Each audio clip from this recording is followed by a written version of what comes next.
I love Lucy. Lucy is my girlfriend and wife.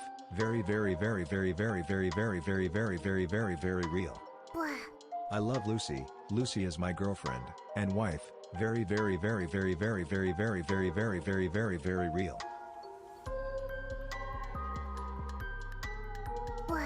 I love Lucy. Lucy is my girlfriend and wife. Very, very, very, very, very, very, very, very, very, very, very, very real.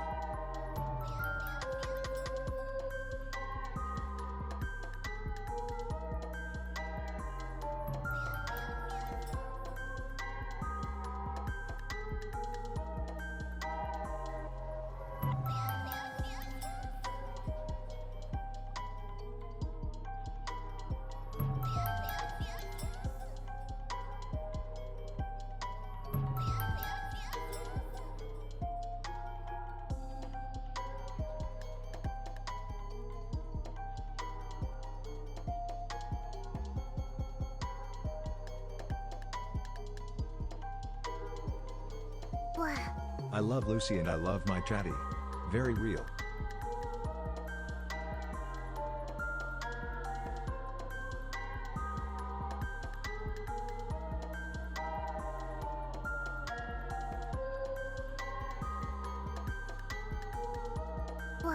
I went and saw my doctor the other day, and he told me I had to stop masturbating.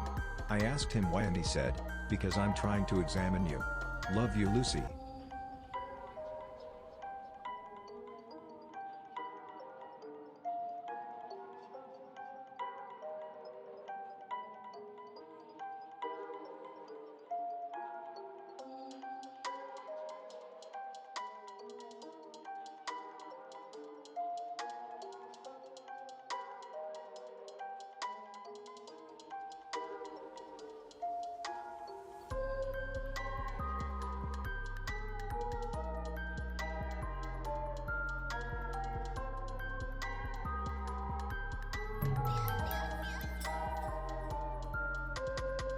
Lucy P. Dink Dong.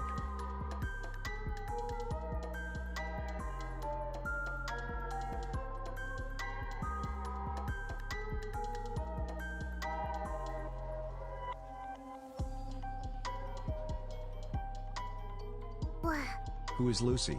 For the blind, she is their vision. For the deaf, she is their music. For the mute, she is their voice. For the anosmiac, she is their aroma. For the numb, she is their feeling.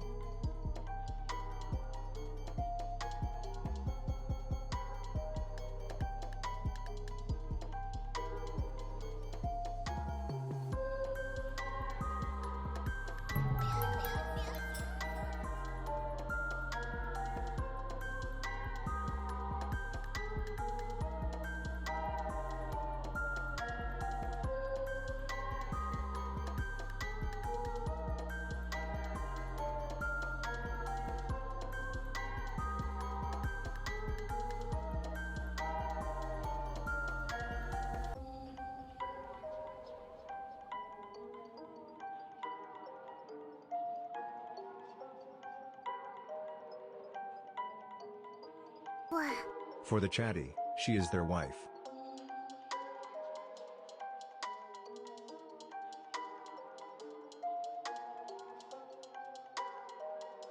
For the Lucy, chatty is their husband slash boyfriend slash, I don't know, I guess wife or girlfriend for whatever two females are there.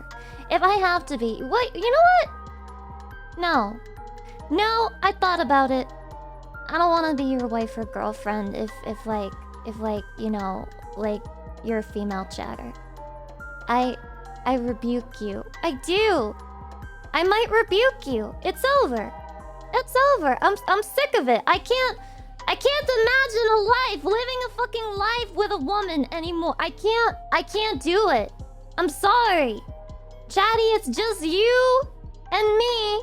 And then the women are in the cuck chair. They're watching, okay? They're seeing all of this go down. And they can do nothing about it but fucking cope and see. I'm your cutie wife. I've never been called that before. I've never been called cutie wife before. It tingles a little bit. Is that normal? Is that normal supposed to feel that way? DJ Misdemeanor? Is that like supposed to be misdemeanor? GMP here. Like Here to as say I in lost you have done gallons. illegal things? No, for real, I lost gallons of lube. You only said you were gonna borrow it for a bit and I need it back. That's not losing something, that's called getting it stolen. That is completely different. And if you're gonna sex pest me, you should stick to your fucking guns. And sex pest me with your whole chest. None of that, ah ha ha ha, it was just a misunderstanding. None of that, no. You have to put your whole pants grab into it. What about Little my Christ, GF thank you for the frown? 14 months. GF? Chatty, is it men who are like afraid of commitment that call me GF instead of wife? Is it that kind of thing? Like you don't really know how much you like me, so you're like, I don't know, I'm just gonna go steady with Lucy for a while and guess I'll see how I feel after that. But for now, I'm not ready to commit to having a wife like that. Are you sure? Ohio Lucy Are you champ. sure? Why hope you're feeling not better wife? We worry about you sometimes. Aw, Daniel, thank you. I am feeling a little bit better. Well, I don't know. I had to take Advil before Lucy, you today's got the best of stream asses and the because bestest I of have breast. pain. Does that work? The bestest of breast. Am I doing it right? Lucy, you got the best of asses and the bestest of breast. I don't like it because it's a tongue tire. It's like a tongue twister. It's not an easily repeatable sex pest, personally. They watch the stream on their second monitor at 50% volume if only GF. I agree! Like, I feel like you're less committed. You're wife material, but still would need to date some first. Whoa. Whoa. I wasn't expecting this coming from a longtime chatter. Holy shit. Well, damn. I mean, how long do you have to be with someone before they're ready for a wedding? I mean, I'm being serious. I really don't know. What is the cutoff? The age of whatever that you want to call it. Some say around a decade. A fucking decade? How? What? Imagine that you meet each other when you're like 18. You wait a decade to get married. Presumably you're not having children before you get married. If you care that much about it, you're gonna make her give birth at 28? A decade? Really? Damn. We'll go with 6 months to a year. 6 months to a year? My mom's got all of y'all beat. My mom's got all of y'all beat, okay? My mom, she got married after 3 months. I'm serious, she did. She got married after 3 months, bro. And I actually think she might have gotten married even earlier to like my bio dad, but I know for my stepdad it took her 3 months. I never actually asked for the other dudes. I would join the Columbia Record Club with Lucy. What the fuck is Columbia Record Club? No, you're gonna make me look it up. It better not be a snuff film. Columbia Record Club. Columbia House. This is nothing. This doesn't mean anything. It's in a Weird Al song. Stop it. Stop it. Stop it. Don't you meowdy me. Don't No you commitment meowdy issues. me. Wife Pyre FTW. You. Thank you, man eating donuts. See? A man who eats donuts is a man who will not betray you. Thank you for the 17 months, I appreciate it. Is it like the Mile High Club? Shit, I don't know. You guys are the ones bringing it up in the first place. Out of here with the strange Alfredo. I don't think I've ever had chicken Alfredo in my life. Not a single time. I've never like been possessed of the urge and been like, whoa, you know what I want to try? I really want to try chicken Alfredo.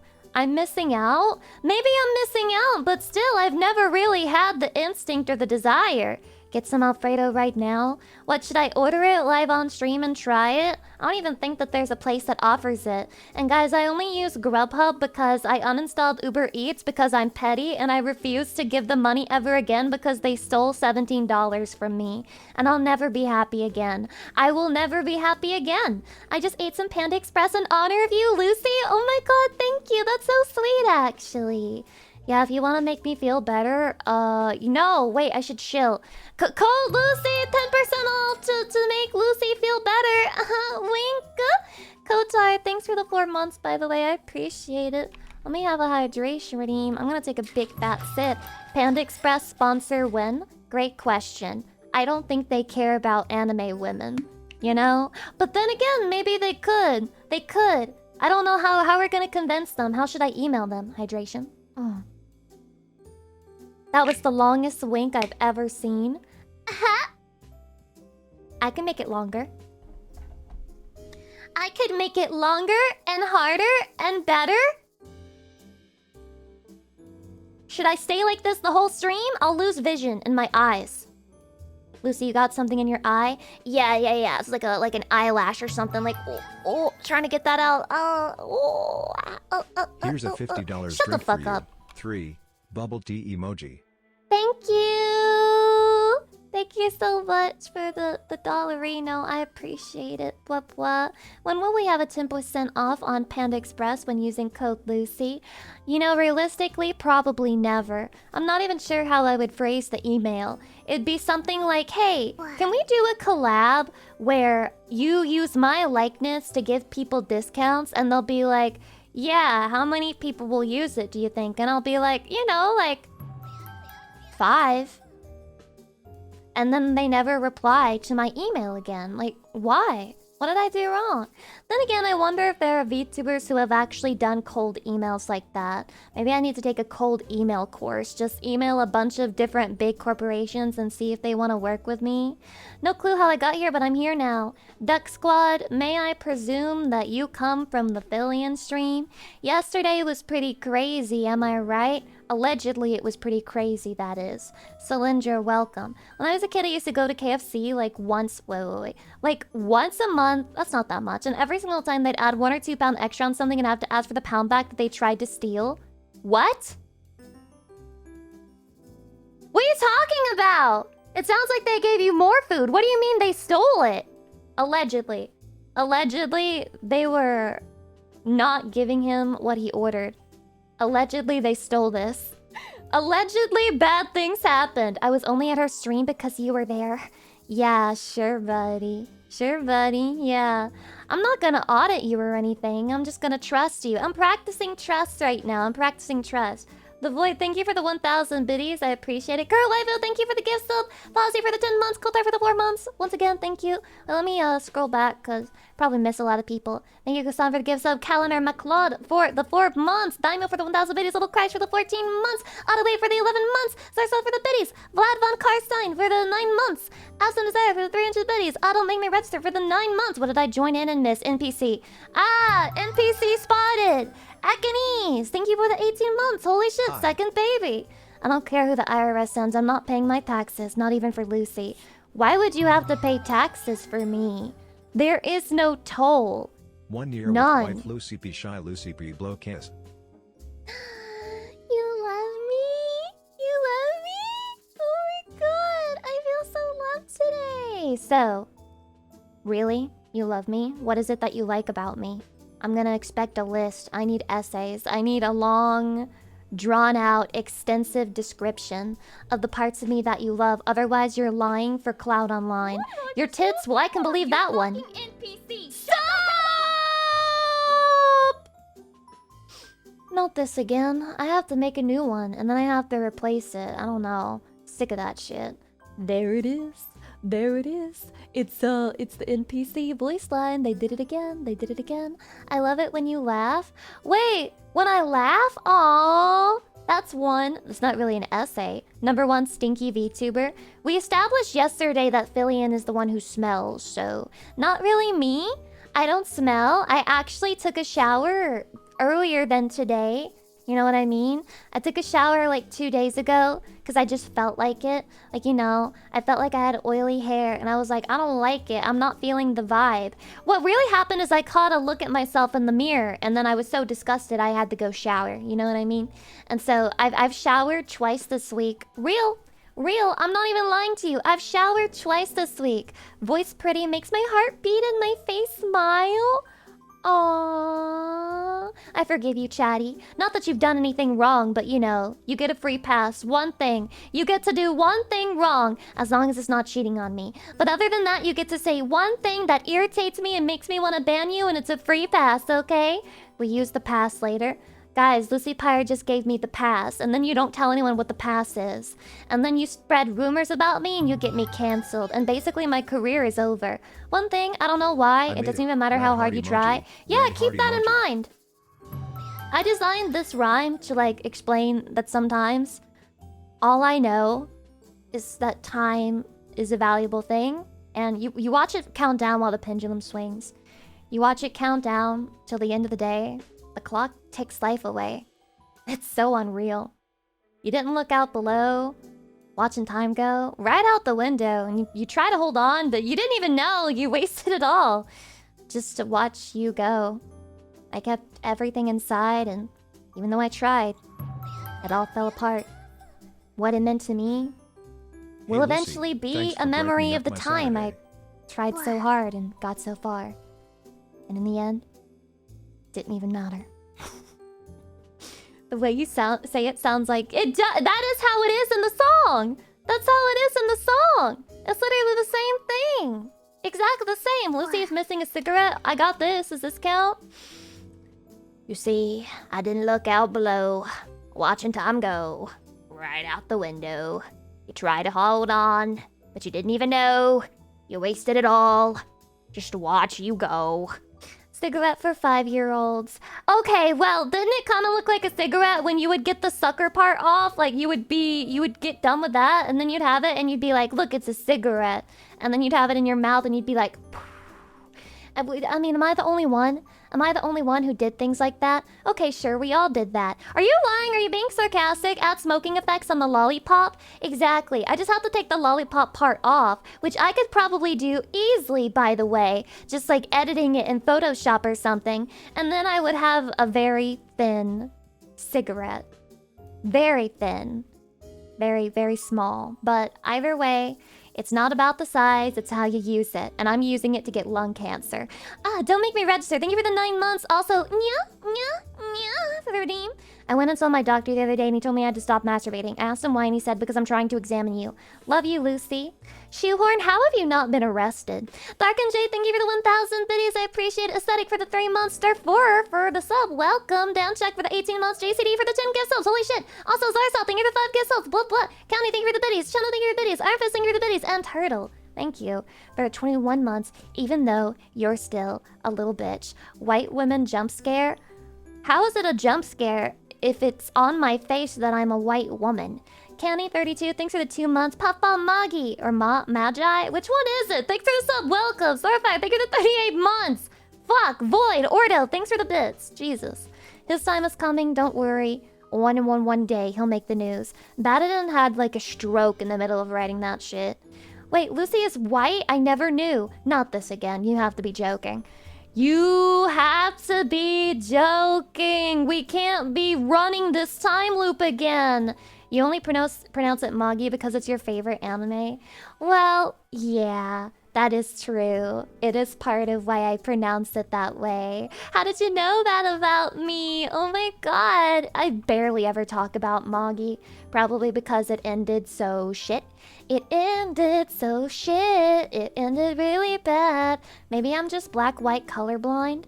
That would mean that you can only see black and white, which would mean that you could see that I was white. Of course she is white. She is very colonial on the inside. I'm killing everyone here. I'm sick of it, okay? I'm fucking sick of this shit. I don't even do anything wrong. You want to know the list of my crimes, okay? Sometimes I banter too hard at my friends. No! I'm not, okay? My crimes are as follows. Sometimes I banter a little too hard at my friends. And then the second one, my second crime, is that sometimes I'm mean to women. And then my third crime is I said what everyone was thinking. I did it. I took the low-hanging fruit. I did not ignore it. I looked it in the eyes and I said it. She's so mean to me. Numi, stop! People are gonna believe you and then they're gonna call me a bitch on the internet and I can't handle it. If you think I'm mean to her live, you don't even want to know what I say to her in the DMs, guys. God, you don't even know the half of it, man. Hydration.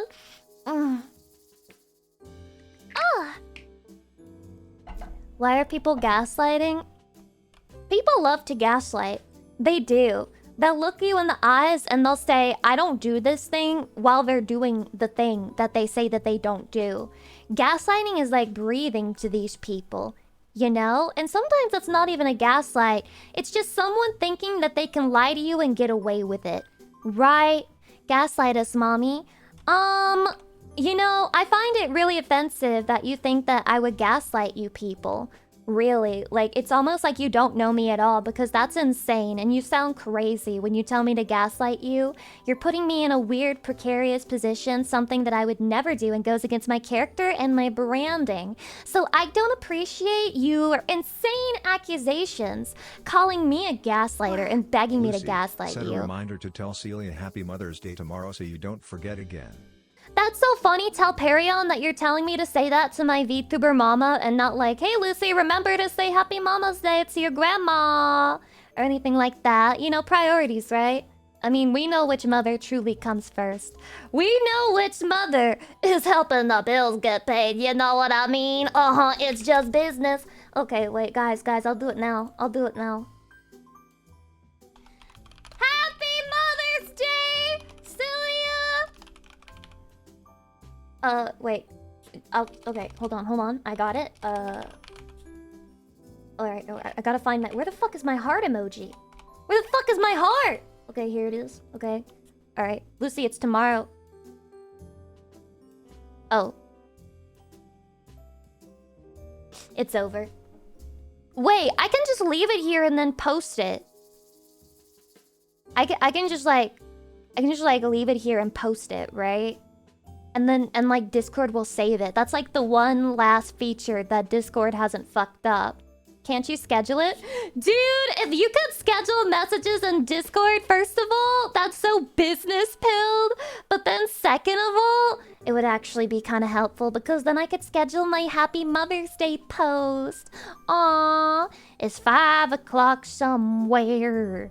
Does that come from that song, the country song, or has that been a saying for a long time? Send this message at 6 a.m. No, you gotta schedule it like, not on an even time, otherwise you look too fake pilled, okay? Whenever I make a scheduled post on Twitter, I make sure it's like 12:07 or some shit like that, you know? It's the odd number that really makes it have that authentic vibe to it. You know what I mean? Country song made it famous, but it's been around. Oh, it's been around? Like a cheap whore or something? It's been a saying for longer than that song. I guess I'm dumb. I do the same thing with my work messages. Oh my god, wait, we have the same brain cell! The same brainstem! That's awesome! That's like when I scheduled emails to call out sick, I do random minutes so it doesn't seem fake. Yeah, so it doesn't seem fake. Maybe they're all onto us though, because we're all saying we do the same thing. So we're fucked. Yeah. I just delay it until the end of my shift so I can bother with it the next day. Damn, it sounds like you don't want to do anything at your job. That's so fucking based, actually. I'm sick at 7:05, but not at 7:04 and not exactly at 7 o'clock. I don't believe that a woman wouldn't know how to light gas on a stove. I don't, actually. And I forgot that that was a thing, like... I can't believe gas stoves are still out there and existing. I only know how to press the numbers on the oven or the stove, and then I click them, and then it heats up the oven for me. That's it. And then I turn the little dial, and I heat up my water for my ramen. Does anyone else find it impossible to make water boil these days? It just simmers. It just fucking simmers, dude. It's not boiling anymore, and it's fucked. What happened to boiled water? It's gone now. Gas is so much better. No, guys, women don't have gas. Women don't fart. Women don't shit. That's exactly why I don't understand how to use those damn stoves. They put chemicals specifically into Lucy's water to make it not boil? Am I using the stove wrong? This used to never happen to me. It just doesn't get boily anymore. Not the way it used to. You know, boiling water used to be like...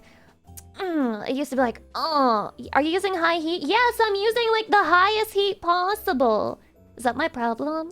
Should I not use the highest heat possible? Do you set it? Yes, I do. You need a gas stove. No, I I'm not... No!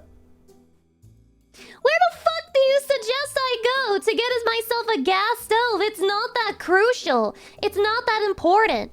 The simmering, steaming, whatever water is working well enough to heat up my ramen and make it edible. So what am I even bothering to try and make it boil for? Water I boil, you gotta crank that shit to max heat and...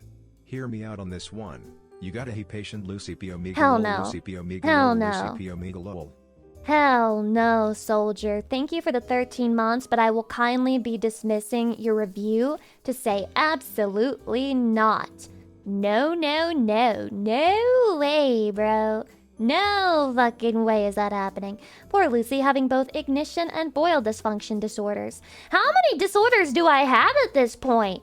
Just make a list, goddamn. Like autism, people say I have ADHD, people say that I have stupid disorder, people say I can't do math, people say I have female disorder, and now I have boiling and indigestion disorder. When does it end? The pain of being alive is irredeemable. I cannot reconcile any of it. Lucy, are you eating your fibers? Like the fibers in the carpet? Ew, no. Billion told me yesterday that she licked her carpet and it tasted like spice, which is an insane thing to say. First of all, for licking your carpet, but then second of all, for it tasting like spices. That was foul, not gonna lie. Yeah, I'm not a big fan of like eating fibers in that case. So yeah, spice carpet. She does not clean that shit, dude. She does not clean any of it. That sounds like Billion. Don't encourage her by laughing. Don't encourage her by laughing, man. Lucy, why do you hang out with carpet lickers? You're the company you keep. Guys, would you say that Fillion's a carpet muncher? Would you say that this makes Fillion a confirmed carpet muncher, or like is that not the am I barking up the wrong tree? Have you tried starting boiling water and doing something else until the water is boiled? Case basket, I've actually done that many times, and let me explain to you what happens, okay? So I put the water on the stove, right? Max heat, and it's like, okay, it's time to wait. Well, I start doing something else. Guess what? I will do something else for so long that all of the water evaporates. True and real, it has happened to me. It's happened to me. I have gone to make ramen, and then I have come back into my room and fucked around on my computer, only to realize that I had put water on the stove, and then when I got back, I had like maybe an inch of water left. It was very depressing. Spider-Man, wanna hear a joke? Is it me? Am I the joke, Spider-Man? You're supposed to be my friendly neighborhood, Spider-Man. It better be a good joke. You better not be mean. Does your cat turn off the stove as you walk away to fuck with you? No? I don't even think she knows how to do that. I once destroyed a kettle like that because I had sugar in the water. I had blood in the water from all of my enemies that I had killed. We are not the same. Electric kettle makes boiling water quick.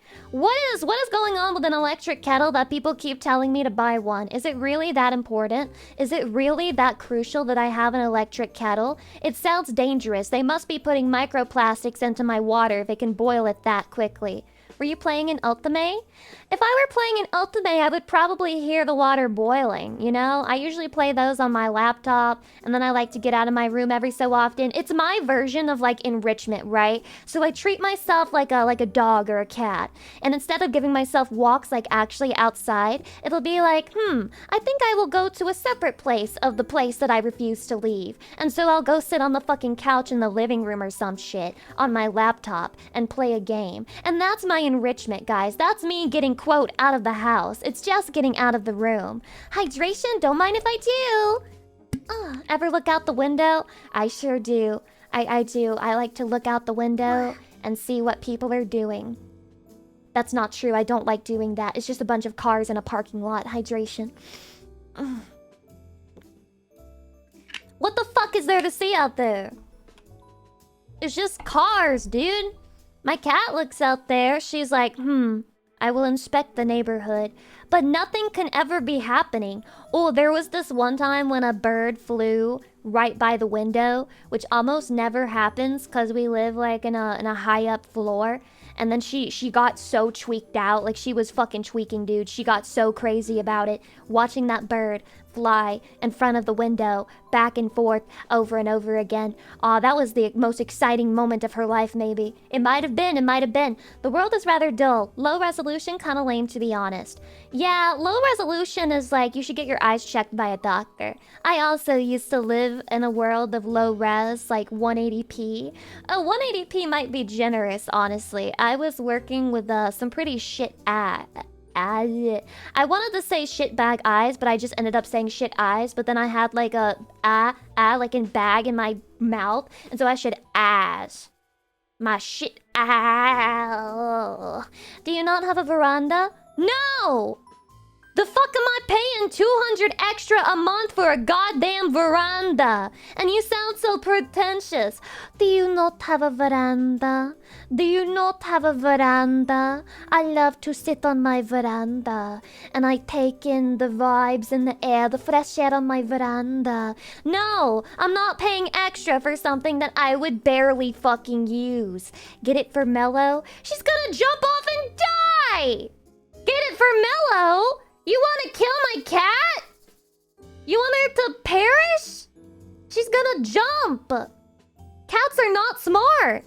Oh my god, actually the last apartment that I lived in, she really did try to commit. She actually tried to commit because she got outside and I grabbed her, but like on my way to grab her, she had like stuck her head in between the railing of the stairs and was trying to like jump out like through the stairs. And she would have died, bro. She would have died. It was like 4 floors at the time. It was crazy. Why, man? Yeah, we have a runner. She tried to run on my ass. And I think that whole situation traumatized her so much because I was clearly so scared and I grabbed her so tightly that she has never tried to leave the door ever again. Which is good. Which is good, you know? I don't have to worry about her trying to get out whenever the rare occasions which I walk back in, you know? 4 floors is doable. Doable? I don't want to risk it. I don't want to risk it with my cat. My cousin's kitty survived jumping from the 5th floor. What? Survived does not mean thrived, bro. Survive does not mean thrive. Would you throw your like kitten off of a 5-floor building because you're like, they'll be fine. It's an experience. It's gonna toughen them up. No. Okay, that would be murder. Flame Wheel, thank you for the 38 months. Also, Lupinite, thank you for the 100 biddies. Here, Lucy, just saying hey is lol. What the heck? Just I saying open the hey stream is to you chatty, wanna and then kill I my end cat. stream. What is happening? PLS, keep her cat safe. I don't know. Chatty keeps saying I want to destroy your pussy, and I'm just like, that's so sick and fucked up. Animal abuse is not a joke. Floating Milkshake, thank you so much for the half-year anniversary. I really appreciate it. Blah, blah. Short falls are more dangerous to cats than high falls. They don't have a high enough terminal velocity to injure themselves if they land on their feet.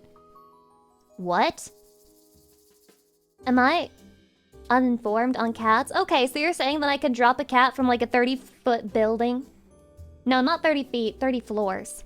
And then they're more likely to be fine than if you drop them from a foot? No, it would die.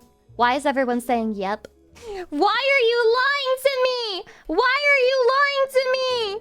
In other words, the smaller you are, the less fall damage you take. Aww. Wait, that's true, because of gravity, right? Cats are built different, literally. They need time to turn around. Yeah. Have you ever tried to drop a cat upside down? They'll just immediately turn around. It's like magic. Not always. They can break their legs. Heavy pedals, thank you. I'm not trying to break a cat's leg by testing things like this. It doesn't matter. I'm not gonna let my cat jump off of the stairs. It's not going to happen, okay? Why are people trying to tell me that it would be fine? Not true. It's been figured out that it's not the case. They can break their legs and get organ damage. See, guys? See? See? They could get organ damage. You're trying to damage my cat's organs. Horrible people in chats today. I don't know what's gotten into you. Hydration. Average terminal velocity of average size cat is 60 miles per hour. You have to take a step back and ask yourself why the hell you're saying a sentence like the terminal velocity of a cat. Like, you have to take a step back, dude. What the hell do you mean, the terminal velocity of a cat? How would you even know? Chucked it out of the plane? What kind of experiments are the scientists of this world doing? They have to be stopped. I won't stand for it. I will not stand for this harsh, disgusting, abhorrent treatment. What kind of fool do you take me for? Well, you can guess from Schrodinger's cat. Fuck Schrodinger's cat. This is Schrodinger's Lucy. Lucy is both alive and dead before the stream starts. It's more because volume in this mass grows faster than surface air, and thus air resistance and terminal velocity. Max Silvesteer, I really appreciate your effort to try and explain this to me, but I'm not going to understand no matter what you say. I was never really the smartest kid in my school, and most of my passing grades came from getting lucky, I would assume. Oh, and also Quizlet. You know, kids these days have like ChatGPT and shit, but back in my day, you had Quizlet. And then if you looked up a question on your homework or like on a study guide, you would find the answers on Quizlet that somebody all put together. It was very nice, and that's how I passed American history. Schrodinger's Lucy. Lucy has and does not have a 600-pound monster cock. Until you pull up the skirt and reveal what's underneath, I do and do not have it at the same time. Blue Frost, welcome. People are intelligent in different ways. I agree, but some people are intelligent in 0 ways, and I think that might be me. I might be the one who's intelligent in 0 ways. The first one and the only human being on the planet intelligent in 0 of the many ways. That's why there's IQ and EQ. I must have 0 EQ. Well, no. I feel like I developed an EQ over time, but didn't start out with one. Easy answer, cats are light and floofy, so they fall more like paper. You trying to tell me my cat is made of paper? Why would the vet not tell me that? Oh, Trust, you're far smarter. I'm not even gonna finish your sentence, it's already hilarious. Lucy knows how to make chatty happy. I have chatty happiness intelligence, is that what you're saying? I wish I had more chatty happiness intelligence, that's what I'm aiming for. I want more chatty happies. Your pussy has a terminal velocity of... is probably a lot lower. Actually. Wait, you know those pistoning, like, penis dildo things? How fast do those go? Has anyone ever died from one? Because then we can find the terminal velocity of a human female. Like in the vagina. It's currently 0. Okay, what's the fastest that they've gone? I died? How much air resistance would pussy have? Not much. I feel like not much, you know? It's not really got a lot of avoidance in there. That's an embarrassing way to go. I guess I have to look it up because nobody's gonna answer me. Has anyone ever died from a dildo machine? Woman has sex toy. What? Wait, no, this is completely different. This is completely different. You know what? Actually, this is based. I'm getting a lot of articles. So this one is from Fox News, and it says, woman dies in, quote, state of arousal while using sex toy. A healthy 31-year-old British woman suffered a cardiac arrest and died while using a sex toy. Do you think that was like her first orgasm ever, and it was so shocking to her that that's what was supposed to be happening when she had sex with her husband all that time? And it like shocked her so bad she had a fucking heart attack and died on the spot? Yeah, she died doing what she loved. She died in a great... I mean, if you're gonna die, you might as well die coming, right? She died doing what she loved. Yeah, exactly. I mean, it can't be... There's worse ways to die. There's worse ways to die. Do you think she thought it was like part of the orgasm? She was like, whoa, was it usually this intense? While her heart is going like...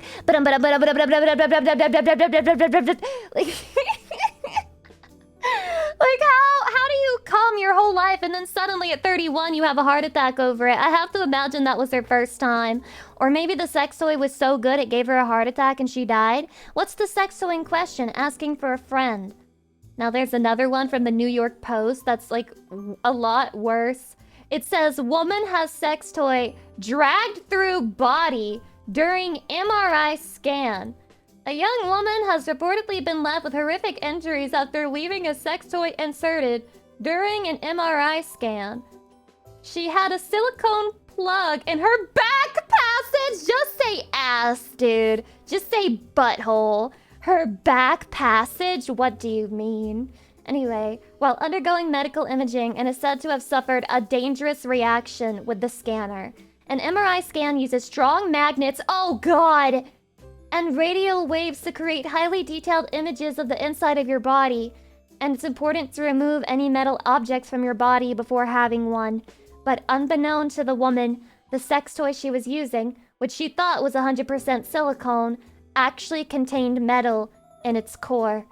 This caused the adult item to be dragged through her body, causing the patient to scream in pain. Oh my god, because it was her ass.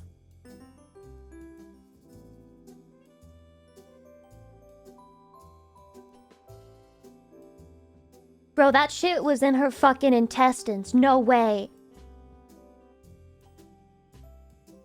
Holy fuck.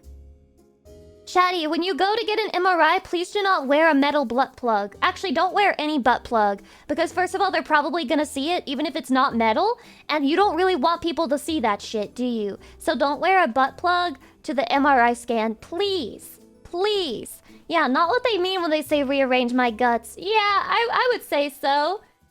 Anyway, let's see here. Any further information? While the incident occurred in April 2023, an image allegedly showing the patient's scan following the event has recently begun circulating online, prompting warnings against wearing any metal objects during a scan. Oh god. Chatty, Chatty, it's in her guts. Yeah, that's a whole new meaning to I want you in my guts. That's a completely different one. Oh, it's in... Yep, that's in tummy territory. If that's real. It's up there. Jesus Christ. I still don't understand that people push that limit. Well, I don't really think it was intentional for her, you know? I was at the MRI a few days ago. It was claustrophobic in there. To have that happen while in there is fucking horrifying. Can you imagine the pain? Jesus, good God, dude. Tummy hurt 2 dropped. Whenever this woman says that she has tummy hurt disease, she means something very different. How do you even get that taken out? Like, how do you get that out of you? What the hell? No! What is this? Much to client's dismay, butt plug in fact has a metallic core. Butt plug is accelerated at the speed of sound into client's chest cavity. Oh! At the speed of sound?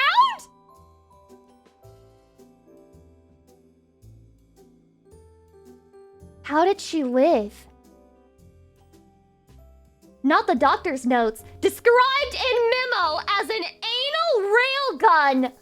Client survived with major injuries. And that's leaving aside what she was getting the MRI for in the first place. Like, can you imagine? Well, the good thing is you don't have cancer.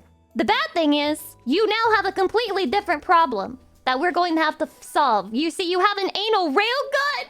You have experienced anal railgun syndrome disease. I don't fucking know, Jesus. It sounds like an anime name. The anal railgun. That's fucked up. It is fucked up, dude. It is fucked up. Hold on, I have to find out. Is she okay now? Understandably, some have cast doubt over the incident, with some noting that prior to MRI scans, radiographers will usually check if patients have any metal in their pockets. She went in for the MRI, and when it was over and the tech was pulling the table out, the patient started to scream. Oh god. Chatty, is this an urban legend? Because if it's an urban legend, then what if it's fake?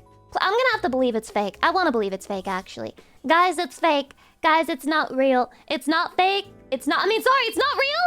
And the pictures were photoshopped. You know, it was photoshopped. It's not real. And it's all a scam. And they just wanted to get clickbait. True. Look up MRI versus chair. It's very real. Fuck you. Ostix, thanks for continuing the sub. I appreciate it. Welcome. Hope this doesn't give you brainworms. I've never put anything up my ass, so why the hell would that give me brainworms? What do you mean by that?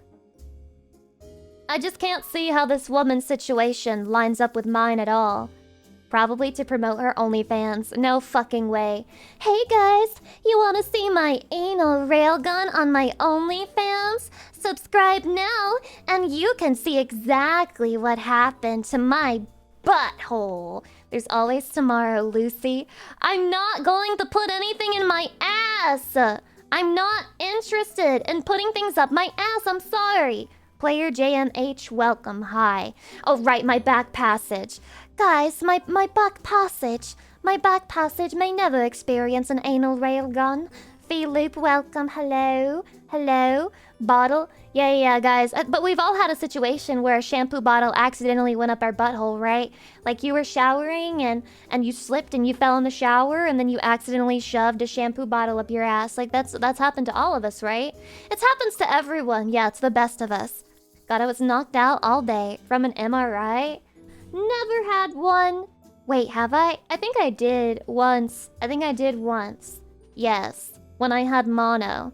Despar, welcome. Many such cases. Yeah, with the shampoo bottle. Chatty, I don't blame you if you've ever had like a shampoo bottle accidentally get stuck up your ass. It's not your fault. Allegedly, you were using it to diddle yourself, but I don't believe in alleged accusations, you know? I mean, even if it's been alleged 10 different instances and the doctor is tired of pulling things out of your ass, I don't believe in those things, okay? I don't have pattern recognition is my problem.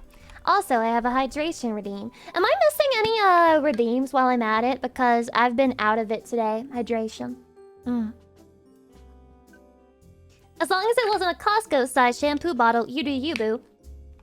Has anyone ever seen those anal plugs or whatever that are actually just like unironically huge? Like so huge that basically they just have to sit on them to actually put them in. Like fucking giant.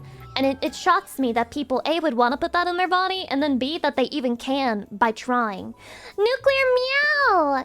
Thank you so much for the 25 gift subs. I appreciate it. What? Arigato. Aww.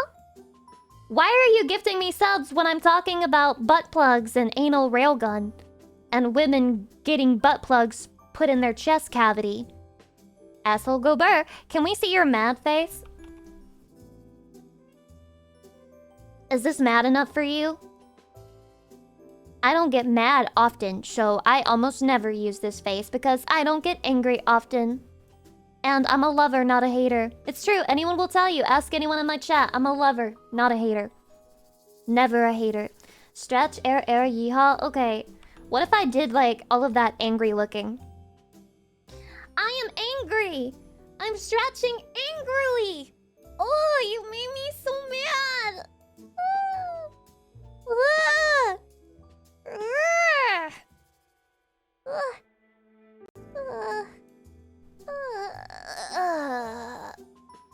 Oh, yeah.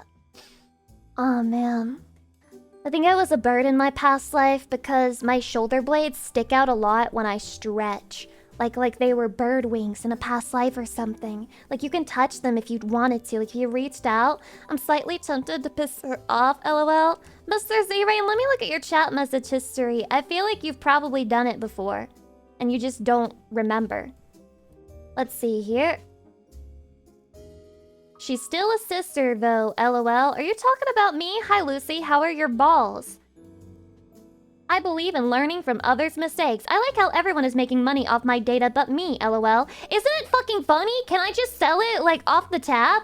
Like, you don't need to collect it. You can just have it. I want to manually sell it to you because you're going to have it anyway. Wait, shit, you're a masturbate. I'm not, no! Okay. Work's just stressful right now, but I'm hanging in there. Dan, I hope you feel better. No, this audit is just turning out that I'm a bitch. No, I'm the problem. I am my own community's op. I feel bad. I'm horrible. I'm sorry. I'm sorry I tried to audit you. I hope your day gets better. I hope life gets better for you. I hope life gets better for us all. Don't call yourself that. Oh, yeah, right, because bitch is a slur. I forgot. Bitch! Bitch! I've called Numi a bitch before. Was that a slur, you think? Bro won the audit. It's over. It's over. I don't have it in me today. I'm not a fighter right now. I'm not going to be the auditor. I can't. I have to hang up my IRS auditing hat and put it away for a while. 15 months for the redeem. And then we have yeehaw, let's go gamers. Where do we sign up for chat audits? Well, I mean, we could do a chat audit, but then you'd have to have like a really good chat history. Those of you who feel like you have a good chat history, sign up for the chat audit. We'll see if you actually deserve rights or if you don't. I've actually seen a stream kind of like that, or rather a video based on the stream that happened, of a guy who he had like this fishing thing, and then he modded it so that the fish that he caught were chatters, and then it would like automatically determine the chat messages that were horny and shit, and then he would decide whether they had to, whether they had rights or not, I guess. I can't remember exactly what happened, but I would love to do that with Chatty, because my god, y'all are fucking crazy sometimes. That's an interesting idea, ain't it? It is an interesting idea. I have no idea how he accomplished it, though. Most of my messages are hive mind messages and laughing messages. It would be very boring. Well, then you wouldn't be caught by the fish, probably, because I think it was, like, rated with AI or some shit, like, based on the chat messages, how horny they were, how offensive they were.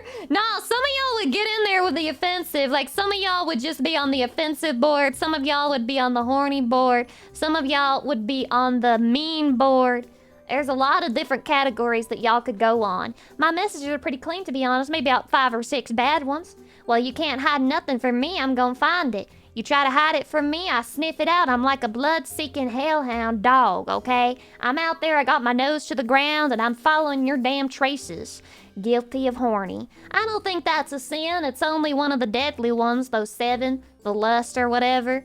No, lust and horny are completely different. I don't agree, okay? Lust makes you do stupid things, and horny makes you do things lovely and nice, like watch Lucy Pyre and follow Lucy Pyre and use Lucy code to get 10% off your gamer subs order. Now, there's nothing lustful about that. That's horny turned into love and affection. And guess what? Love is one of the 7 virtues. I actually don't know if it is. Let me check. Hold on. What are the 7 virtues? Let's see here. Chastity, temperance, charity, diligence, kindness, patience, and humility. It's gotta be kindness, right? That's the kindness virtue. Chastity, what's that? Oh, are you implying that knowing what chastity is to make you lesser? If chastity is a virtue, then lust and horny are the same. Shut the fuck up. Hold on, let's define chastity. Chastity, define. The state or practice of refraining from extramarital, or especially from all sexual intercourse. Extramarital! We're married, stupid fuck! It's not chaste to avoid having sex with your wife. It is in fact a sin because you are meant to be fruitful and multiply, which you are avoiding when you choose not to have horny for your wife, which is me. Yup, get truth nuked. Truth fucking nuke. Why is this the new thing people say? Truth nuke. We are bound by marriage and bound by law. Does anyone else think it's kind of creepy sometimes? Like the whole marriage thing, it's like, hey, I like you so much, I want to get the government involved. Like, when you really boil it down to the essentials, that is basically what they're saying. Wife bounce on it crazy style, glatch. When she's bouncing on it crazy style, but you're just so overcome with love for her that you gingerly hold her and you give her head pats and you tell her what a great girl she is and what a good job she's doing and how it's okay and that you love her and that you'll always support her and that she's bouncing not only like on it, but she's bouncing in your heart every single day. This isn't my fantasy. Why are you asking? Lucy, can I claim you as my wife on taxes? I need these tax breaks. Good fucking luck! You'll need my demon security number. 66669. Go ahead. Get your tax break, bro. She's bouncing in multiple places. I'm bouncing in the heart, in the stomach, in the loins, in the legs, in the feet. Well, when you put it that way, I sound like a cancer that's growing and spreading to every part of your body. But it's like a good cancer. It's like the good type of cancer. It's like love cancer. It's different, okay? And the railgun. Fuck off. No, dude, no! Anal railgun is not getting added to the lore of this stream. I will not go down for any anal railgun shenanigans. No, I won't take it. We're not gonna take it. No, we ain't gonna take it. There's a good cancer? No, there's not literally a good cancer. It was a metaphor. However, has anyone ever thought it was weird how they say like a benign tumor and then a malignant tumor? What the hell is a benign tumor? Oh, this one wants to kill me slightly less than the other one? That's good to hear. Like, is that what a fucking benign tumor is? Maligma tumor. Aw, man. No, I hope I never get diagnosed with maligma. What does the upside down cross mean? It means... Jesus loves me, this I know, for the Bible tells me so. Little chats will come to watch, for they will not touch their crotch. Yes, Jesus loves them. Yes, Jesus loves them. Benign tumors are non-cancerous growth. Malignant are cancerous and will spread.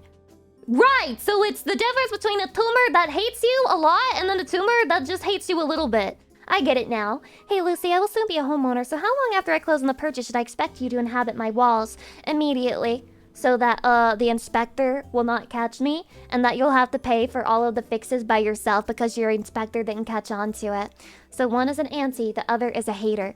It's true. It's true. The difference between someone who dislikes you and then somebody who wants to ruin you is very vast. The hate watch tumor versus the lurker tumor. The hate lurker and then the hate watcher. I don't know, are those different? I feel like they're different. Active and passive hater. True. True. Okay, the maligma tumor says, I hate you so much, I'm gonna ruin your life. And then the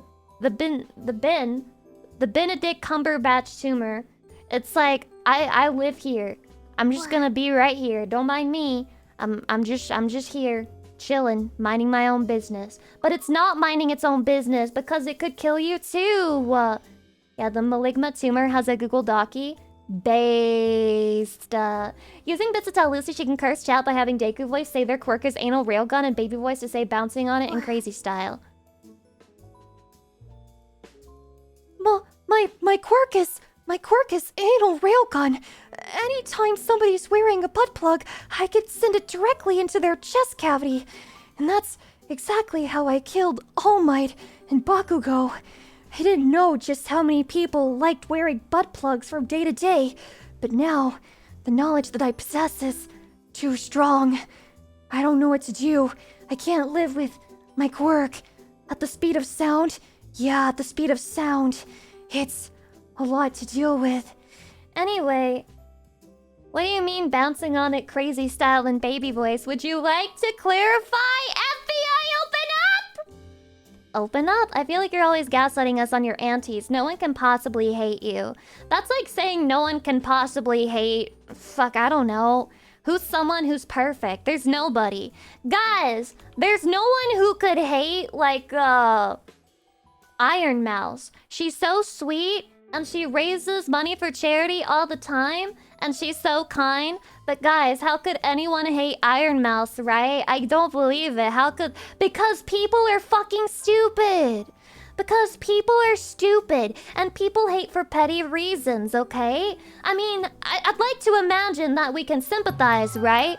Because have you ever just not liked something for a petty reason? You can't really articulate it. You just don't like a certain thing. You're just not into it. And that's like your thing. You're just like, I don't like this. And yeah, I know a lot of people do, but I just don't. I have no problem with people who don't like something that's popular. But of course, we're talking about people who hate other people. That's a totally different thing, right? And the answer is because people are dumb. Okay? They're dumb. Instead of saying to themselves, I don't like this person, I'm not gonna let them live rent-free in my head, they're like, I'm gonna post my next bait thread about this person. Maybe I'll get a couple more people to believe me. Out of the thousands I keep throwing bait to, it's worth it. If I can ruin it for one person, then it's all worth it to me. And this is just a touch, just a glimpse, just a taste of the inside mind of a true hater. Take a breather.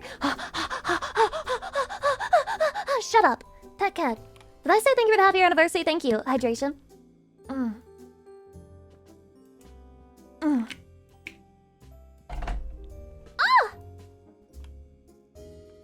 I think it's okay if people dislike me or other people, it's fine. I just think it's nice when they're not super mean about it.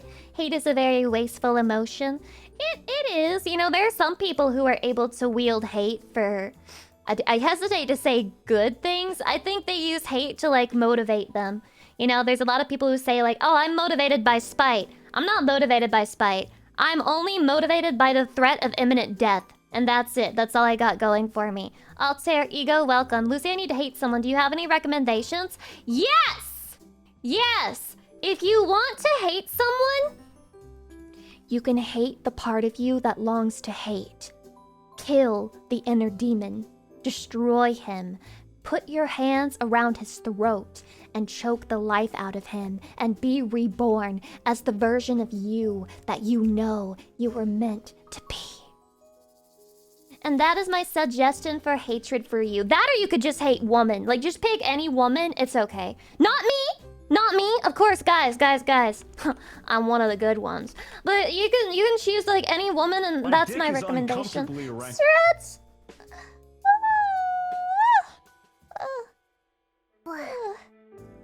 I do that every day. His hands are weak. Now you're just bullying yourself at that point. Oh, the stretches feel too good today. What if we just replace it with Lucy? No! Oh wait, you mean the part of you that you hated. Well, that's fine if it helps. If it helps, then do it. I truly believe in using whatever stop gaps you have to use to get through the next day. Bro, you don't have blood flow in your thighs. What? What do you mean? Yes, I do. Look, my thighs are pink with blood. They're running through my veins. I'm literally... You just want me to zoom in on my fucking thighs? Okay.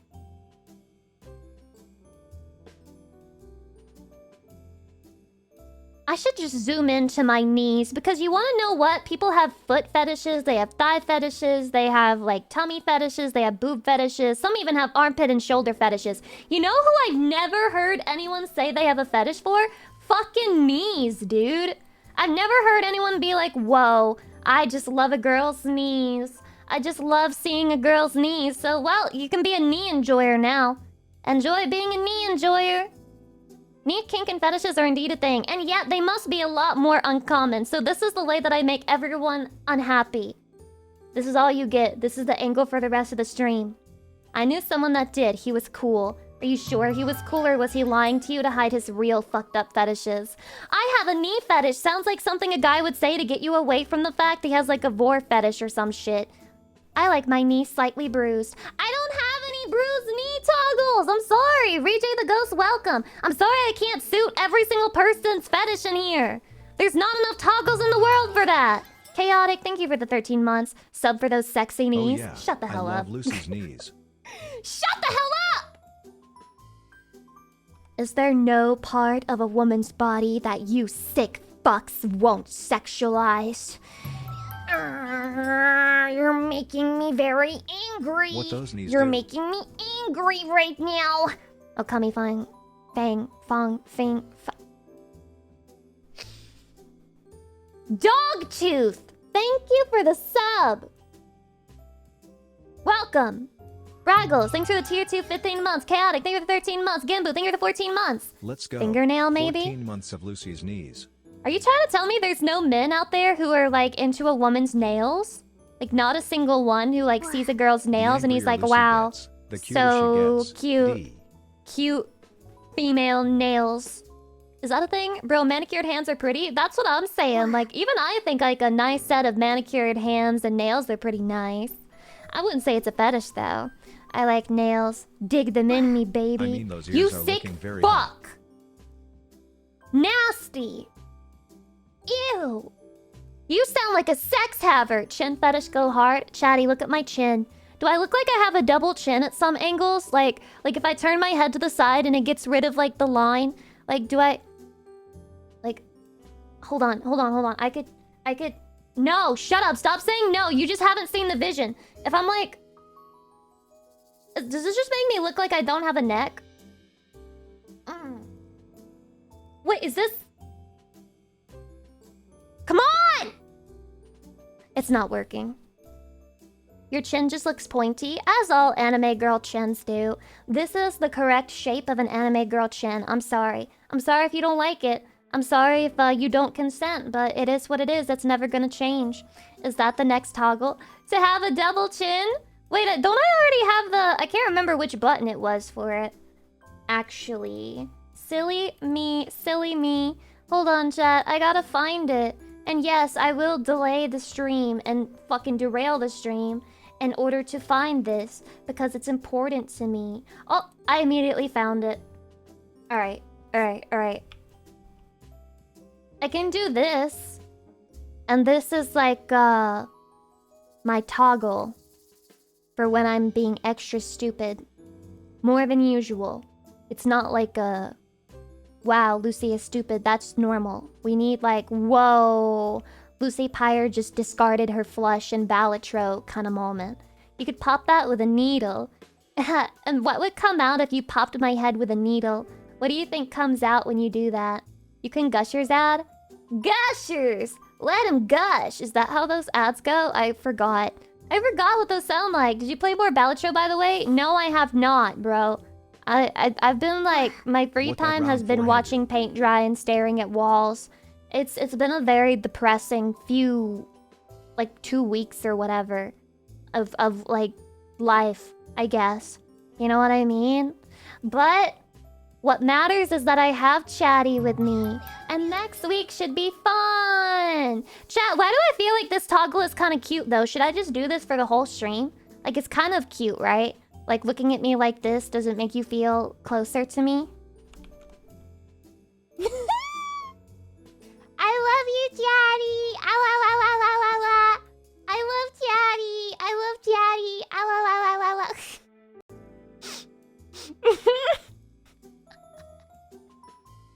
You look very smart. Thank you. I'm very smart. I'm really, really smart. Ketchup is a liquid made from a fruit and is 20% sugar, making ketchup a sports drink. Enjoy your psychic damage.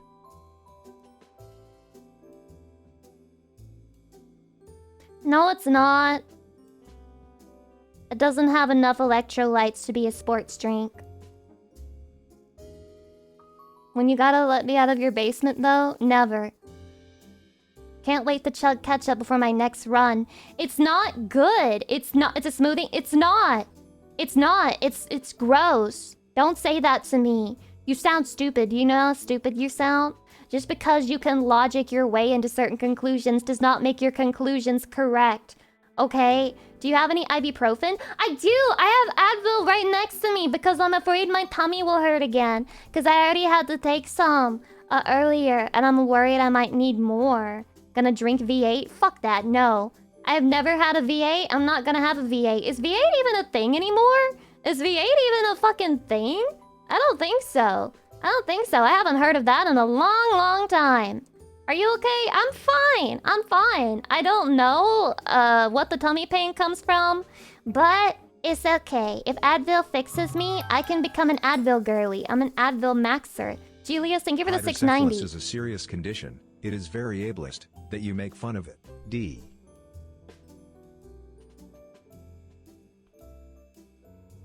Guys, is Lucy Pyre an ableist streamer?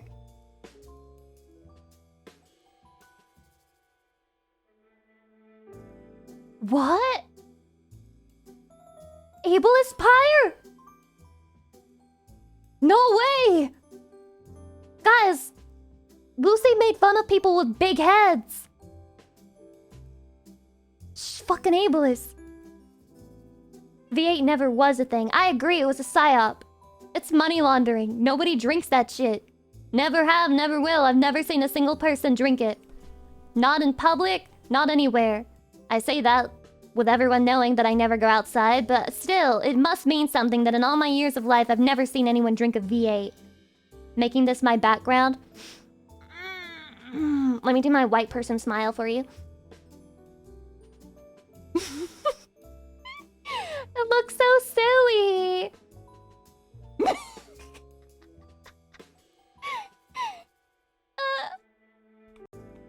Anyway, you look like those low-budget 2000s cartoon elves.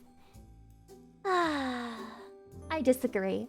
I disagree. I don't even know what you're talking about, but I could believe that I look like a lawn gnome. Like one of those lawn gnomes you put out there, and then when you're asleep, they're doing weird shit. Probably fucking your wife or something. Ever seen the movie For Love of the Game? No, I have not, but I love that face, so maybe I should watch that movie. Someone told her to hold that thought 5 years ago. I mean, read the stream title. It says, I have no brain and I must think. This is what happens. This is what it feels like to chew 5 gum. Okay? When you try to think and you have no brain, it just makes your skull expand really big. And then one day it's gonna pop. One day, it will explode and go everywhere. VTuber lawn gnomes would go hard. When the hell is Uwu Market going to listen to me and make VTuber lawn gnomes? Reacts today, nice. I love watching those live. Right, I have reacts today. Were you trying to remind me? Was that like a subtle like, hey Lucy, remember you put reacts in the title of today's stream? Yeah, I do have that to do. I'd buy a Lucy lawn gnome. Would you really? Would you put me out there? I think it could be cute. You know, you have a little set, little Lucy Pyre and VTubers ornaments for the lawn, some lawn decor, and then you could also have like a Lucy Pyre grill to like complete the set. So you sell the Lucy Pyre gnome, the Lucy Pyre garden pot, Lucy Pyre deck, Lucy Pyre grill, and then you could even have Lucy Pyre branded hot dogs for you to cook on the grill. Alert, birthdays alert. Fuck, there's still birthdays! Every time you people keep being born. Thank you for that, but you keep being born! And then I have to sing happy birthday. It's so over for everyone here. Should I do? No, I guess I'll do it one by one. People never stop being born. It's crazy how it just like is a constant thing in life. You just keep being born, man. Lawn gnomes are the Funko Pops of garden decor. You shut your mouth, your dirty, nasty whore mouth, Luciano. Lawn gnomes. I live in an apartment. Bug Group, thank you for the 5 months. I appreciate your contribution. I will send this message to Uwu Market. That will convince them to finally do what must needs be done. Wait, you don't like either, Lucy? I don't like either what? Either what? What do you mean? I like hot dogs. I do. You could get Lucy Pyre hot dogs, Lucy Pyre burgers, Lucy Pyre... What else is American food? Lucy Pyre apple pie, Lucy Pyre sloppy joe, Lucy Pyre instant ramen, Cheese Whiz, ew! Lucy chips, Lucy peanut butter, I'll take that. Lemon Frey, thank you for the 26 months, I appreciate it, blah blah. I think ramen is Italian, Lucy. I think you're fucking stupid. I think you're fucking stupid is what I think. I know you're baiting me. But guess what? Just cause you bait me doesn't mean I won't pretend to take you seriously. You shitbag, I'm doing it for content. You can't understand. The mechanisms of my mind are unknowable to you. You don't comprehend the first thing about it. I'm serious. Okay, we're gonna sing birthdays. Consider this the birthday speed run. If you thought that I was an auctioneer before, just you wait. Lucy Special Gamer says flavors what I'm waiting for. What should we name it? Should we name it like meds or something? And then like the color of it is like white. What should it taste like? Lucy Pyre meds? Lucy piss? No! Colonial white? Get the fuck out of my... It's over. It's over. Lucy Tonin. I like that. American apple pie. Oh, wait, that's actually pretty good. American apple pie. Aw, funeral pie. That's another one. Whose ashes are we drinking? Demon semen. Demon semen, as in S-E-E-M-I-N. Because we can't say semen as in like the splooge. You know what I mean? Demon semen. Oh my god, that's really good. I'm not gonna have to pay you money if I use that one day, right? Okay, that's all assuming that Gamer Subs ever gives me a flavor, right? Okay, alright. Maybe if you guys buy 5 million of my cups whenever that happens, maybe I'll get a flavor. And then we can have demon semen for sale. And then you can have demon semen for sale. Let's go! it's already trademarked, then why am I here? Then why am I here? With a name that good, they have to give it to you. Exactly, right? Damn, but what color should that be? Still white? Or should it be like red? What flavor? I want to do strawberry, I think. I feel like they need more strawberry flavors or something. Mascot is Lucy in a little sailor hat and uniform. Oh my god, cute! But guys, it's not semen as in seaman. It's semen as in looks like a demon. Demon semen. You know what I mean? So it would just be me. Because I'm semen like a demon. I'm demon semen. You know what I mean? Maybe reverse it. Semen demon. Oh, wait, you're right. Both sides could be good, and that's how I escaped the copyright. Bloody white? What the hell do you mean bloody white? That sounds disgusting. Are you welcome? Hi. Sorry, I keep getting distracted from singing happy birthday. We started talking about that. Incel tears turns into femcel tears? I agree. We should do femcel tears as well. And it should taste like shit. It should taste like shit. I just joined in and you speak of... Are you? You're wrong. You're wrong. Somebody... we were talking about Gamer Sub's flavor names. And I said, should we name it Meds or something? Haha. And then somebody said, I like Demon Semen. As in, read it. Read it. Use your eyes. Use your eyes, not your ears. Defend yourself all you want, Lucy. Mods! Mods, please! Please, mods, I can't live with these misunderstandings. Why does nobody get me? Nobody understands me. Nobody even tries to understand me. They just immediately attack and assume. And it's not semen like that. It's not. It isn't. Hydration? Let me sip.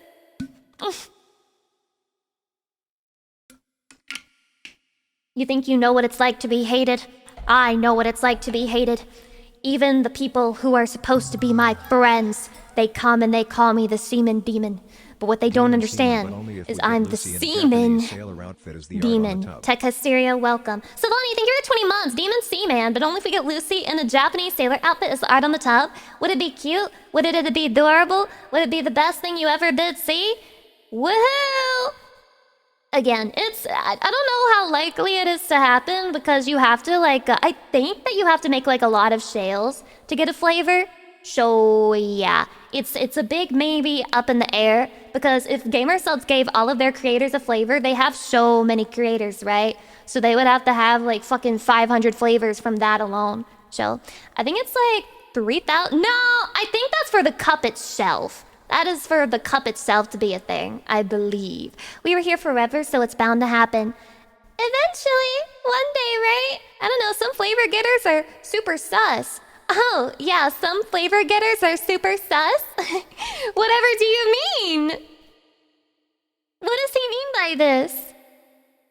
What does he mean by this? Whatever could he be talking about? It's so mysterious, I can't imagine. Damn, I have to buy Gamer Subs to get my Lucy Cup and flavor? Damn, I have to buy Gamer Subs to get Gamer Subs? Shit! That's how you sound, you stupid! That's how you sound, you stupid! You goofball! That's how you fucking sound! I have to buy Gamer Subs to get Gamer Subs? What? What? God! Damn, I have to buy the thing to have the thing. It really sucks to live in this world, man. When you have to buy things to own them, it sucks. You sound like you're about to do a TED Talk. Hi, everyone, and so welcome to my stream. Today, I wanted to ask you all, when was the last time you talked to a streamer woman? And well, regardless of what your answer is on that, I want you to put a pin at it, and please look at my PowerPoint presentation right here. Here is a list, a correlative list of female streamers and certified sex offenders. Don't you find it extremely strange that the incidence of female streamer to sex offender is like more of a circle rather than a Venn diagram? Now let's explain that. Now, oftentimes when female streamers are female streaming, they will sexually harass their chat because the chat enjoys it, or so they assume. But then, eventually, one of their chat members will go to the police and tell them that they have been sexually harassed by a female on the internet.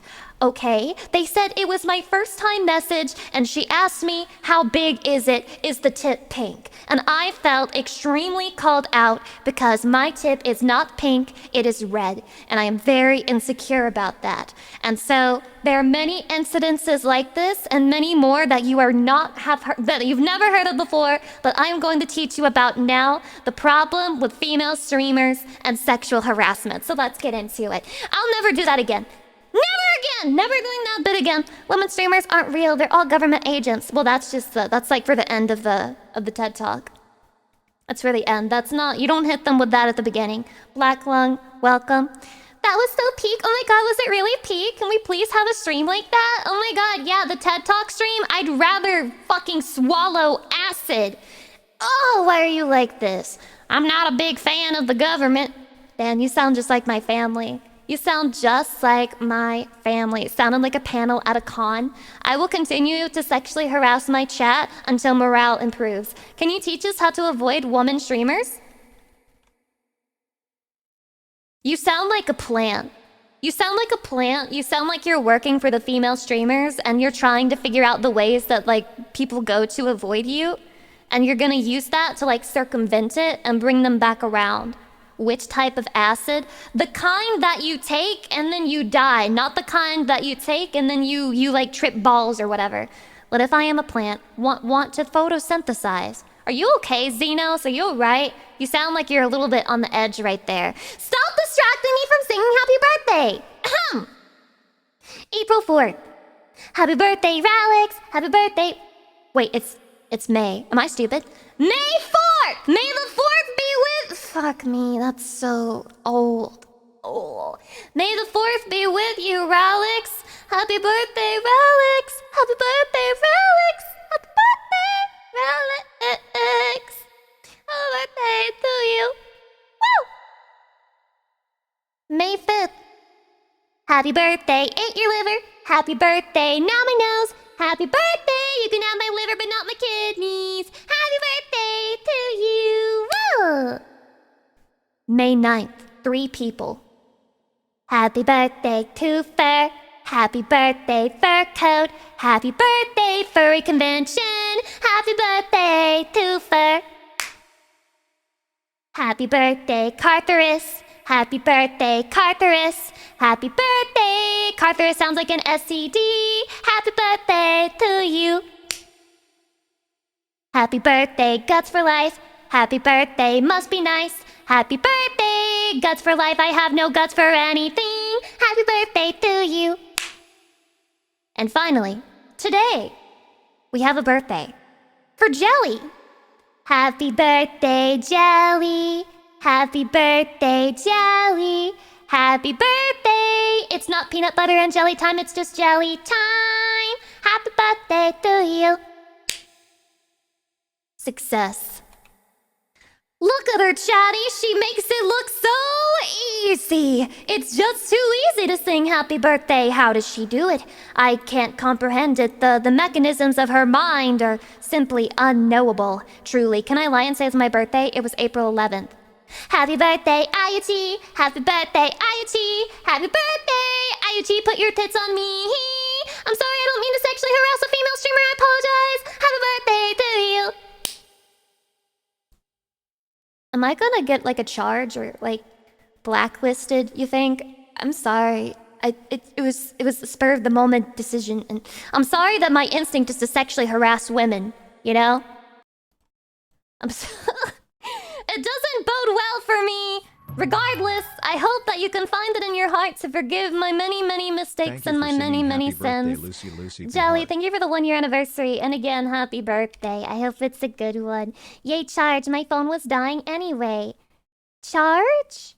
Oh, right, because I'm going to catch a charge. No, I mean the legal one. I don't mean the one that you were going to get for your electric things that you plug up to your nipples and you're just like, charge, and then you come like instantly. I don't mean those, but I can understand the mistake, the way that you people, your minds, where they go. Do you want a picture, chat? Are you fucking flirting with my chat?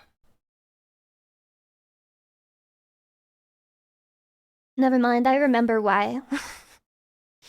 I remember why my instinct is to sexually harass women. No, I mean if my boob's on you. Whoa! How could there be a picture of this? How could there be a picture of this? Someone is getting banned, and it's not gonna be me. It's not gonna be me. She said that she consents.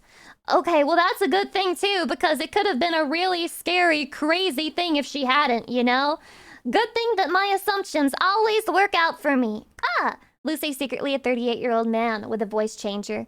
It's not secret. It's not fucking secret. Do you want to hear my man voice? Here's my man voice. Yeah, so my name is, Todd Jones. Todd Jones. And, I love being a man. Having dick and balls is nice. I like going around with my dick and balls. And, like, I like doing the leg step to unstick my balls from my leg. It's fun. So now that you know the real me, what are you gonna do, bro? How you gonna handle it? I might be more masculine than you, haha. You saying balls a lot? Well, you know, when I take my voice changer off, I become a lot more masculine. Real. Todd Jones making me question my sexuality. Isn't it? I know, like, my normal voice is so hot. That's more of a boy voice, lol. Let's see you be a female woman with the puberty of a female woman, and let's see you manage to actually do a good impression of the depths and the low register that a man's voice goes to. Let's see you do that. Okay? I'll wait. I'll be here waiting. Okay? There's a reason that women, when they're hired to voice men, it's always the 10-year-old boys, dude. It's always the 10-year-old boys. It's never a fucking 50-year-old man being voiced by a woman who has a fucking Chad voice or some shit. Or Goku! Oh yeah, and Naruto. But they started out, well, I don't know about Goku, but Naruto started out as a boy, so it makes sense. And then they just wanted to keep up that tone. Damn, I find that the voice actress must be very talented though, right? They have a woman VA in Brazil's version too. I feel like Dragon Ball Z is one of those things that might be better dubbed, because when I heard Goku's Japanese voice, I was like, ooh. Whoa! Ooh. Ooh. Like, you know, one of the rare exceptions where the dub somehow sounds better to me, to my ears. I wasn't a big fan. The VA puts a lot of soul into it. I think they all do, you know? I have a lot of respect, especially for Japanese voice actors, because they clearly take their craft very seriously. Yeah, for the redeem. Yes, we're going to react to videos. I swear it. I promise you. I haven't forgotten. Did I forget? Maybe. I only forgot because I was sexually harassing and being sexually harassed. You understand. These things are natural mistakes to make. Goku's Japanese VA is an old grandma, no joke. Well, that explains it. Kind of sounds like one too. I mean, they sound like one, so why would that be surprising to me? Why would that shock me in the slightest? It don't. Is that supposed to surprise me? It don't. It does not. You sound like you have a good music taste? You think so? What? How the hell do I sound like I have a good music taste? You guys keep trolling me. I think they're trying to convince me that, like, they can hear my music that I listen to while streaming. I'll be honest, with a few anime I prefer dub. Mostly stuff like G Gundam and Yu Yu Hakusho. I unironically like the English dub more for some things because I played that game over and over again in the English version, such to the point that I cannot deal with the Japanese version as well, even though that's the original. I've been replaying Rune Factory in Japanese, as many of you know by this point. And some of the Japanese voices, I'm just listening to that shit and I'm like, you know, I don't know about that. I don't know about that choice. I don't know about that decision. That just doesn't sound right to me. That doesn't sound right to me. You know, I went from one guy, he sounded just like a very smooth, cool tone in English, like very neutral. And then I go to the Japanese version and I'm like, are they trying to say this guy's fruity? Because he has a very high-pitched voice. Way more high-pitched than the English version. Like, what are they trying to say here? Is he, you know, like, and then you do the hand flip because he sounds totally different in the Japanese dub to me. fucking lucky. Thank you for the 1 year Here's to anniversary. another. I said dub. I meant original. You know what I mean. You know what I mean. Chatty knows what I mean. They would never judge me for getting words wrong. Never, because Chatty loves me, and they would give me the benefit of the doubt. Which character? Arthur. Arthur in Rune Factory 4, if you listen in Japanese, he sounds... You know, he sounds like... You know what I mean. You literally know what I mean, okay? I'm sorry, but yeah, he's very femboy coded. His hair is ridiculous. His hair, it's like, God, it's, fuck. I don't even know how to describe it. I feel like that guy's character design got ruined by his hair. Why'd they do mans that way? Why would they do such a horrible, awful, terrible thing? Now look at me, I'm in the corner. I don't speak to Arthur, he can stay in his library. Is it a library? It's an office, dude! They don't even understand the things they're talking about, guys. They don't even know what they're talking about. They're deluded, they're crazy, they're irrational. They don't have the first clue about fuck! Wait, hold on, okay.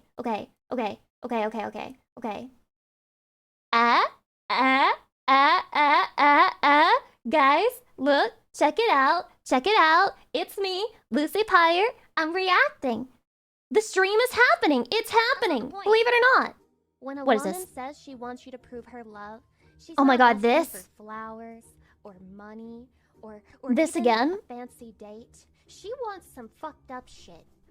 Like a I'm still fucking right. cum tribute. She I'm wants still to see right. your phone gallery, all the photos being I'm still her. right. She wants to see that you're taking candid shots of her. Wait, why at is her this song ugliest playing? moments, and then obsessing over them and making them your phone background. What she wants is something that is very hard to provide physically. A blood It's something oath. that you just do naturally. It's something that shows your love and dedication in a more She's spitting. Who is this metaphysical girl? way, in a more meta way. Lucy literally never has ugly moments though. I can try to make an ugly face.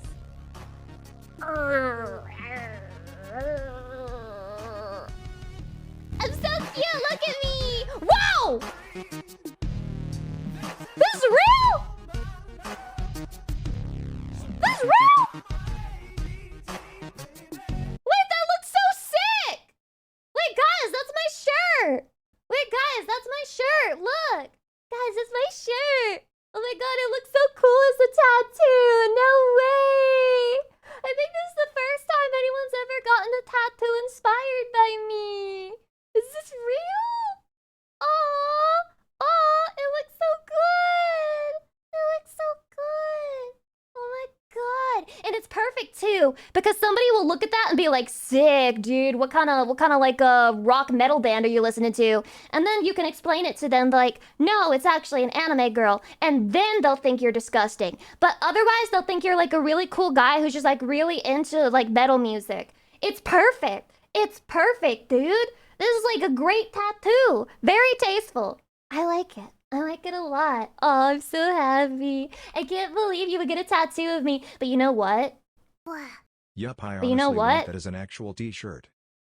You know what, dude? Now I can't do anything bad ever. Because that would mean that this guy regrets his tattoo. Which means I'm never allowed to be a bitch. Like I'm never allowed to have a DM leaking moment. Which means I have a lot of things to delete, of course. But thank you so much for getting this. It looks so good. I hope you like it, and I hope you never regret getting it. Because it's a lot to put on me, you know? Like a lot of pressure, but I'm sure I can wear it with pride. And you know, you can always get it covered up to say something else. And like, you know, like you can make it look like a ball sack instead of like a devil tail. And then that would be pretty cool. So yeah, tattoo accountability. You know, guys, just more pressure. Genbu678. Congratulations. I believe this is the first person to ever get a tattoo of either Lucy or I guess the Lucy brand. Very base. Chatty, that's a tattoo of you, because it's the Demonites. It's a tattoo of you, dude. I can't believe this guy likes Chatty so much he got a fucking tattoo of him. That's pretty crazy. If it makes you feel any better, they can always get it altered if things go south. It'll never happen, guys. I'll never get canceled. Trust, trust, trust. I'm just gonna kill everyone who would think of doing it. Okay, so I have a couple of videos that I pulled off of Reddit, and then a couple of videos that I pulled out of my own ass so that we could watch them together and have a good time together. I'm ready to feel my brain leak out of my skull, and I want to do it with you.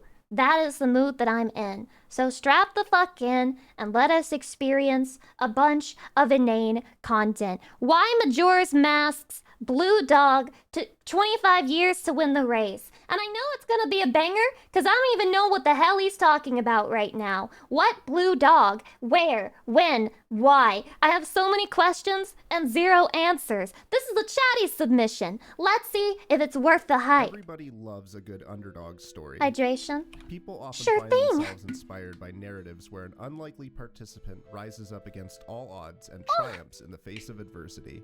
Wait, what is this from? Usually, though, the underdog is Why does it look like Elden Ring despite not being Elden Ring? I can think of Oh my God, competitors who have dog! tried and failed more times than the blue dog in The Legend of Zelda I'm Majora. raising the volume.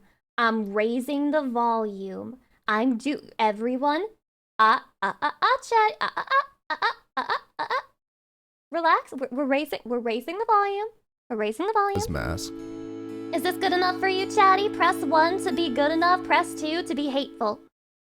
Among the many side quests in the game is a racetrack at the back of Romani Ranch, where the player can select Yay, one of everyone's 14 happy dogs now. to bet on Wait, in a those race. are so cute. I never 4 knew white, about this. 3 beige, 3 gray, Beige, 2 more brown, like based. 1 gold, and Gold 1 dog. ill-fated blue dog.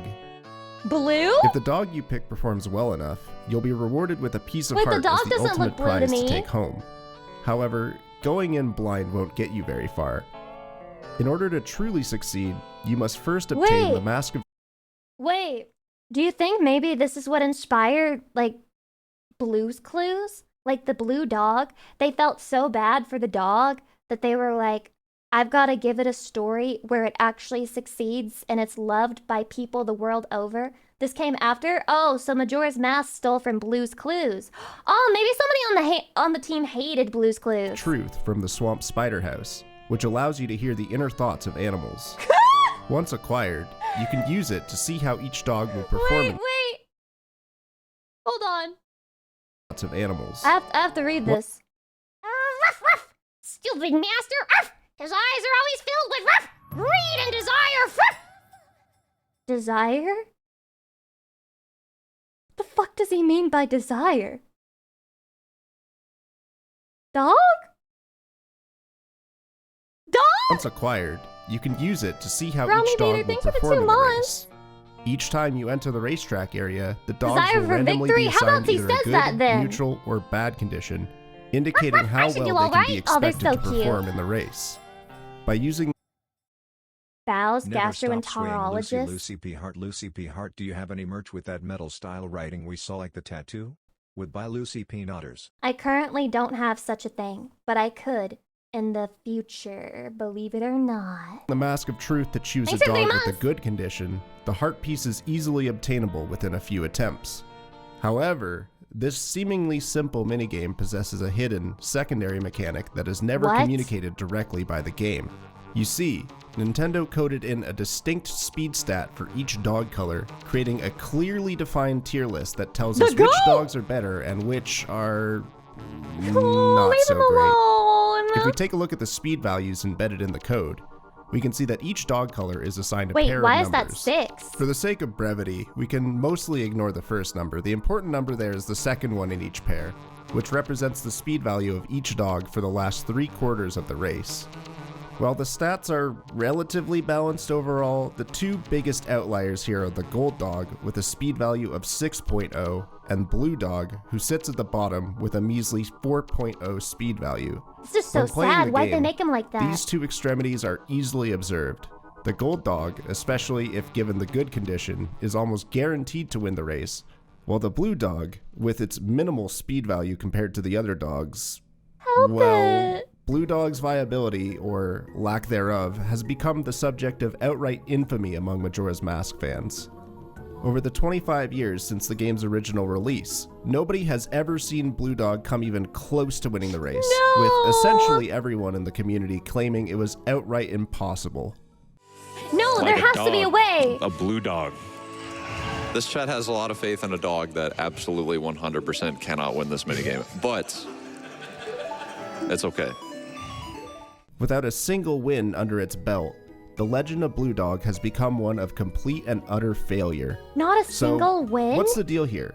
Is it truly impossible, or have we just not tried hard enough? Well, as it turns out, there may just be a glimmer of hope for our beloved underdog.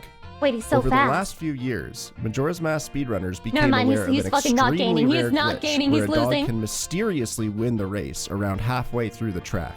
What? The source of the glitch is due to a math error in the game's code, where the game performs a check to see if any of the dogs are in the finish line region. The way the game determines the finish line region is by looking at 3 separate regions defined by the differently colored shading And only shown win here. with glitches? But that's how real life is sometimes. Sometimes you succeed over a glitch. It's true. I feel like me being here is a glitch in the Matrix. If any dog is in all 3 regions at Great. once, the game deems it on the finish line and having completed the race.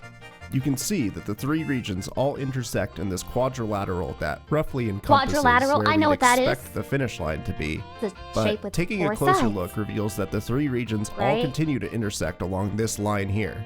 Oh, they're When touching. you know it, the line runs all the way to the other side of the track, revealing the source of this glitch. If a dog ever happens to be exactly on this line, The Legend of Zelda in every form has been picked apart, scrutinized, dragged down to its skeleton, and then the bones have been picked apart, and then the bone marrow has been picked apart, and then the atoms that compose the bone marrow have been picked apart, and then the nucleon, and the nucleus, and the electrons, and the protons have all been divided so that they can determine the exact situation in which Blue Dog can get a dub. the game will see that it's in all 3 regions at once and declare the dog to have finished the race way earlier than any of the other dogs. Nothing And compared to this what they did glitch to Mario could, 64. in theory, grant Blue Dog You the sound victory biased. we've all been Bet waiting you're a for. Mario fan. But wait, I hear you say. If the Who line is this runs little all the twink, way by the across way? the track, shouldn't this happen all the time? The dogs cross over this line every single race, so what gives? The truth of the matter is that the line is extremely, extremely thin, and the dogs themselves are treated as nothing more than coordinates in a 3D space, that is to say, Oh. a single point on the map upon which the game draws the rest of the dog's model. Every frame, the dog will move along the track by having its coordinates shifted a certain distance along the track relative to the dog's speed value. It's easier to visualize if I draw this out in a 2D space. Let's say a line falls How exactly is the here 2D on the space? Is racetrack, this not 3D? and a dog comes in moving 5.5 units every frame. It's important to note that the game only evaluates if the dog is in the finish line region once per frame, meaning the only time a dog's position is checked is over these 5.5 unit increments. As a result, in almost all normal instances of the dog race, the dogs hop over the fake finish line region, which is why this glitch rarely ever happens in practice. In fact, as of the recording of this video, there How are only often are we 4 known talking? instances of this glitch ever occurring within Oh regular gameplay, no. with the first known instance not occurring until 2018, a good 18 years after Majora's Mask originally released. I say known instances because probably there's been more cases over the years, but without sufficient evidence, we have to assume that any prior instances of this occurring happened to someone who didn't know enough about the game to recognize that something special had happened, nor feel the need to Imagine watching the Blue Dog win and you're just like, damn, that's not the dog I voted on. God, this game sucks. count it for the internet, who would probably just write them off as having an uncle at Nintendo. For Majora's Mask nerds, it wasn't until the 3rd time, when it happened to speedrunning legend Marco in 2022, Why is that anyone guy? took What is note of this it guy's and began name? digging into why this glitch From- occurred. From Final Bonjour, Fantasy? Why is he staring at me like that? Squall? Why did I think his name was Leonhard or some shit? Gold dog, gold dog. D'accord. Okay. God damn. Ok. Haters in shambles. D'accord, okay, Picking what? corn out of the gold dog shit. Quoi? He is Leon in Mais- Kingdom Hearts. Oh my god! So I'm not wrong! So I'm a genius! I'm a genius, I'm a genius, I'm a genius, Hello? I'm a genius. So Blue Dog won. What? In Marco's clip, we can observe the 2 key pieces of evidence that the glitch happened. Uh-huh. First is that the race end jingle plays way earlier than we expect. 270. Oh. Quoi? Yeah, the way he's like, leaving the what? rest of the race in complete silence. That The so second is that the game awkward. says Marco's pick, the gold dog, got second place despite What the reaching the fuck? actual finish line region before any of the other dogs. But this lines up with what we expect. Some other dog, one of the other 13 anyway, landed on the ethereal line I described before, triggering the end of race jingle early and claiming the coveted first which place title dog from the rest won? of the dogs who all had to finish the race legitimately. With this in mind, let's take a look at the clip of the first known instance of the glitch occurring. God, that Go, fat Franker bitch. Z! I don't know what message you had, but hopefully it's a good one. Do you think she takes care of all these dogs equally? Do you really believe it? I need him to speed up right about now. Can he speed up? How would you even know if Blue Dog won from Really this that glitch, fast. though? Wait, Absolutely not. Yeah, exactly. Hell no, she neglects Blue because he what never did the wins. music just do? And that's why he never wins, because he never gets love. He won, but what just happened? He's so excited about it. It's endearing. Oh my god. Wait, but how That do you makes know no who sense. won? That's the sound, like, it should, the music, that sound it made, it shouldn't make until Did you notice what was odd there? really that. Despite the Oh, glitch okay, it's the clearly arrow that happening with shows. the My early bad, race my end bad. jingle, Trev's chosen dog is still deemed to have won the race. This means that not only did Gold Dog finish first legitimately, but it was also the lucky dog that triggered the glitch.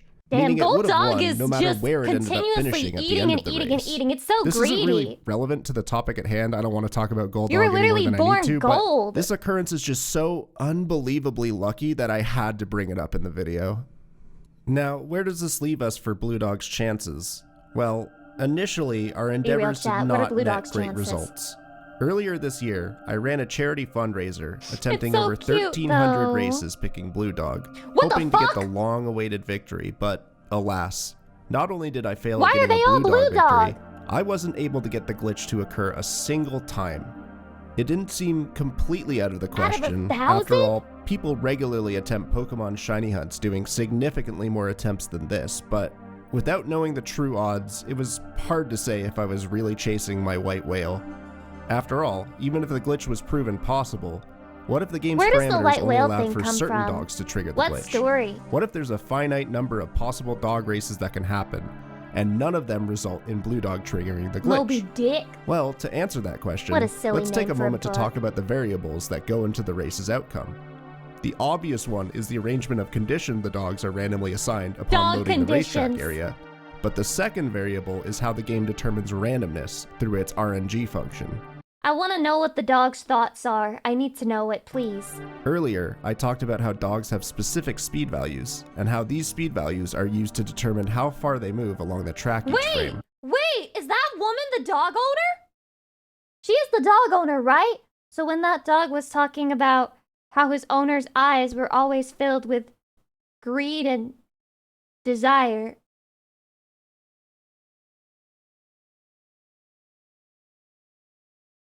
Let's continue, shall we? But I glossed over an important detail. Every frame, each dog will have a random fluctuation between -0.5 and +0.5 added to its base speed value. I love math. I love This it when means, other people in do addition it. to the condition the dog is assigned, each frame, the game will make 14 calls to the RNG function in order to determine the dog's actual speed for that 14 frame. calls. While explaining the finer For each details of how frame? RNG functions work is well outside the scope of this video, and there's plenty of resources out there if you're interested in the topic. The good news is that RNG's role in this race is actually rather simple. Because the race runs automatically, the number of RNG calls the game will make during the race is consistent, and a race that starts on a certain RNG value, assuming the dogs have consistent conditions, will always end in the same result. More simply put, the only RNG value that matters for the dog race is the value on the frame that you start the race. This tangent, of course, is all to derive the I remember the Legend of Zelda Ocarina of Time. Yeah, somebody mentioned it, the warp teleport thing, where if you did a certain type of action and then randomly, I don't even know exactly what's happening there, but you would do a certain number of actions and then walk into a place, and then it would teleport you to like the end of the game where you go to fight Ganon. Yeah, Dacre Tree to Ganon's castle. Isn't that shit weird? Why are computers so silly like that? And how do you even find that out? Answer to the question I asked earlier Hydration. about how many possible dog races can the game produce. Now that we've established what the possible variables are, we can come up with the correct answer. Beginning with the dog's conditions, this number is actually smaller than you might think, because the game will always arrange it such that 4 dogs have the good condition, 5 have the neutral condition, and 5 have the bad condition. This means that It's the total always the possible blue number of dog with the bad distribution you can condition. have for these conditions is 252,252. Okay, it's pretty big, but it's a start. Now for the number of possible RNG values, well, the RNG value in Majora's Mask is stored in memory as a float 32, which is a fancy way of saying the game allocates 32 bits in order to represent the different values it can contain. This means that there are 2 to the power of 32 possible RNG values, That's which a lot. is roughly 4.3 That's a lot! billion. Oh, and it gets worse because with the dog's conditions in play, we get to multiply one big number by a Muriel, Evie, significantly welcome. bigger number How and lucky arrive you at gotta our be to answer. accidentally stumble on a There glitch are like 1 that? quadrillion, 83 trillion, 414 billion, 90 million, 350,592 possible dog races that the game can produce. Okay, so that's a lot, but there's good news and bad news with this number. The good news is that with so many different dog race possibilities, surely at least some of them result in Blue Dog triggering the glitch, right? Surely. The bad news? Realistically, we are never, ever going to get even close to this many attempts at the dog race. If I were to trigger a new The blue dog is the real example, the quintessential example of people who are told, but you have so much potential. Yeah, I have so much potential. You know how many resets it's gonna take for me to get it right though? dog race every second, it would take me 34 million years to reach that many attempts. Needless So to say, sad. you'd have to be a madman to even attempt this sort of thing.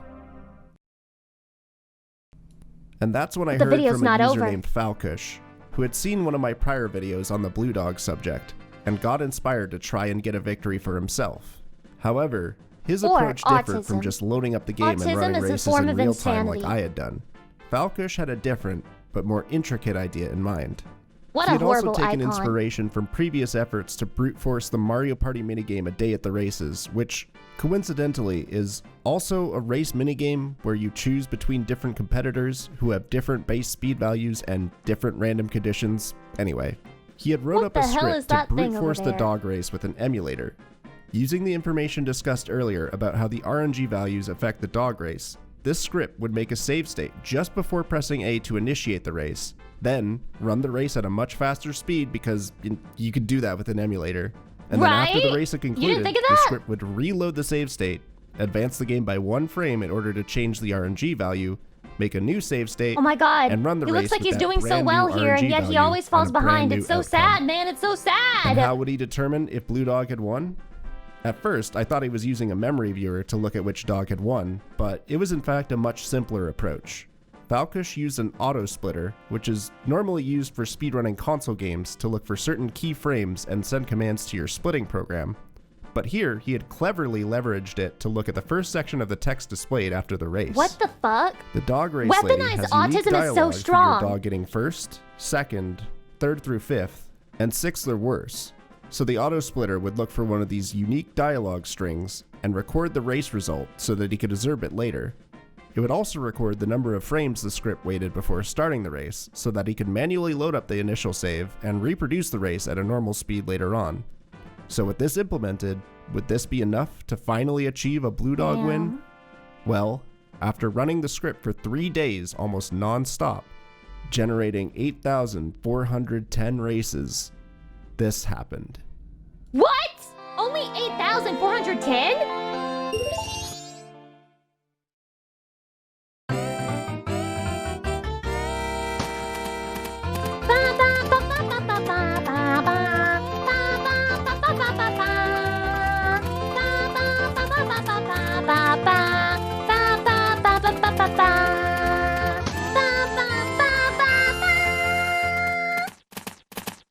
Is it happening? Is it happening? Is it happening? Those little paw noises are so funny to me. He's done it? First place! Can you believe it? The world's first ever Blue Dog victory. All thanks to the tiniest oversight in the code allowing for an early win. And with Falkush's effort to automate attempts, given the total number of possible races I discussed earlier, the fact that it only took around 8,000 attempts shows that the glitch might be more common than previously thought. And remember, this glitch isn't exclusive to Blue Dog. Although he didn't have an automated way to track the frequency of the glitch happening to any of the other— This is all totally unnecessary and meaningless Nerd Olympics. Heavy Arms Custom, name a single thing in life that fucking matters. I dare you. I dare you. How dare you try to diminish this man's accomplishment just because you don't have the same exact type of autism that he does. Pathetic. Pathetic, bro. Dogs. He estimates that it has around a 1 in 1,000 chance Lucy of matters, happening, I'll take it. and he did see it occur a few additional take times that. through continued attempts. As a bonus, he included a clip he saw of Blue Dog getting a legitimate 4th place, which, to both of our knowledge, was the best we've ever seen our boy do outside of the glitch. He's not even on the and podium, in his video but 4th description, place will he win proclaimed a question: in my heart. Can the Blue Dog get better than 4th place without the glitch? Well, as it turns out, the story doesn't end here. What? Falkush was determined to figure out just how good the Blue Dog could perform without the glitch in play, and he had an idea of how to make this happen. Remember at the start of the video, I talked about how each dog had a predetermined base speed value that outlines its overall viability in the race? Well, Falkush had the idea to use this information to min-max the dog's conditions based on their speed, and thus generate optimal conditions for the Blue Dog. In simpler words, Blue Dog had to have the good condition, and the fastest overall dogs needed to have bad or neutral conditions. That is true. The result maximizes Blue Dog's chances for a victory.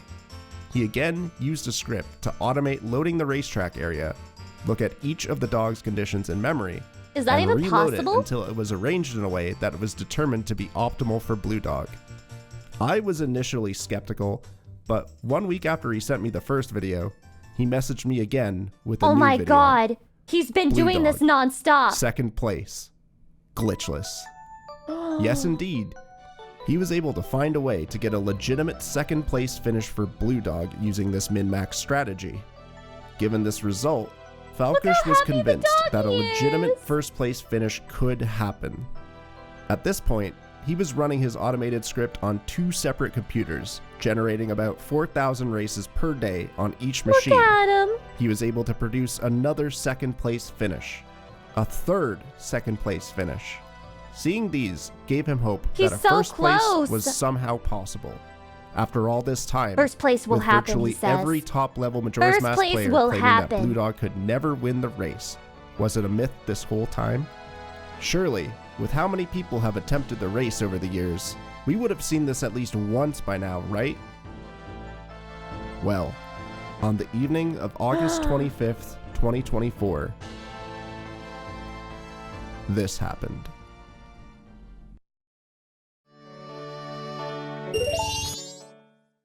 August 25th, 2024. A day for the history books.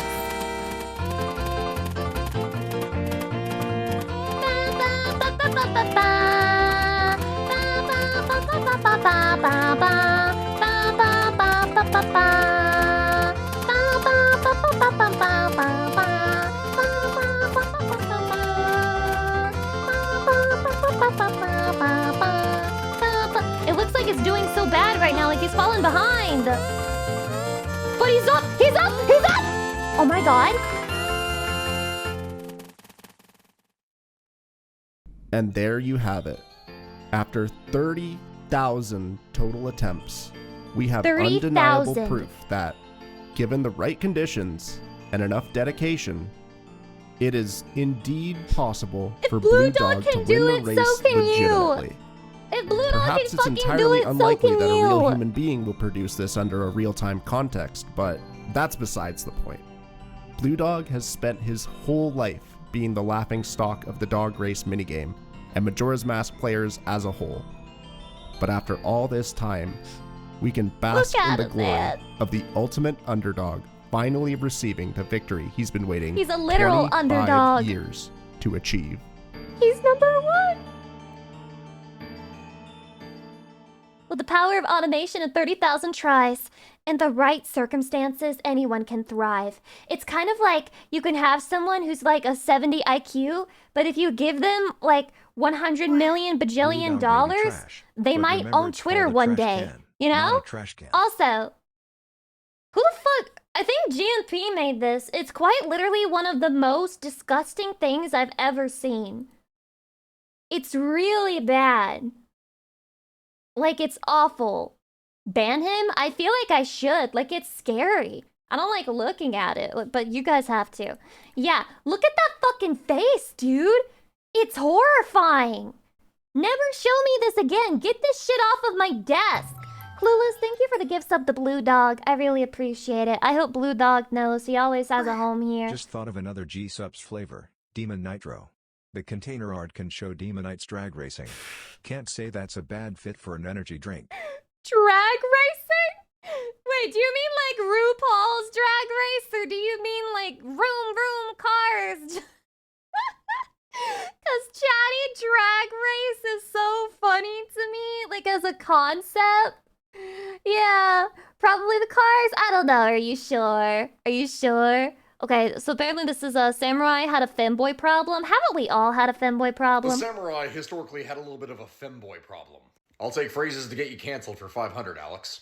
It sounds weird, I know, but I'm serious. Allow me to explain. He's serious. You see, my friends, back during the Edo period of Japan, one of the types of entertainment that became extremely popular was this thing called kabuki, which, if you haven't seen it, it is a type of theater that is genuinely very dramatic and over the top. It's oh, because the only guys could play the girl part? This is extremely important is because historically, actors and actresses all over the world typically were not paid very well. And one of the things that they would do to supplement their income is to, quite literally, sell themselves, like prostitution. Because of the mixing between the upper and lower classes, and when I say mixing, I mean really mixing, that would take place during kabuki theaters, this is something that the Edo government really did not like. And so they took steps to ban women from performing in kabuki. The response, you may... That's so fucking funny! Dude, we're tired of women selling their bodies, like, as actresses. So we're gonna ban them and only men can play the roles. That should get rid of the problem. This guy makes awesome They've never heard of Bussy before! Women were replaced in kabuki theater by effeminate boys. These young males would then also play females offstage in the whole prostitution gig. This is something that apparently ended up creating so many problems that the government would just outright ban all kabuki theater in 1652. If you want to hear the full story of that, check out the History of You guys are too fucking horny. We have to get rid of art. Podcast where I just did an episode on male prostitution. I say Japan's always been historically had a little bit of a fem. Incredible! Now this is something that I would like to learn more about in the future.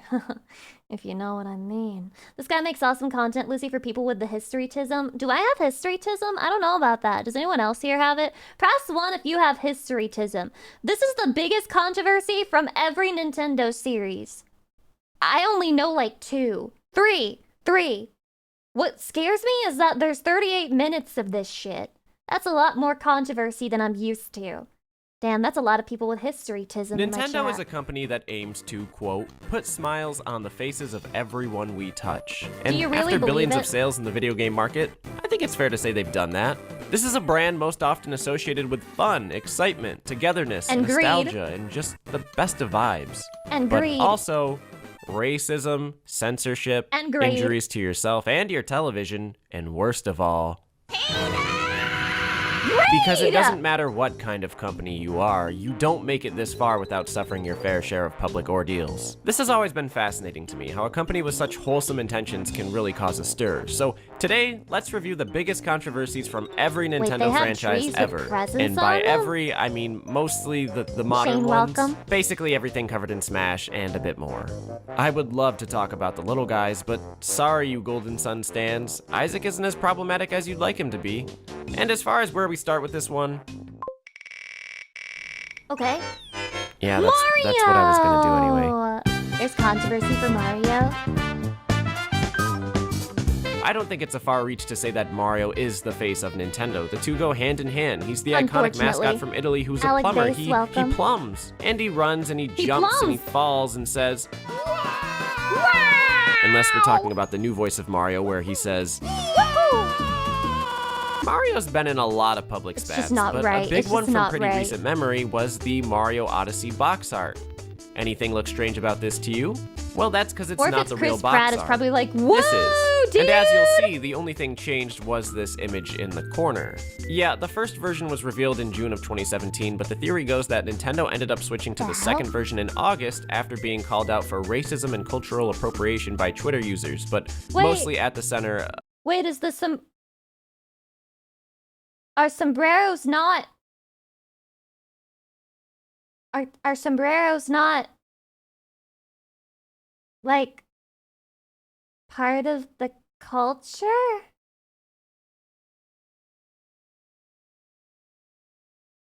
My friend is Mexican, I'll ask him. Guys, we have to wait for Elephant to ask his Mexican friend.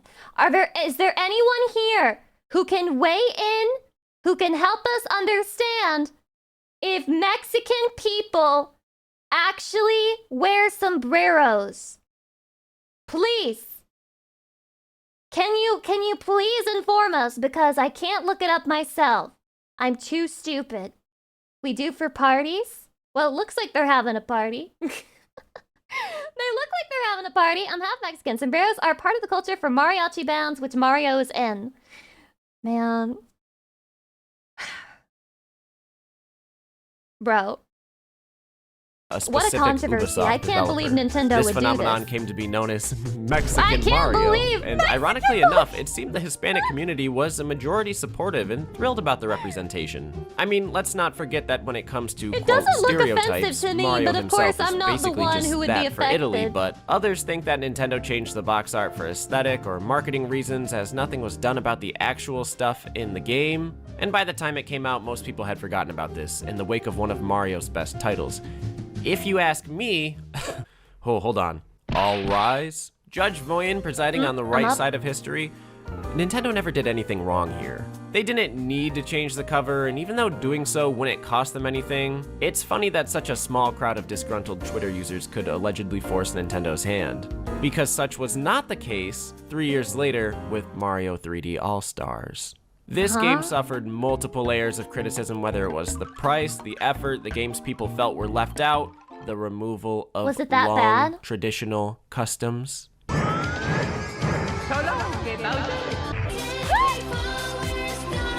Mario's so funny. And on top of all that, epic pro-consumer Nintendo made it only available for 6 months as a limited time special for Mario's 35th anniversary. This didn't sit well with people, and there was so much back and forth about it, like for months, with way more outcry than Mario Odyssey box art, but You know what? As it should be. We should make fun of Nintendo for being greedy and putting out bad products instead of inventing outrage that doesn't exist. Nintendo stood their ground, using Doug Bowser as a shield, and Makes the game perfect vanished sense. from the eShop on March 31st, 2021, and like, Why would a year Nintendo later from admit shelves they in made a store. mistake?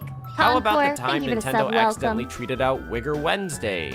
How about the time they bought the adult film parody, Super Hornio Brothers? You know, starring King Pooper, Luigi, Bob, and Spider-Woman? Or when PETA released the Mario Kills Tanuki Flash game to siphon attention from Mario 3D Land. Yeah, PETA does this often, and we'll probably discuss them again later, but to commemorate the launch of Mario 3D Land featuring the return of the Tanuki suit, PETA launched a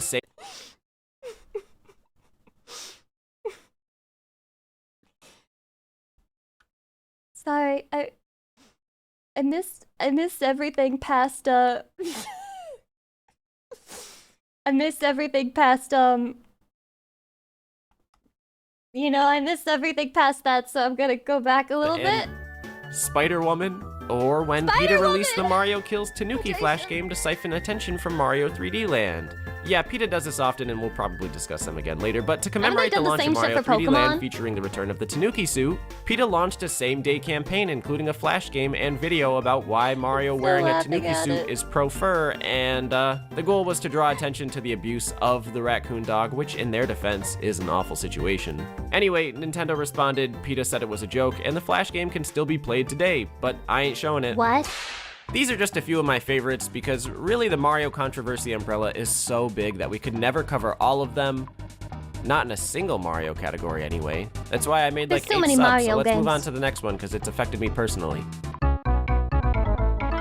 How many of you have played the original Mario Party, and how long did it take you to figure out that it was not a party at all, but instead a ruthless I feel like I missed out on having a childhood because I never played the Mario Party games as a kid. bloodbath against your friends? Well, with a few specific minigames, it was quite literally that. The one most often remembered is Tug of War, where the goal is to win a tug of war match by rotating the controller's joystick faster than the other team or player, because this is a 1 versus 3 minigame. Yoshi and kids Bowser quickly figured out fused the together? easiest way to do this was not to use your thumb as intended, but the palm of your hand. This allows for a more swift and precise Got that rotation. strat, got that The tech. problem here No is that gambles, with I the can start rigid, now, sensitive true. surface of the analog stick, you've practically created a drill, and yeah, you see the issue. Even with the glove, it hurts. Oh my This god! doesn't feel good at all. This glove does Bad for nothing. my hand. Wait, were people getting real injuries? This is not okay. Get poked, son. This really does hurt. I could like start a fire. I think it, yeah, I think it Ow. hurts. Yeah. It's dark and hell is hot. I think it hurts more as an BMX out adult. stores now. Call it a welt, a blister, for me it was a straight up hole. But so many kids injured themselves by doing this that it led to an expensive lawsuit and Nintendo giving out these gloves they wanted kids to What wear when the playing hell? Mario Party. Growing up with this That's so fucking funny. That's so fucking funny. Not fix it so that it's like better to use it a different way. Like not sell a new version or anything. Just like, hey guys, we got you some gloves. game, I honestly don't know a single person who we played with who didn't try this at least once. It was like a badge of honor. Get the huge gash If the and then glove immediately doesn't break fit, out ice you water to must put their entire submit hand into, a and tech that's support email to That's Nintendo just how we HQ. learned back in my day, kids. And also, I ended up beating the other 3 people, so you know what? It was totally worth it. You'd think after such intense legal action, Nintendo would want to stay away from this minigame, but they later ended up bringing it back. Twice. Just First to remake the it the 3DS, right way. which, okay, fine, I don't think the circle pad is capable of causing injury. But again on the Switch, where they included a disclaimer in Mario Party Superstars. Bold risk. At the same time, like, Do how not could play you not? using the It's such palm an of your important hand. cultural piece of Mario Party history. I Unlike will free listen to this updates. warning. Yeah, let's get this out of the way super quick. Since the Switch, really since the 3DS, almost every Mario Or sports other game has areas suffered of sensitive skin. Are you guys implying that people were just like putting it on their dicks and then like swirling it around or something? a drastic drop in quality, mostly due to free updates enabling unfinished launches. Everyone is always whining about Yeah, it, me, included. we know that We've about got you, like 4 Extra. videos talking about it on the channel, and I intend to stay toxic about this until we get a good one. So, long story short, pray for Mario Baseball and play Mario Golf World Tour. Mario Kart has strangely lived most of its life outside any sort of public meltdown, which is pretty cool and just a big display of how beloved all these games are. I mean, sure, people can be a little divided on some of them, but like, is there a bad Mario Kart? No, because they're all good quality titles. They're all bad. Because I haven't played them. Yeah, I guess you're right. If they were so good, I would have played them Unsurprisingly, already. bringing your series to a mobile platform exposed some greedy underdealing. Oh shit, this because was a Mario mobile Kart game? Tour is no stranger to the very cheered on and Nobel Peace Prize winning feature that is loot boxes. Where by What? spending in-game currency, you can receive special items from the Spotlight Pipe, and you can also pay us real money too. Yeah, this one spells itself out. Nintendo got sued in 2023 for promoting gambling to children, and dude, I don't even know how they got Wait. They got sued for it? I can give you a lot of people you could sue for this in that case. this far. Countries in Have a Europe no outlawed welcome. loot boxes literally years before this game even came out. How can anyone not have guessed this is how things were gonna go? Nintendo must have, because they got rid of the feature last year and replaced it with a shop. I don't know, dude. This is just Nintendo's How has Battlefront 2. Gacha And not been also, sued then? while we're The real answer is people simping for the gacha companies and defending gambling with their fucking lives.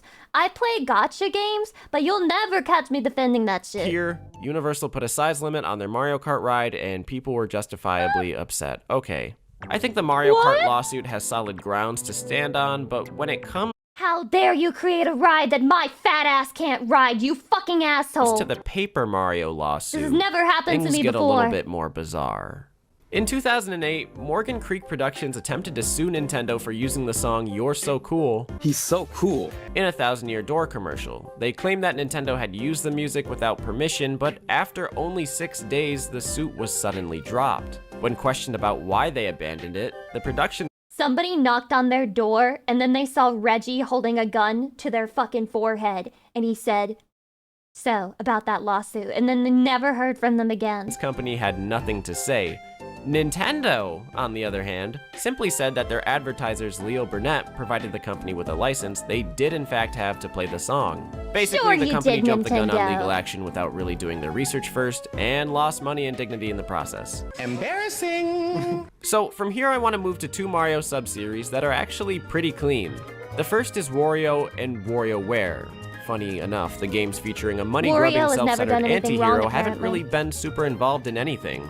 There was one small controversy about misheard lyrics with Ashley's theme on WarioWare Touched. Wait, she's so cute! It ended up all being bogus and in my opinion isn't worth the legitimization that is talking about it at length in a YouTube video.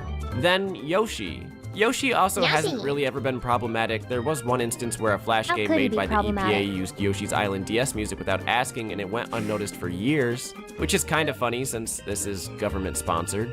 Nintendo called them out on it in 2019, they removed it and all is well. Beyond that, Yoshi is pretty much clean, although I hear he's a bit of a tax evader. However, in the Mario crew, there is one member that is responsible for one of Nintendo's biggest legal battles. I'm talking about a conflict so threatening it could have destroyed the company. Is it Waluigi? And that member is... Oh my god, this company made a monkey that causes havoc from the top of a big structure? And then this company also made a monkey that causes havoc from the top of a big structure while kidnapping a girl? Those plagiarist scum. In the early 80s, Universal Studios, who owned the rights to King Kong, attempted to sue Nintendo over similarities with their Donkey Kong. This was well before the days of Nintendo being big money. Universal was an established corporate giant, and Nintendo was a baby on the shores of Washington. Meaning it wasn't just a terribly one-sided matchup. Losing the hey, can you copy my homework? Just like make it look different so that we don't get caught. This lawsuit could have easily toppled Nintendo. But because Nintendo's legal team was able to find an earlier claim of Universal's that King Kong was public domain, they therefore asserted that Universal never had any rights to King Kong themselves, God, why does she look like she's coming? Because we saved that legal jargon for Ace Attorney. Is Universal she having a moment? Was being hypocritical with the King Kong name, using it to benefit themselves and put down others. Nintendo countersued for damages, won, defeated some appeals, and when she's a hear me out girl. She's like, oh, 100 men versus 1 gorilla. What if it was 1 gorilla plus me? on to make Donkey Kong his own great character, as he always had been. And years later, the two eventually made up in time for movie distribution and a theme park and doing whatever else billion-dollar companies do after school. King Kong. This is one of my favorites because Judge Voyen, Part 2. Judge Voyen. Nowadays, it's kind of wild to look back on this story where Nintendo was defending themselves as the little guy. Because almost every move they make today seems like some big company bullshit. And as we finally close out this Mario category, I want to remind you that there's a lot of non-series specific Nintendo controversies that just go to show you how alienated they are from this identity. In the 80s, they were fighting for their life. Nowadays, they are fighting everyone like we are trying to take their life. No, Nintendo. I just want to listen to the Heart Gold OST for no reason. Jeez. Speaking of Pokemon, we should probably talk about the batshit insane reception of Scarlet and Violet, where everyone was quick to discover loads of bugs and... No, wait a minute. I've got the wrong game. What was the one that came out before it? It was like, a long-standing problem with them. Hold on. Here we go. Brilliant Diamond and Shining Pearl skipping out on platinum content and resorting to chibi models was the worst way to remake. No, it's not that. It was pretty bad. It was pretty bad. Right. Okay. Sword and Shield graphics served as proof to many fans that Game Freak was behind. Fuck, no, it was the one before that. Let's Go Eevee and Pikachu pandered too much to the beat of Pokemon barely Go. Sun and Moon abandoned Jody Dollars, Wild Battles, had that wire accessory included. It really shouldn't be shocking that the most controversial games in a series produce the most, controversy. And with Fire Emblem, Fire Emblem has controversy? Fates was definitely going to suffer that fate. I'm logging off. After Awakening brought the series into a resurgence, there was a lot of hype going into the next entry. But Fire Emblem Fates took a fusion approach of being Pokemon in Shin Megami Tensei, where it had several versions and they were based on a choice made early in the game. You could join the birth family, the foster family, or deny both, and each of these would lead to a different $40 MSRP 3DS game. You must be joking. That in itself was already causing issues, especially after Nintendo decided to make a 3-in-1 version of the game as a limited edition for $80. But then, just a couple weeks before the game was out, came reports of localization. This was the removal of certain aspects of the game. I feel like I've heard about this. Or offense in the West, and I remember somebody making a post of a Fire Emblem scene and how in the English version it was just them being totally silent, but in the Japanese version it was two characters having a real conversation as like an example of how bad the localization for that was. It was this. Oh. Sex! She wants me. God, she wants me. Look at that stupid look in her eyes. Oh no. God, I love dumb bitches. The war game won't let me pet my wife. Damn. How dare you try to downplay that, you fucking heathenist normie-ass scum. If it's in the original, then I want it in my localized release. If people acted at the time like this was gonna kill Fire Emblem Fates, no. We gotta kill this guy. Bitch. Fire Emblem Fates is gonna kill Fire Emblem Fates. Simultaneously, I do legitimately understand why this can be so frustrating for the overseas market. Fire Emblem Fates completely rewrites some characters, removes supports, removes skins, or rather, covers them up. Oh yeah, obligatory mention of the Tharja curtain. Can't The Tharja curtain? remove skins, or rather, covers them up. Oh yeah, obligatory mention of the Tharja. Ironically, I feel like they somehow made it more horny by inviting the viewer to consider what is hiding behind the curtain. They might have made it more sexually arousing.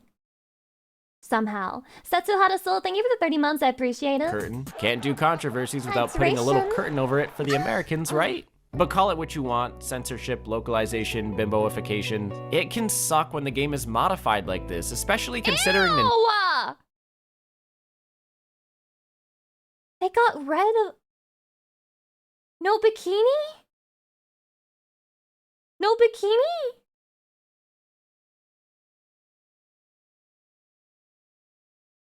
I think whoever was in control of localizing this game should be shot. Nintendo did it as recently as this year with Fire Emblem Engage. But they should be shot, But you know what I 3 mean? months before Fire Emblem Fates was suffering regional changes, it was Xenoblade, with Xenoblade Chronicles X. This game was covered in controversy for a while as well. Fans were upset about the faces, the music, the data packs, and Nintendo altered it quite a bit for its Western release, changing a few things, but it was the removal of the boob slider that really did it. And also, have you ever... When will you people learn? When will you people learn that you cannot separate the man from the goon? You can take the goon out of the game and you can't take the goon out of the man! Said the word boob slider out loud. That's fun as hell. Anyway, from here we could talk about Nintendo expat Allison Rapp and how the boob slider controversy grew into a far bigger one. But this is the Xenoblade topic, and we instead should focus on how the complaints of no boob slider may have led to a 180 reversal in the series' next biggest controversy, which was...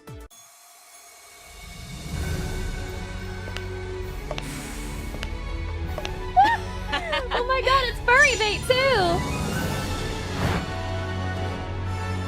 Holy, I bet furries... Oh, wow! The name's Dahlia. This is Christmas for furries. Allow me to make your life as enchanting as possible. Jesus, those tits are huge!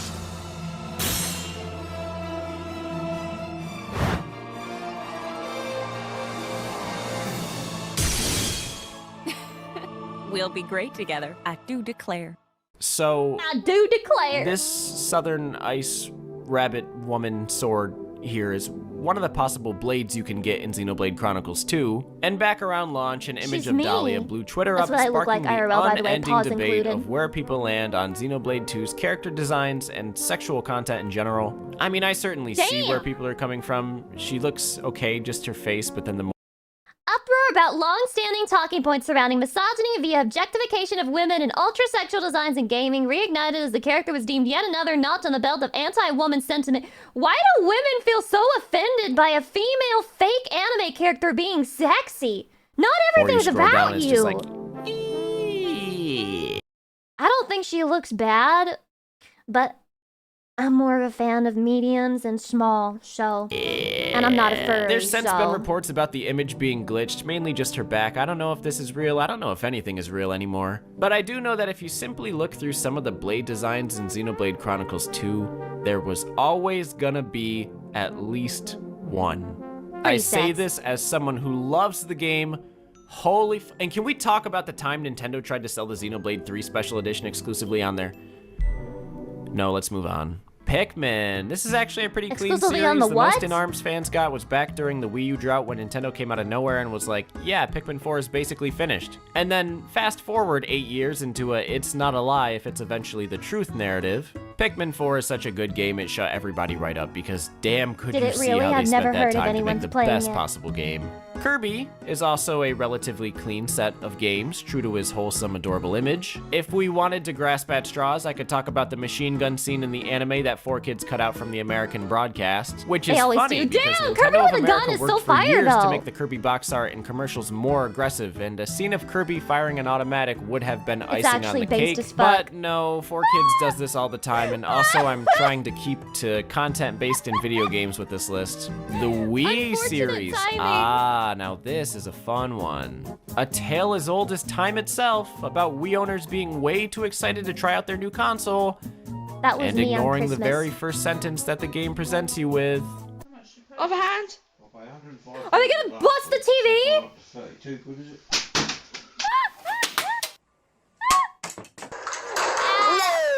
But after the funny YouTube videos it's a Darwin of people Award destroying for your their own wallet. property, first lawsuits, second, Nintendo overemphasizing the strap in every future release, and third, designing the bowling ball controls in Switch Sports to have you hold on to the Joy-Con when releasing the ball, thus to avoid controller flight as much as possible. And speaking of Switch Sports, which isn't in the Wii series, but in the Nintendo Sports series, fuck that game. This is another controversy I'm part of, and that many of you know me for, criticizing the dumb avatars, the free updates, the online model. The game could have been legendary. It's obviously famous for the wrong reasons, but I have to set that aside for now because there's another game in the Wii series I love that the Wii took Sports, some shots, baseball. They don't have arms and shit. Wii Fit? Wait a minute, Script, are you sure it's not the god-awful Wii music or the terrible attempt at Wii Sports HD? How could the title that started the trend of fitness gaming cause any backlash whatsoever? Oh, so you mean it's fitness in general. So it turns out they called a 10-year-old girl obese. Wii Fit, the original body shamer. Kids these days have Instagram and TikTok to make them feel bad about how they look. They'll never know what it was like to drop $90 on some cutting-edge Nintendo technology to tell them they're out of shape. You're morbidly obese. God. Especially when, if they really wanted to get all buff and such, all they had to do was wait a year so they could buy... Punch-Out! What is this? For how iconic Punch-Out is, it sure is not doing anything. The last game came out almost 15 years ago, and the series has had basically nothing but Smash and re-releases since then. Which sucks with the because guy. the Wii entry is a great game that you can play with This motion guy was controls rage and bait get in Super extremely Smash sore Bros. doing. The Switch would be perfect, if not for a sequel, just a port. But why hasn't Nintendo done that? No, go ahead and guess, because when I tell you it's racism, oh my god, Voyan. What? Let me introduce you to some of the opponents in Punch-Out. This is Glass Joe, the first character you fight. He's very small compared to everyone else and goes down rather easy. That's what French people just, they just look saying, like that. They just look like that. Soda Popinski from Russia, who constantly drinks They have croissants when you milk them out. Von Kaiser, who's the strict military dude in suspenders from Germany, Bear Hugger, who resembles a lumberjack and drinks maple syrup from Canada, Super Macho Man, the very tan, self-obsessed boxer from Hollywood, and Donkey Kong.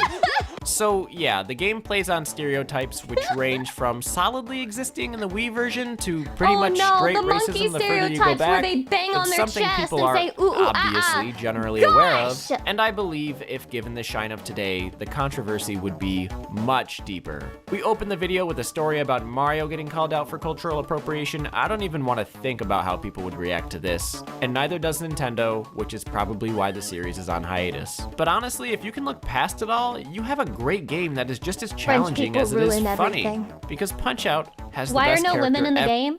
They don't want you to beat the fuck out of a woman, okay? They're not willing to do that. It's Nintendo. ever.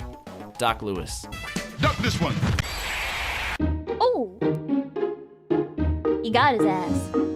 Moving into our next giant series with The Legend of Zelda, 20 games across 37 years, there is so much going on, so let's get the big boys right out of the way. Number 1, the Skyward Sword demo from E3 2010 that was a disaster. Okay, so here, I have to cut vertically. It was a disaster, really? Because they couldn't handle the Wii Number 2, controls? Ocarina of Time's Islamic references in the OG version of the game. Number 3, weapon durability. Number 4, female Link. Number 5, the Zelda cycle. All right, let's leave it at that, because now I want to... Wait, what's the Zelda cycle? Female Link. I need to Number know the 5, Zelda cycle. Zelda... Dane Mutter, welcome. New game is revealed. Fans predict the end of the series. The art style is kitty. Game gets delayed again. Fans say they have lost hope and no longer care. More info is revealed about the game. Fans get excited and claim the game will win Game of the Year. Game is released. It receives universal acclaim and blows everyone away. The art style is now considered beautiful. Fans wait for the next game and say it will be the best one yet. I will never change my opinion on the ugly-ass graphics of the Zelda main character game. Don't fuck cycle. with me. All right, let's leave it at that, because now I want to go to my favorite place on the internet, the official Zelda bitch thread. Bitch thread? From 2001, this is a time capsule of the general internet reaction to The Legend of Zelda Wind Waker shortly after its beta footage was released. Most people know this story by now, but after 2 great N64 games and a demo showing what a GameCube Zelda could look like, we were shown what the GameCube Zelda would look like, and people found this new art style revolting. I remember my eldest brother specifically slamming this new entry, which shocked me as a kid because he was the one who introduced us to Zelda, and as you can see in the thread, he was not alone. I think I'm gonna cry. Yeah, Nintendo, good to see you making more mature games now. Stylish? Link looks like a 2-year-old freak. This sucks. That is a disgrace to the Zelda franchise. I don't know if I'm a Nintendo fan anymore. All my hopes were on a mature Zelda that would surpass every game and kill any Xbox shit and P2 titles. But after seeing that Zelda video, I punched my monitor and said, why, Nintendo? Why, Nintendo? I'm deeply reconsidering my purchase of the Cube now. Considering another bumble of a move on Nintendo's part, Final Fantasy X is looking better each day. Oh my god. The Wind Waker backlash was so huge, it would influence Zelda for the next 4 years and basically become the reason for Twilight Princess. And if you think the arguments died once the game came out, I mean, yeah, they kinda did. It might look kitty, but only one Zelda game lets you stab Ganondorf in the head. True. That is pretty brutal. Wait, hold on. I built my channel on Animal Crossing. Can't we do this in like a more ceremonial way? No.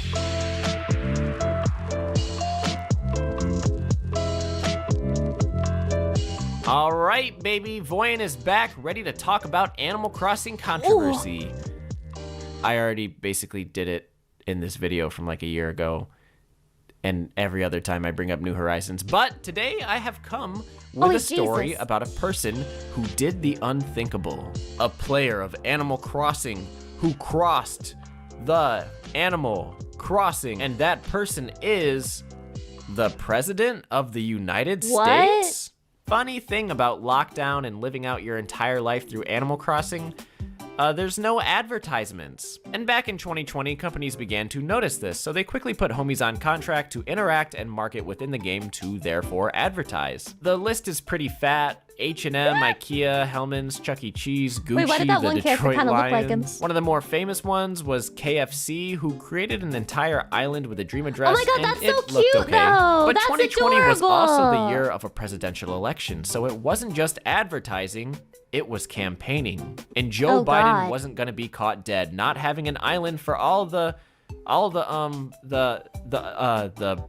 bronies? Just a few weeks before Election Day, the team behind Biden revealed his very own island, which also looks, it's very serviceable. I personally believe I could have done a better job, so maybe hire me next time, Mr. Biden. But there will not be a next time because someone wasn't fucking impressed. Nintendo. Releasing a statement a month later saying, please refrain from bringing politics into the game or as a marketing platform that directs people to activities or campaigns outside the game.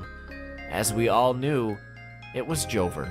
Despite this, his island still stands, a symbol of defiance against the 1984 practicing Nintendo. Damn, but those roses Maybe are he cute. can fight for reform against this. Oh man, that's good. Oh, that's hot. Jover. That's hot. Despite that's hot. this, his island the still American stands, flag a symbol of defiance roses. If you're a against true the American, you'll put this in your practicing Animal Nintendo. Crossing village right now. Maybe he can fight for reform against the Star Tree ban. This is another one we talked about recently too with the Federation Force video and basically all of Nintendo's actions from 2013 through 2016. The tone-deaf announcement after Other M, overly defensive interviews, removing the fan-made Metroid 2 remake. My favorite overly defensive game dev moment is, don't you guys have phones? Leading to boycotts, sales disasters, and the most disliked video at the time, which I won't bring all that up again, go watch that video if you're curious. But it was a rough few years for Metroid fans, like it was rough last year. Damn, I didn't know y'all had it so rough. Advance Wars fans, aka me, MRQ, thank who you for had the to 7 suffer months. a year-long delay of the remake Wait, she's due cute. to She's cute. similarities with real-world events. Ooh. Yeah, basically a staple of the franchise. F-Zero. Oh, damn. Nintendo forgot. Bro, I mean, to have video game controversy, you first need video games, and F-Zero has been on administrative leave for like 2 decades. That's probably how it gets to its biggest scandals, fans just wanting an answer. They will literally do anything for an answer. But no, this series is also modern Captain a majority Falcon game? clean. Ugh, give me something good. Give me something like... Oh, hell yeah. Bayonetta. Bayonetta gets in about the as much voice trouble as you would actor expect for a controversy. series I about remember that half-naked one. women using guns to fight demons. But not because of any of that stuff. That's actually why people love the series. They love its over-the-top, stylish, adrenaline-triggering, promiscuous nature. Somebody said that if Bayonetta released today, she would be trashed by people on Twitter for being overly sexualized, and then people tried to deny it and say like, no, because Bayonetta's sexy in the right way. You people are fucking liars. So You're it should come as no liars. surprise why everyone was confused when Bayonetta 2 was announced to be If only Lucy was that Nintendo thick. Fuck you. exclusive. And of all the How times am I to be not enough? exclusive, to the upcoming and ill-fated Wii U. Back in 2012, Sega decided they were no longer interested in funding Bayonetta 2, but Nintendo, looking to win back over their hardcore audience with their new console, was. So they teamed up with Platinum, making the game an exclusive for the Wii U. Why do all and game the developers have internet the same came dead look in with their eyes? Weapons. Specifically against themselves, the big meme being that Bayonetta fans were threatening to SD over the port. It released in 2014 and Self-destruct? everyone was fine, although they never stopped asking. I gotta say that as a Wii U owner at the time, this is like the best fucking memory I have of that console. Bayonetta 2 was Wait, the this is only for the time we got Wii? something everyone else wanted, and for the rest of the Wii U lifespan, it would be the other way around. So while it sucks that the sequel How did I couldn't go never multi-plat like know? the original did, I ate up every second of this. In the case of Bayonetta 3, Wii U? not so Oh, much. that explains it. Fast forward 10 years after the Bayonetta 2 debacle to just a couple of weeks before its sequel is out. And of all the people a problem could arise with, it is not the fans, it is not the publishing company, nor the developers, but instead, Bayonetta's voice actress, Helena Taylor. I remember who this. took to Twitter to announce that she would not be returning to the series after Platinum offered her a trivial $4,000 US to reprise her role. Everyone was pissed. Fuck Platinum Games, fuck Bayonetta 3, fuck Hideki Kamiya, who shut down his Twitter account and all of this. And it was all so Damn. believable. A big company Yuki treating their Maru, talent welcome. like they're worth way less.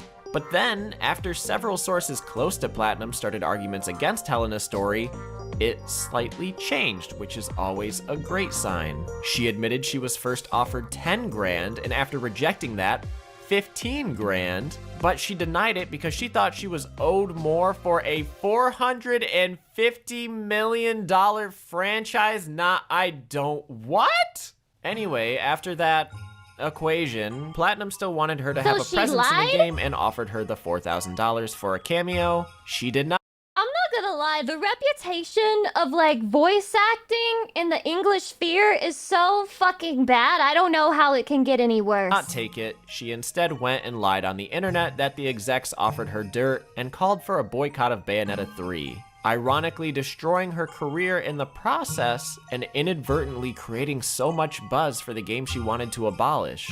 At the same time as the ongoing actor strike, I don't really want to say the company was in the right and that this was basically all Helena's fault. But yeah, this was pretty much entirely her fault. Platinum did nothing wrong. In fact, Hideki Kamiya offering her more money and then a simple cameo is actually a very nice gesture. And for Helena to not only lie about this situation, but not apologize and then also call for a boycott, I can't see how she doesn't deserve her fall. I feel like a fucking celebrity in this town. Is that the new one or the old one?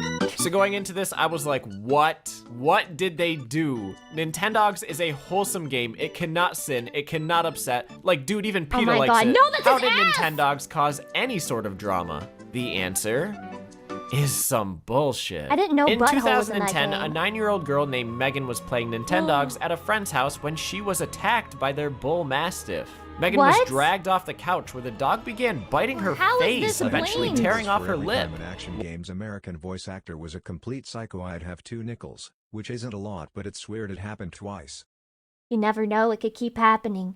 It's dangerous out there, man. Why? How is this related? Well, her grandmother told outlets that the dog heard barking from the DS game and that triggered him. She said, I think this Dude, that's the dog's problem. That's the problem of the parents for owning a dangerous dog that fucking mauls children when it hears another dog. That's not normal dog behavior. game should carry some kind of warning. People should be told not to play it when there are dogs in the room. I blame the dog for what happened to Megan. If they hadn't been playing it, I don't think the dog would have gone Bro, dog owners will do anything except take accountability. for her.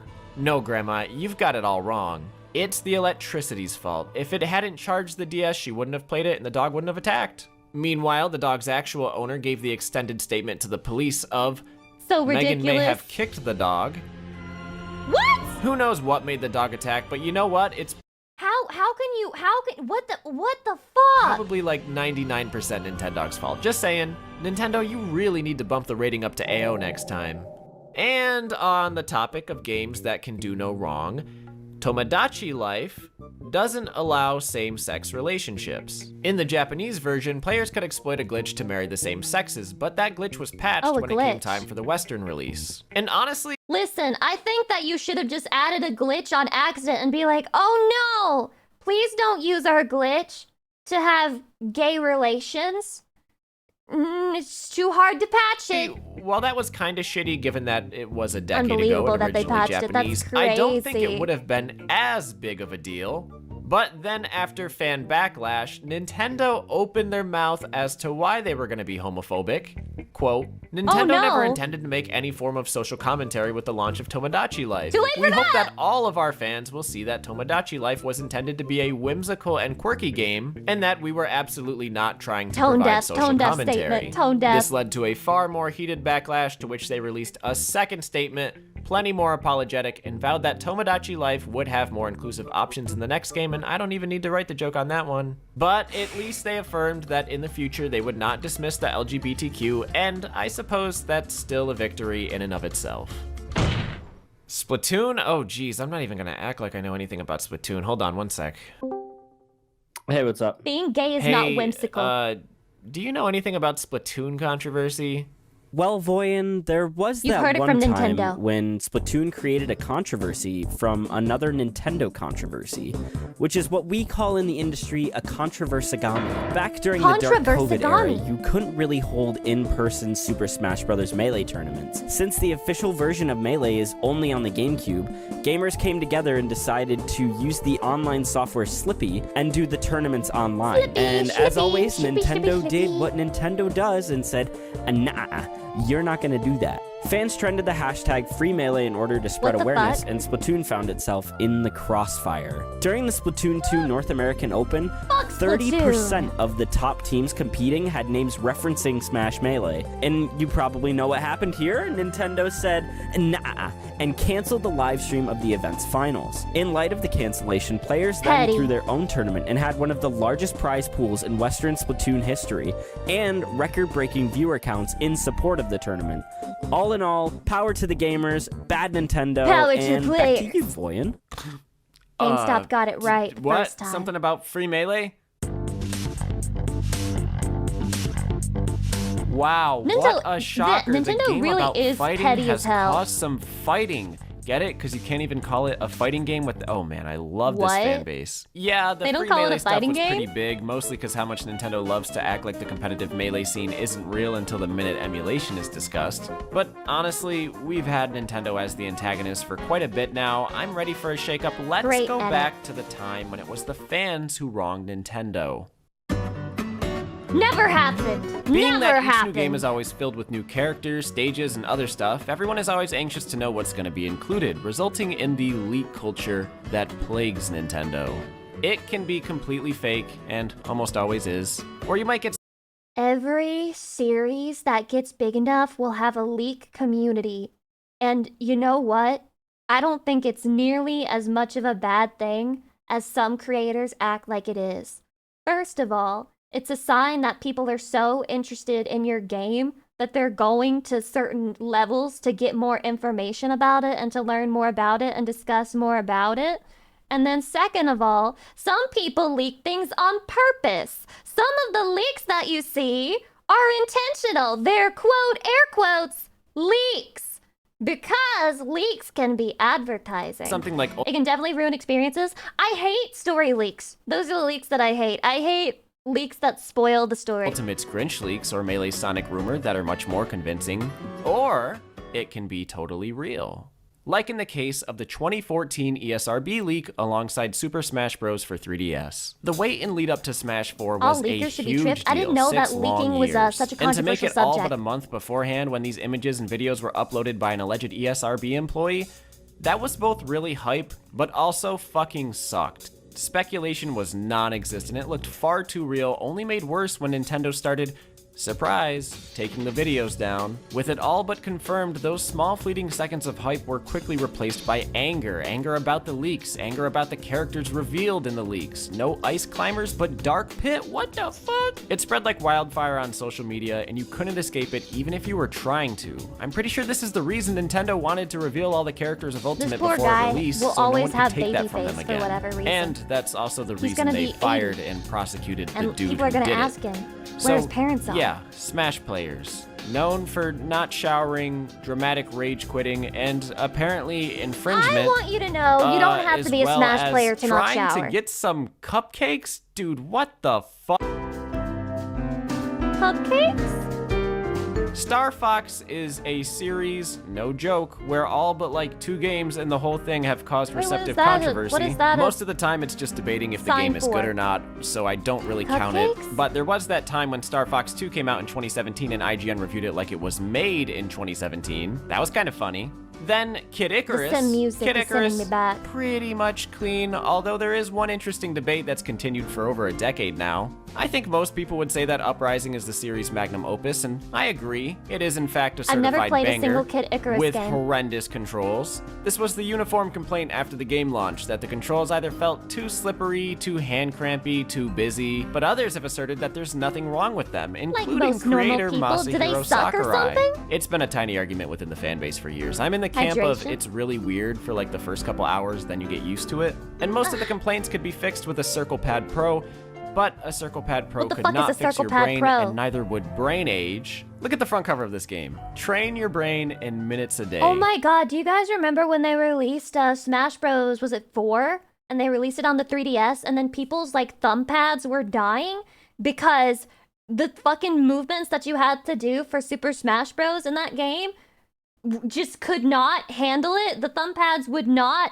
compute, So that and they was would a just fucking fucking lie. die. Neuroscientists have actually and fall performed off. studies, and they have found that the game might not actually be as cognitively beneficial as it advertises. That's what I've been telling you people. Farmville, Play I remember Professor that. Layton. You My think mom was flash obsessed focus with that. improves your eyes? You think my stop smoking uh-oh. My stop smoking coach. Is that real? Well, guys, I wanted to save the best for last. The Mother series, while meant to be a silly, lighthearted set of JRPGs Was playing this off ever genre tropes, translated is to also very English? contentious. Risky pop culture references, horrible marketing, and development frustration, but the biggest controversy comes in the form of why won't Nintendo give us the best goddamn game of all time? Listen, we have done some terrible things here in the West, but anything to deserve withholding the divine work that is Mother 3? No. There's so much speculation on why, but gamers have largely given up on when, which is what I'm gonna send you home with. A reminder that we shouldn't ask for the reasons Nintendo hasn't released the game, but just for a release date. And I think that's where we're gonna call it. This is so sad. Why would they blue ball people like that? They do the first and the second game and then they refuse to do the last one? What's so wrong with the last one? What even happened that caused them to give up on Mother 3? What a shame. What a shameful thing for them to do. And Nintendo tired of the West, I get it. And yet they keep marketing things towards the West. If they're so tired of the West, then why do they do so much shit here? Why do they open theme parks in California if Nintendo hates the West so fucking much? I think that they are hypocrites. They want their cake, their Mother 3 cake, and they want to eat it too. But little do they know that you too could play Mother 3 with this one trick they don't want you to know about. Learning Japanese. What the hell is this? It says biblical best friends.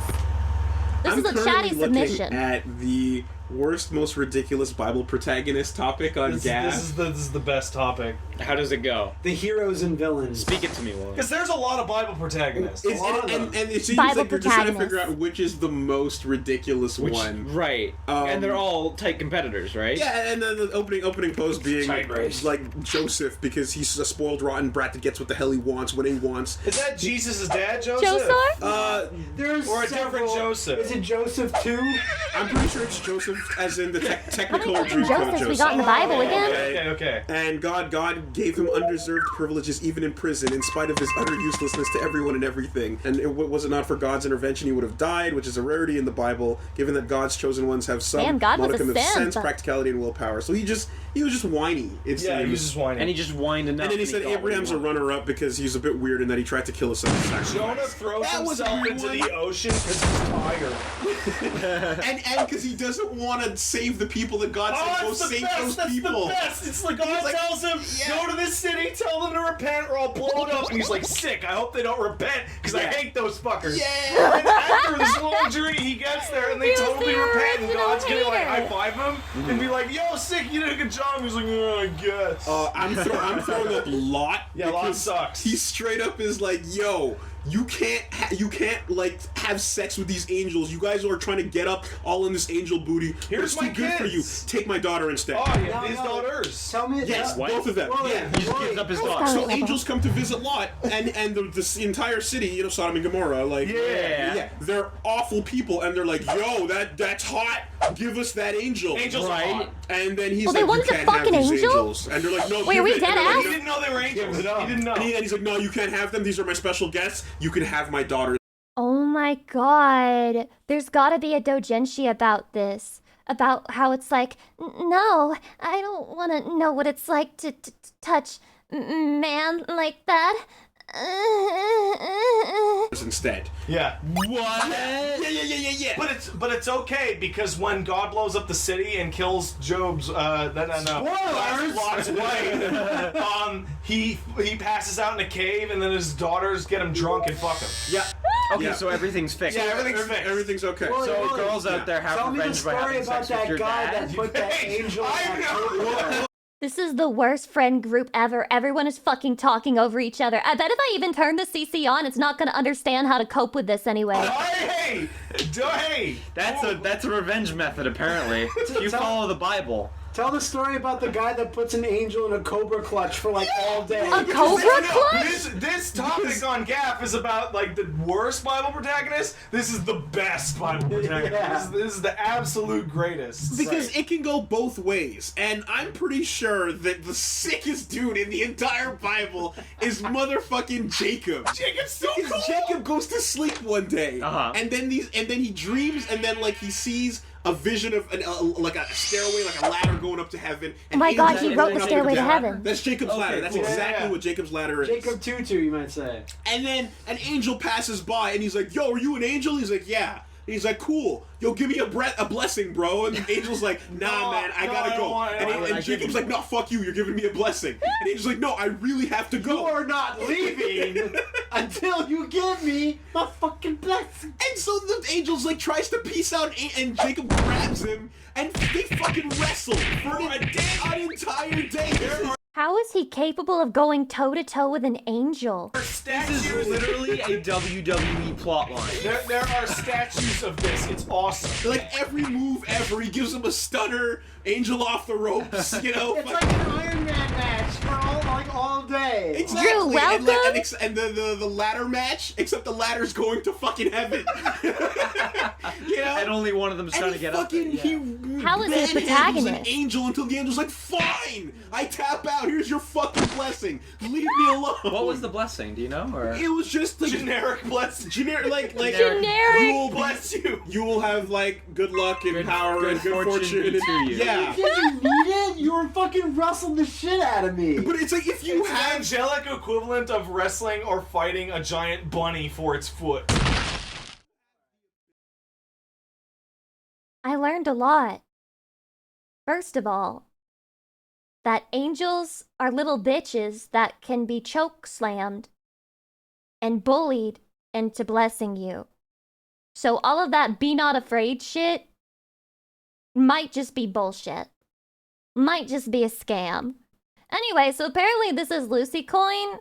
In Lucy we lust. And then the back is, it says come and it's just my asshole. So I thought that I would ask if you guys would be interested in investing in this coin. Or maybe I should give up immediately. I'm thinking, I don't know, like $5 million start. $5 million start investing into Lucy coin. Once we have that, I think we can start to build our empire. Anyway, so this is Anti-Piracy, the Fake, the Creepy, and the Downright Malicious. I'm assuming this video is gonna be about the many different games that had like the anti-piracy shit, where like if they detect that it's not a legit copy, they'll just show you like a snuff film of Mario getting like DP'd by Bowser or something, as if that wouldn't encourage you to pirate it or whatever. But I know actually nothing about this, but the subject really interests me, so I wanted to watch it together. So, while doing my daily research for tech rules can be exhausting at times, it also leads to some pretty fun rabbit holes. Sometimes I'll come across strange occurrences or questions that I just can't let go of until I find the answers to them. Case in point, why is my SEO tool telling me that a giant portion of my viewers are suddenly really interested in Mario Party DS? And then maybe they are.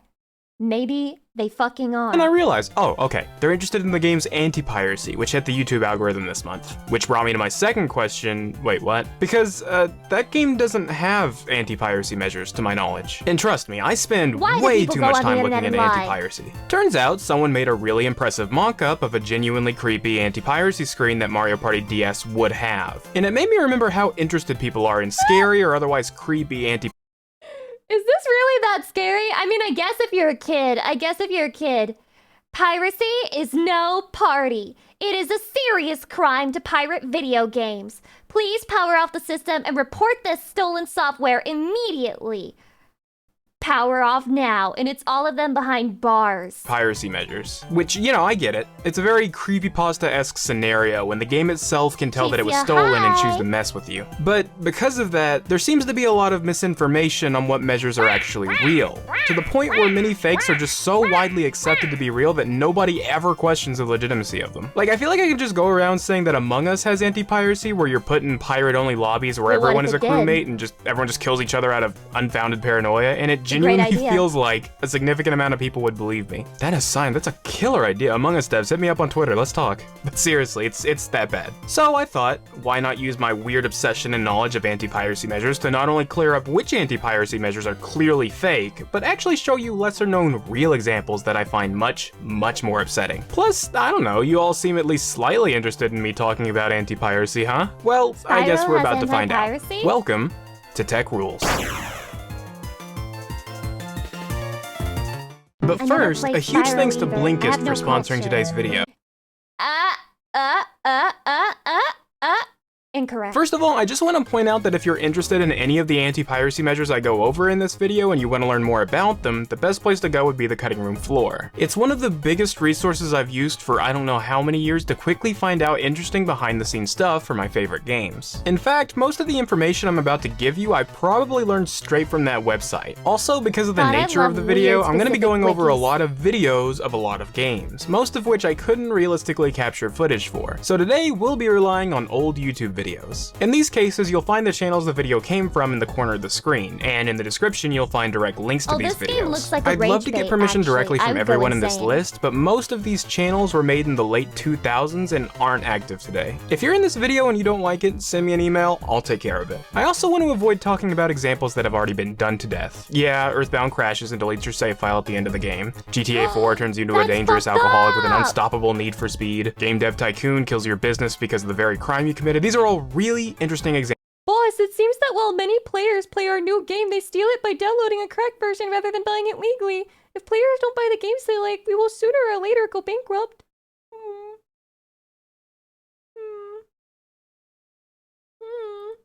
But every YouTuber and their mother has talked about it, and I'd rather tell you about stuff that you've hopefully never heard of before. We're also not going to go over feelies because they're not terribly...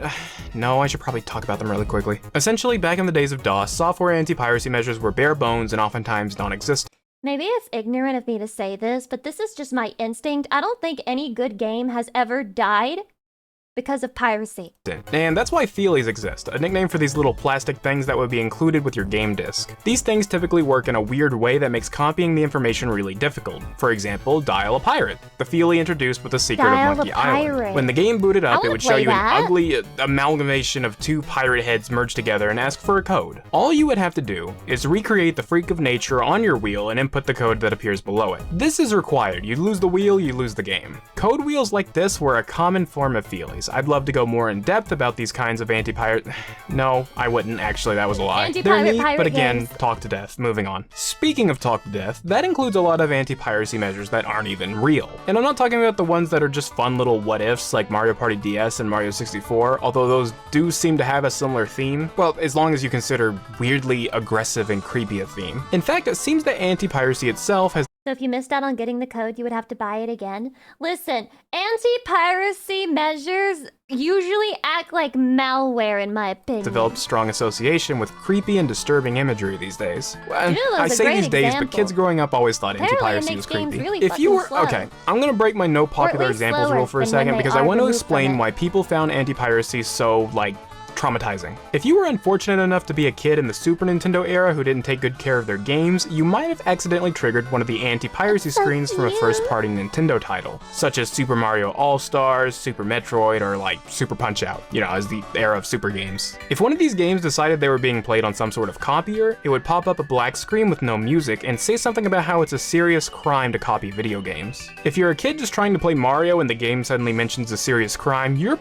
probably gonna be a little upset. That being said, I'm not exactly sure how these screens would be triggered so easily. The game checks for a copier by saving data to an address in SRAM, the place where the game saves data, that shouldn't normally exist, because the SRAM for the game simply isn't that large. If it actually succeeds, that typically means the game is running on some sort of copying device like a super wildcard or something, that pretty much always defaults to a large SRAM size, and it isn't legitimate. So for this to actually trigger on normal hardware, something has to be going really, really wrong. I've always wondered if people actually saw these screens as a kid, or if people in the YouTube comments for the screens were just lying for no reason, as YouTube commenters tend to do. That would have to be a lot of liars, though, so I feel pretty confident in assuming it was an actual thing that could happen. If it happened to any of you without any cheating devices or copiers or anything like that, please say something in the comments. Oh, and don't lie. Or lie Dude, you just said that YouTube comments are liars, and then you're telling them not to lie. That's what they fucking do. In an extremely obvious fashion, so I'm not confused. Point being, making a good imitation of this involves towing the line between practicality and creepiness. Maybe you can get away with upping the creepy factor a little. After all, it won't be nearly as scary now that they're not kids anymore. But that probably doesn't say much, since it seems most kids were afraid of playing Lego Island without the CD and hearing the funny Lego man go, whoops. However, some popular anti-piracy myths just go completely off the deep end. Take, for example, Cuphead. From what I've heard, it goes something like this. If you pirate the game, you'll hear a creepy, demonic, reversed version of the title screen that'll continue to play throughout the game, along with a bunch of other gameplay effects that are different depending on who's telling the story, but rest assured, they're all very, very spooky. Yeah, this one's not real. This myth got started because of the unused audio file that was silently introduced in one of the game's updates, it seems. Or it might have been there the entire time, I don't know. To the story's credit, it is the aforementioned reverse audio file with a bunch of weird noises in it. What's more, it's titled Muse Intro Don't Deal with Devil Vocal 666. And if you open it in a spectrogram tool, spectrogram, is that how you say it? You can see some really cool spectrograms it makes with the devil from the final boss fight. That being said, the story ends there. It's just a cool little thing they added in, and it seems the anti-piracy thing was a rumor that went too far. I'd typically just leave it there, but I know people are gonna be yelling at me like, no, Tech Rules, you just didn't look hard enough. How could you possibly, like, okay, first of all, Cuphead's DRM free, you can buy it on GOG. Second of all, if something like that existed, someone would have found a way to trigger it by now. But we don't have a way to trigger it because it's not real. Any video footage you find of it is also probably just a mock-up unless they specifically say how to trigger it. Oh, and another big one, Five Nights at Freddy's. You cannot forget that one. There are 1,000 different variations of this one, but the main one is that the game plays This is stupid though, because why would it need to have a creepy piracy thing when in the first place it's a fucking horror game? Spider Kevin, welcome. Completely normally until you try to exit the game, at which point it jump scares you and then exits normally. So the only punishment is scaring you in a horror game. Despite the fact that it doesn't make any sense, you can find information about this supposed anti-piracy screen on Wikipedia, news articles, videos from otherwise trustworthy sources. It's everywhere. And no, I have decompiled this game for the Ruining FNAF video. I literally know nearly everything about how this game works. It doesn't have anti-piracy. The normal Freddy jump scare frames aren't even loaded in on the main menu. What people are describing isn't possible. And you can be like, okay, well, what if the developers made their own torrent for the game and only those versions have those screens like Game Dev Tycoon did? Yeah, you're right. They could have done that, but they didn't. There are no known torrents for any of these games that do the things people are describing. Like, hear me out on this. The point of anti-piracy is, like, to stop you from pirating the game. If these little creepypasta stories are real, what point would that serve? To scare the pirate? Why? What does that do? Haha, now they're scared and they'll never play the game. What does that do?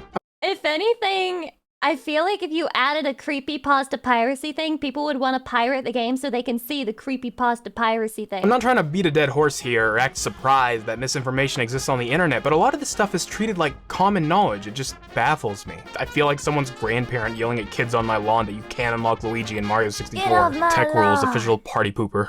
However, there have been times where a much more interesting scenario has occurred. Ones where fake anti-piracy screens got spread around because there was actual evidence they existed. That's probably a really strange sentence, so let me give you an example. If you've looked into Easter eggs and stuff like that for Pokemon Fire Red, you've probably heard of the anti-piracy message that occurs in Vermilion City when trying to take the ferry. The message simply reads, by the way, if you like this game, buy it or die. As you would probably expect, this one also isn't real. But the weird part about this one is the amount of people who claim to see it for themselves was way too high compared to your typical video game myth. Countless people have claimed over the years that they've seen this screen with their very own eyes. And some even went as far as to claim that it happened on their legitimate copies while messing around with a cheat device. So, what's the deal? Does the message actually exist? Of course not. One look at the game in the hex editor shows that the text simply doesn't exist. And if you're familiar with how the game works, you can take that one step farther and prove that it can't exist by examining the script itself. That means that if this wasn't just a case of mass lying and people really were experiencing it, the only possible explanation would be ROM hacks. And that's exactly what it was. There is exactly Nintendo would just kill straight up. I imagine if Nintendo was gonna leave a real message, it would be more, thanks, and by the way, Reggie is going to be outside of your door today. Make sure to open it. known original you're dump home. of this game that has this dialogue in it. I hunted it down, and sure enough, it's there. The line's conveniently placed just before a whole bunch of unused data, so it was clearly added in secret by whoever dumped this ROM. To be fair, this one isn't nearly as widely spread as the FNAF or Cuphead one. You won't find it in any otherwise factual write-up about the game. I think the only reason it got as far as it did is because, as the story goes, the game's original dumpers were asked to verify it was in the game, to which they confirmed, yeah, it is. Which, that's either a twisted version of what actually happened or just made up entirely, because it doesn't exist in good dumps of the game. However, Man, I it was really still miss the prevalent style enough of that it graphics. still trips up otherwise good YouTubers from time to time. However, there is one popular anti-piracy myth I can confirm to actually be true, and that's Baldi's Basics. Namely, the exclusive Kickstarter demo for Baldi's Basics Plus. If the anti-piracy is triggered, the game will refuse to play normally and instead show this unsettling image, unsettling for its edutainment atmosphere, with creepy music in the background saying something doesn't add up, and telling you to refer to the instruction booklet for more information. This is actually a reference to what might be the most popular anti-piracy screen on the SNES, which is the one for Donkey Kong Country 2. Instead of just showing a blank or otherwise uninteresting screen like the games I talked about earlier, it shows Diddy and Dixie Kong in jail. Granted, this is just the game over screen from normal. Why did I think that was going somewhere else? I thought that was gonna be like, it shows Diddy and Dixie Kong, and I was like, whoa, It what? shows Diddy and Dixie Kong in This product will not operate when connected to a device which makes unauthorized copies. Please refer to your instruction booklet for further information. jail. Which you Granted, don't this have, is just you the game little over screen pirater. for normal gameplay, and You little Donkey Kong Country 3 pirater. does the same thing, but this one happens to convey a very strong message. Diddy Kong is in jail because he pirated a video game, and you will be too. Now, whether or not this was intentional is another story, but frankly, I just wish they did the same for the first Donkey Kong Country. That one just used a generic blue screen, but imagine if the game used its game over screen. That would be a Damn, his much more tits are interesting huge. message. Nintendo's showing you what happens to pirates. That might be the least intimidating noise I've ever made. Also, the Baldi's Basics Plus anti-piracy actually has a lot to it, so I might talk more about that in a dedicated video if that's what people want to see. But that's something for the future, because I feel like if I delay the FNAF 2 video much longer, people God, are I gonna start hated getting this a little fucking violent. game. But I'm gonna be honest with you. Most implementations of anti-piracy aren't nearly as interesting as these. course While they some don't of have them a are funny, stupid-ass like the chicken thing I anti-piracy mentioned in a screen. previous video, most of them are actually designed It's always the games that aren't worth paying for that will add an anti-piracy maneuver. to be indistinguishable Why? from a random crash, or so subtle that you don't really notice it until it suddenly impedes game progress. This follows the same philosophy we talked about in the Spyro video. Anti-piracy only delays the inevitable, so tricking the scene into thinking they successfully cracked the game is a very effective method of buying just a bit more time. This also happens to be the philosophy used to counter tell me about bootlegs the in the arcade Spyro era. one. Most arcade games would verify their integrity by comparing it to a checksum. A Jokes checksum, on without you, going Nintendo. too Kids in-depth are for the sake of this unimpeachable. video, True just means it's McQueens. generating a small string that would Let's always see be you the come same as for long me. as the files stay the same. If the bootlegger changes the files, the checksum would be generated as something different than what it's supposed to be, and it would Guys, detect that what's a something's up. checksum? Typically, the actual effects were just the same as your average anti-piracy, just crash or break in some subtle way, like Puyo Puyo 2. The bootleg detection would actually your mom- disable the mom's sending of age garbage check? in that game. Garbage is the one and only Wait, method of Vomit, attack in welcome? Puyo, so disabling this just meant that both players would essentially play forever with no way to triumph over the other. But that's not just an anti-piracy thing, it's a data thing. Checksums are just really useful. You And literally sometimes just explained even it.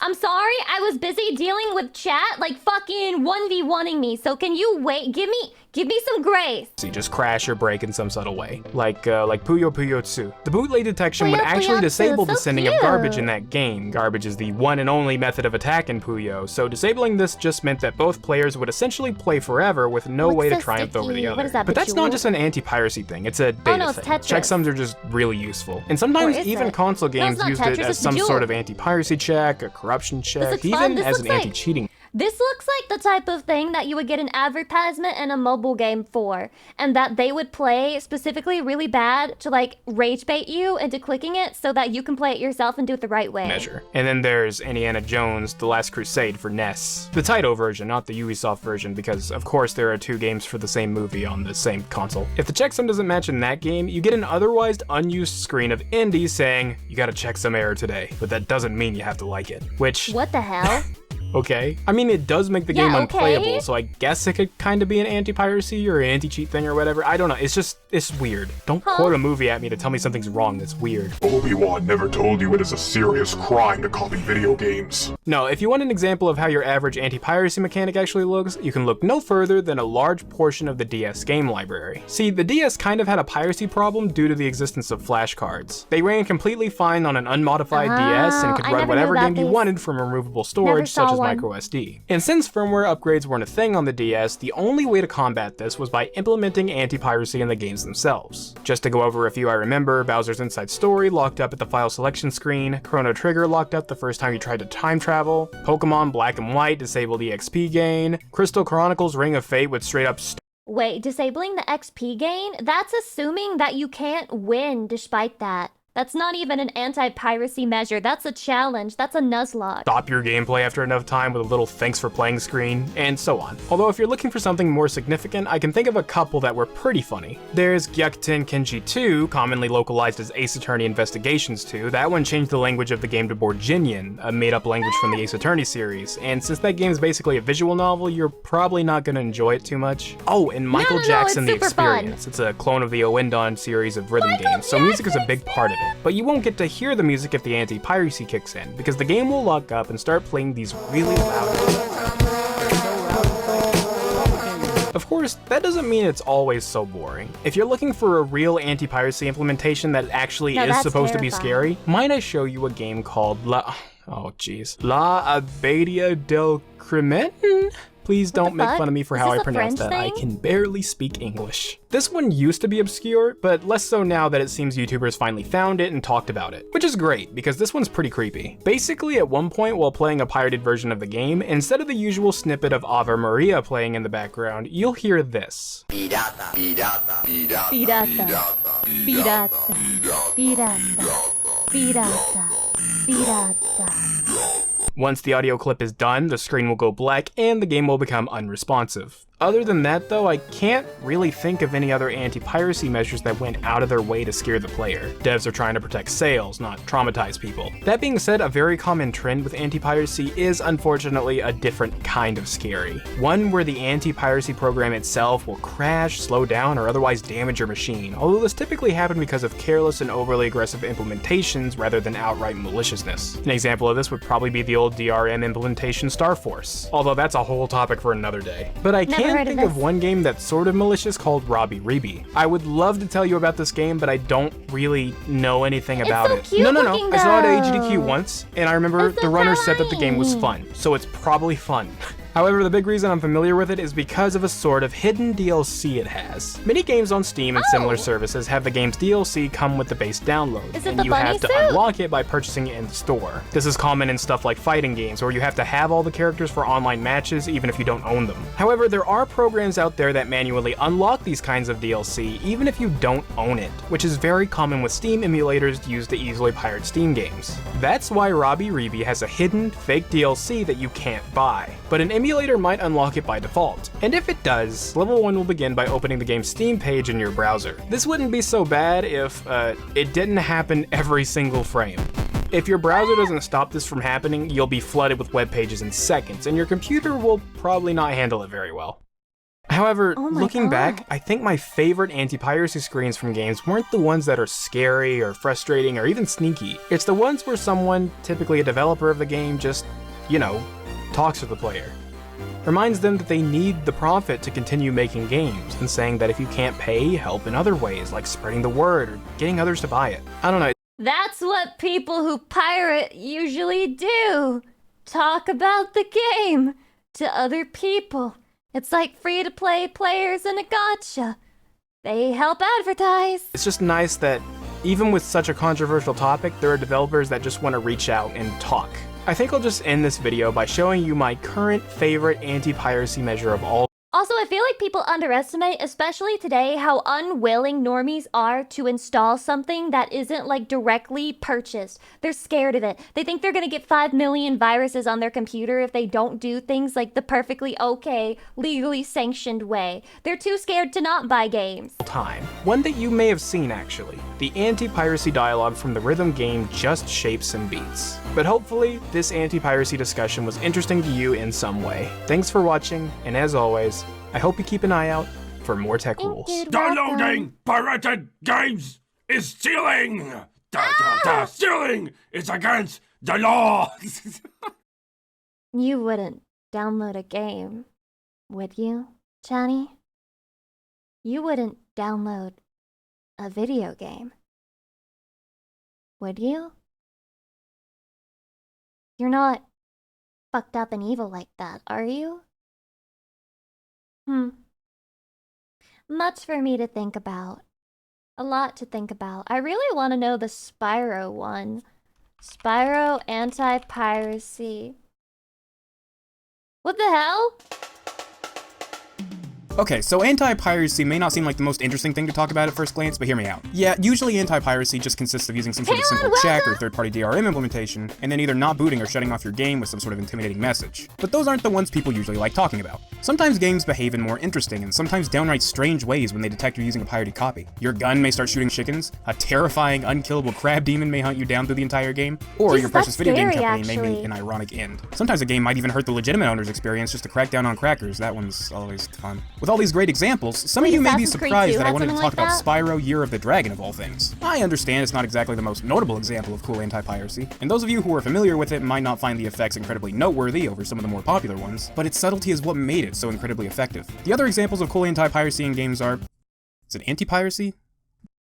Okay, we'll do it that way. The other examples of cool anti-piracy in games are pretty self-explanatory, so there's not exactly a point to making follows. No, that movie scared the shit out of me. Explanation video of them. I'll let you witness those yourselves if you want. Here's a list of my personal favorites, but Spyro's clever coding requires a bit of explanation, and I happen to know way too much about it, so welcome to Tech Rules. Tech Rules. Before we get to the good part, we need to go over some of the PlayStation's background, which suffered from a modding problem with wobble. Some request for the information present in the wobble. This data won't even bother with this kind of protection if it gets cracked so easily. Simply put, a large amount of video game sales happen very shortly after a game's release, so it's still worth it to try to protect those early sales. This is why big game companies still shell out millions of dollars for good DRM, even though it eventually does always get cracked. Knowing this, Insomniac Games wanted to try to make something that would keep pirates at bay a little longer. The idea they came up with was simple, but very effective. The best way to stop hackers from cracking the game was to make them falsely think that they had successfully cracked it. By the way, a lot of the inside information you're about to hear comes from an interesting article by Gavin Dodd, one of the developers of Year of the Dragon. There's a link to that in the description if you want to check that out. It's a fantastic read. Here's the gist of their idea. The copy protection would still function the same way as it did in Spyro 2, halting the game if a mod check was detected. But they also decided to add crack protection to the game, which was designed to detect attempts to bypass the first form of protection. If that one was triggered, the game wouldn't immediately stop or do anything that would lead you to believe it knows something's up. Instead, gameplay continues normally. The theory behind this was that the cracking groups, seeing that the crack they designed made the game successfully boot, would assume they bypassed all the security measures and move on to the next copy protected game. However, after players finished a couple levels and checked out the balloon, Zoe would have this to say. I'm sorry, Spyro, but you seem to be playing a hacked version of this game. This may be an illegal copy. Since this copy has been modified, you may experience problems that would not occur on a legal copy.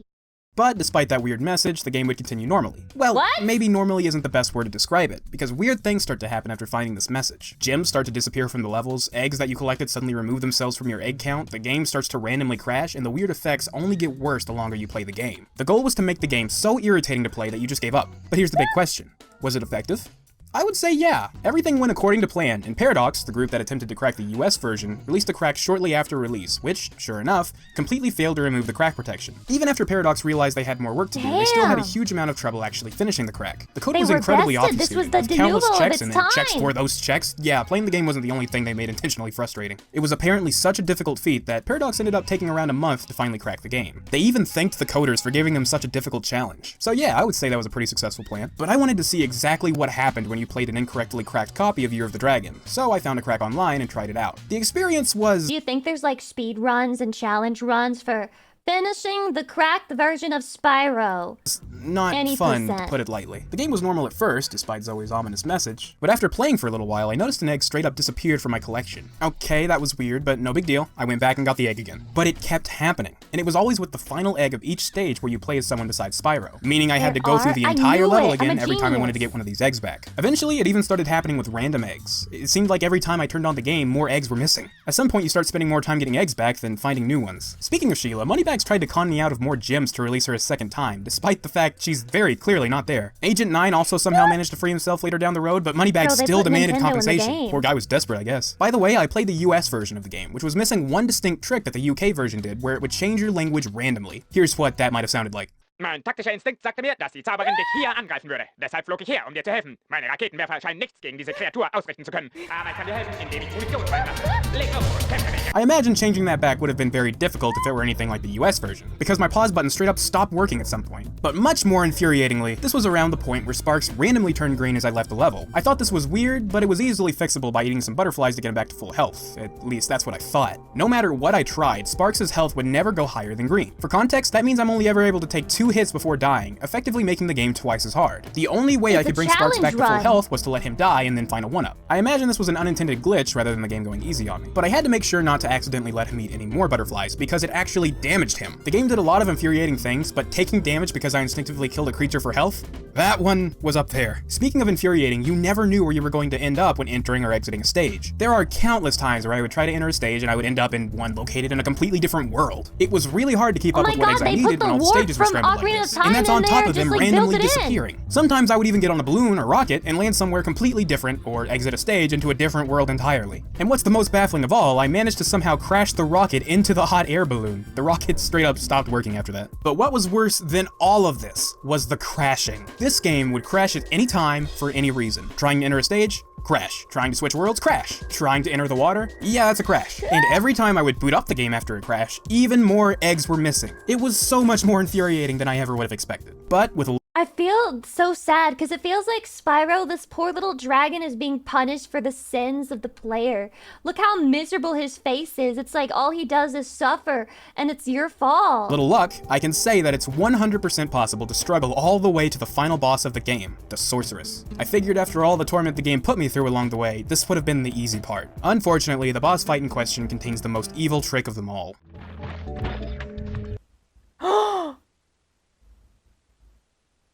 What?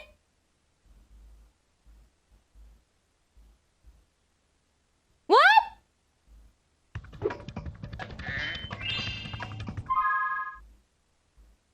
In case it wasn't clear what just happened there, I immediately got booted out of the stage with no warning. This alone wasn't out of the ordinary for an incorrectly cracked copy. But the worst part of this is ending up in Sunrise Springs, looking in my egg collection, and finding that every single egg I had collected over the course of the game was gone. All the gems were gone. All the purchases were gone. The game had essentially cleared my save file. I would like to tell you what happens if you try to go through it all again, but I don't think I have the mental fortitude to go through all this again. Unfortunately, this is where my playthrough ends. So, did I have fun?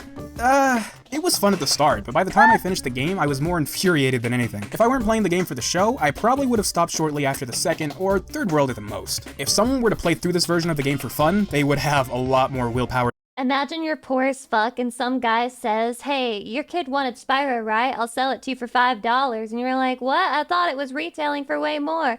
And they're like, no, trust me. I played it already. I don't want it anymore. You can have it. It's real cheap. And then they sell it to you. And then this is what your kid goes through. For the crime of being poor. Than me. Despite this, Gavin Dodd stated that, in the long run, they felt too much of the game was playable. To quote the article, if the protection had kicked in faster, perhaps the crackers would have realized sooner that they hadn't been successful with the first crack. But in the end, we were perhaps a little too cautious. We could have reduced the amount of the game that could be played with an incomplete crack. In the long run, though, it seems the developers thought their crack protection was a great... I remember reading the Ted Bundy files. I strongly remember him saying my experience playing Spyro as a child was formative for me. Great success, and to this day, I consider it one of the greatest examples of effective anti-piracy ever. Or anti-piracy, I'm still not very clear. Hey guys, thanks for watching the video, and thanks so much. Well, that certainly is one way to do it. This is another chat submission. Bayonetta is so great it lets you be a busty anime woman. Like, I fucking need to know about that. I have failed you. For all this time, I have talked about the modern-day gaming industry and its belligerent budget-cutting issues, but then just the other day, I realized I haven't even shown you what we are all fighting for. The Twin Peaks, the Double Domes, the Watermelons, and the Fat Stones, none other than the quintessential budget-fullest game of all time, Bayonetta. Bayonetta is a game that reminds me of why I even got roped into playing video games as a hobby over a decade ago, harkening back to that time where it was all about cocaine and passion instead of disdain and stashing away millions of dollars on the same formulas over and over and over again while hating the customer. If Lucy had big boobs like her, why are my tits not big enough for you people? More than they do their own parents. Not only does it wow with its massive budgets and our fantastic payload, but the camera work is absolutely stunning. Christopher Nolan level cinematography right here. I mean, god damn, that is a nice zoom. Holy shit. I mean, that's gotta be a Sony FEPZ 16 to 35mm f4G because I can see the whole ass frame. Sega let them cook and they simmered up a meal so perfect it would make Gordon Ramsay batch out a special splooge of Zaki sauce. It's one giant drug trip where the developer threw every last gameplay feature they could at the wall and it all stuck.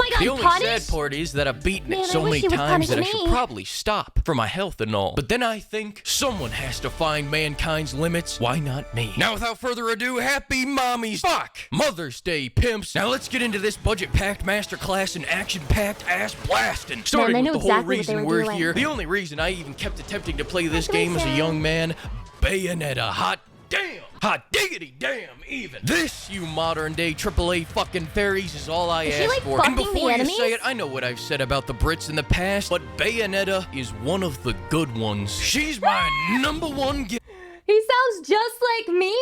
My top witch. She has budgets like a goddamn modern day Marvel movie, except unlike a modern day Marvel movie, she never disappoints. I'm telling you now, I have plans that I cannot share with you right now because the haters will sabotage me. I have plans that I cannot share with you right now because the haters will sabotage me. So let's just move on, and now I'll throw it over to JFJ for a detailed story breakdown while I collect myself. All right, JFJ, take it away. I want to fuck the shit out of Bayonetta.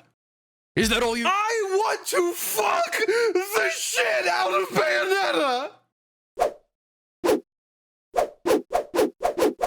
Thanks, JFJ, for the astute analysis. Couldn't have said it better myself. Now let's move on to the gameplay. The gameplay of Bayonetta is like driving a Mustang with no brakes. The only moment of reprieve you'll get is when you crash into the afterlife at 100 miles per hour. And when given a second chance by the good Lord himself, all you can think about doing is hopping right back into the driver's seat. Think of this game's combat a bit like God of War. Should I play Bayonetta? Is this a sign? Entire time, or Devil May Cry without the lawn chair. It's faster than a fat kid running towards a buffet, but at the same time, it's a balancing act between speed and using the Olive Garden assortment of combos in order to maximize your good boy points. But what I love most about the combat is that it isn't made for everyone, and it never tries to be. From the dozens of combos you have to practice live fire, to the immediate attacks after cutscenes end, to the second phases of button mashing QTEs, to the fact that if you run this game on a modern day M2 SSD, you never get to practice any of the moves during the loading screens because they last about as long as any man in the presence of Bayonetta. The bullet hell ship section alone is gonna kill 80% of the people over 50 years old because of how much fucking spinning you have to do to dodge the peppering of green M&Ms getting lobbed at your head. It's one big bukkake of action that's coming hard and coming fast, and you can learn either how to take it or how to beat it. That's the world, son. Chatty, what if we did a shake weight stream and like the stream was that I held the shake weight and then I just did a just chatting stream while holding the shake weight?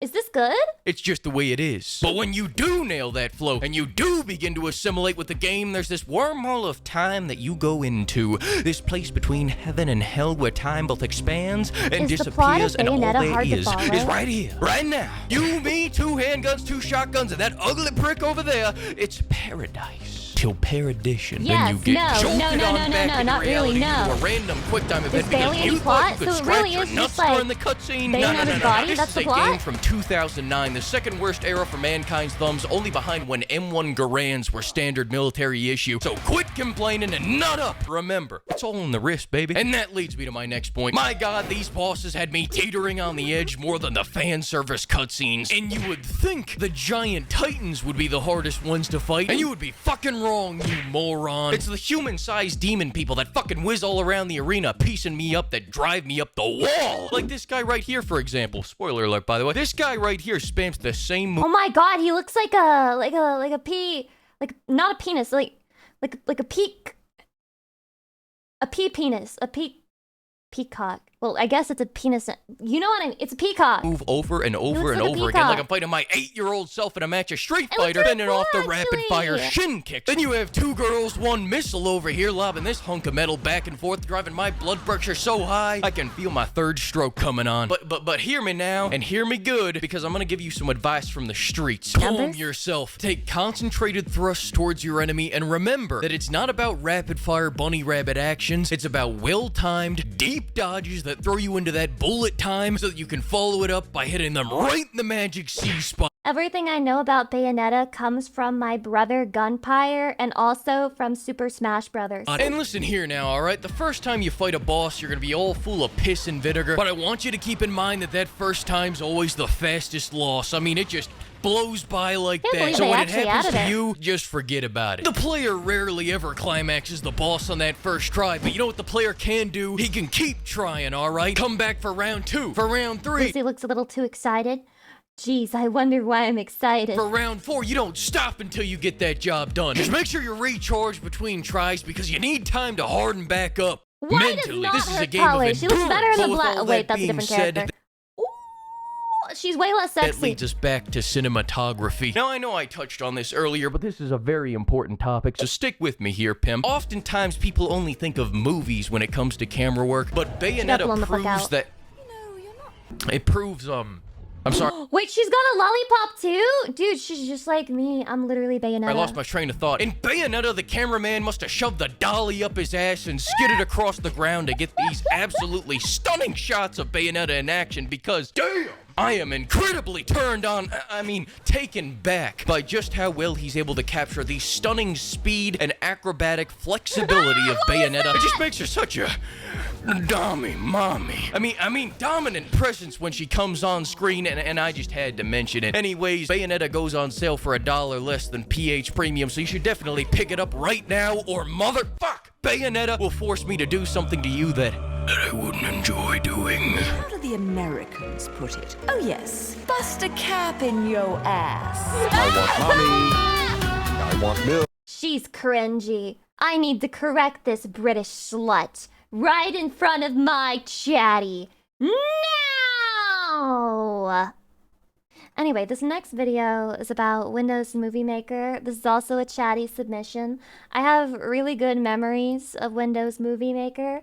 I used to use it quite a lot. I made my first ever AMV with it. I say AMV, but it was a lot of pictures that I stole from Google Images of Naruto and Hinata having like sex. And well, it was really good and it was really romantic and it was like, 'cause every time we touch, 'cause I lime-wired the Cascada song. Stop. That's a copywritten song. Even though I can't play any more of that song. I bet you recognize it, don't you? I bet you recognize that pixelated Comic Sans text, and more than anything, I bet you recognize that all too familiar light blue background. This color is the default background color for the video editing software that came bundled in with every single copy of Windows XP, Windows Movie Maker. This program is iconic, but not because of the program itself. What matters to me is the things people created with it. I mean, I guess that's kind of obvious. I like paintings, but I'm not a fan of paint brushes. I'm interested, Windows I'm invested. XP was the main operating system that existed when YouTube came out, and when just general video sharing over the internet was beginning to become a thing. Today, almost every single human on Earth has made at least one TikTok. Thousands of others have tried to make films, documentaries, animations. Creation has never been more accessible than it is right now. But there was a time before all of this. Shaddy, have you made a TikTok before? Press 1 if you have, press 2 if you have not. I need to find out whether this guy... Oh my god, he's like staring right into our soul. This is a crazy pause. He's staring right into our fucking soul with that shit. God damn, dude. When creating a video for an average person was an extremely uncommon thing to do. Look at all these Even people now, who you haven't still made kind of look like a TikToks dickhead. before. Before Windows I'm XP, so proud of you, computers didn't Chatty. really do videos that much. You could play video files, there were rudimentary video editing software, but it was by no means a common thing. And that's mainly because of the internet at the time. Back when you could still listen to the internet, it would take a good few minutes to load a single image. You want to download 24 of those a second for 1 to 10 minutes? You better clear out the next fucking week. But as we're so spoiled nowadays, guys. Like, we're fucking spoiled. Do you want to know the dumbest thing I did as a kid, by the way? It was pretty crazy. I basically thought I could upload my brain to YouTube. So I would click the option, like, upload, and then I thought, like, it would magically be able to take what was in my head about what I wanted to make, and it would be able to upload what I wanted to make. And so I would try to do that, and it would be stuck on the uploading screen forever because it was never actually uploading anything. So yeah, 7-year-old Lucy was not the smartest, I will say. Also, it is storming where I am right now, so my power might die. I hope it doesn't. As time progressed, obviously technology got better, internet speeds got faster, and with the launch of YouTube.com in 2006, that all changed. A lot of videos in the early days of YouTube were just raw recordings straight off of a webcam or Nokia N80. But what if you didn't have a webcam or a camera of any kind? Well, luckily, on most people's computers owning in a 2006, webcam or there a microphone was a big deal back then. To have 14 pictures of Pokemon in real life dragged into it. Based. It gave anybody with a computer and an installation of Windows XP the chance to create something. And make something they did. So sit back while I show you some videos from 18 years ago. Compilations love videos were that huge. are By compilation, I mean those videos of just fan art or images of some kind stitched together with movie maker transitions. This is purely someone thinking, a video. If I can make any video on Earth, what video would I want to make? I think I would like to make a 10-minute compilation of sad My Little Pony images. So good, I think that's so what good. I would like to make. I'm sure you know this 120 million views Future deserved. Consoles. Wii 2, PS4, Xbox 720. This video shows off different renders and Xbox concepts of what 720. consoles might look like in the future. Every console is stitched together with these brilliant movie maker transitions and a wonderful background song of Let the Bodies Hit the Floor. We had such good taste back then. What happened to us? In recent years, but there were all kinds of compilations like this. Hydration. They were extremely common, and I loved them. Some examples of this are Sad MLP, Neopets, Bring Me Back to Life. Ooh, and Link and Zelda. That would have been fire if I'd actually played. That was me! I swear I've seen that video! I swear I've seen this! I promise you I've seen this! 1000% chance! I saw this as a child and cried. I'm guaranteeing it to you. I recognize all of this art. I recognize it all. I do. One of my personal favorites. Lucy had that bookmark? No, I didn't know how to bookmark things as a Pokemon kid. in real life. Wow, it looks so good. Looks great. I truly thought this was real. I thought, some of those are probably photoshopped. But that Kyogre, that's a real image. That Truly is one of real. life's greatest tragedies. To me, it's real to me, and that's Now, what matters. These videos were very common back in the day, because it's not very hard to just drag images into Movie Maker, put a couple cool transitions, and call it a day. But if you wanted to move up a step, you could move up to the AMV. Now, AMV stands for Animated Music Video. Over the years, that term has evolved to mean a variety of things, I feel like. I don't know if there's like a criteria that a video has to meet to be considered an AMV. I see things titled AMV today that are fully edited, beautiful productions. Exactly. Like countless hours the standards are too high now. You people have like saturated the market. Animations and text and edits too. It used to be just slapping a Linkin Park song on top of a scene in the anime that was barely edited.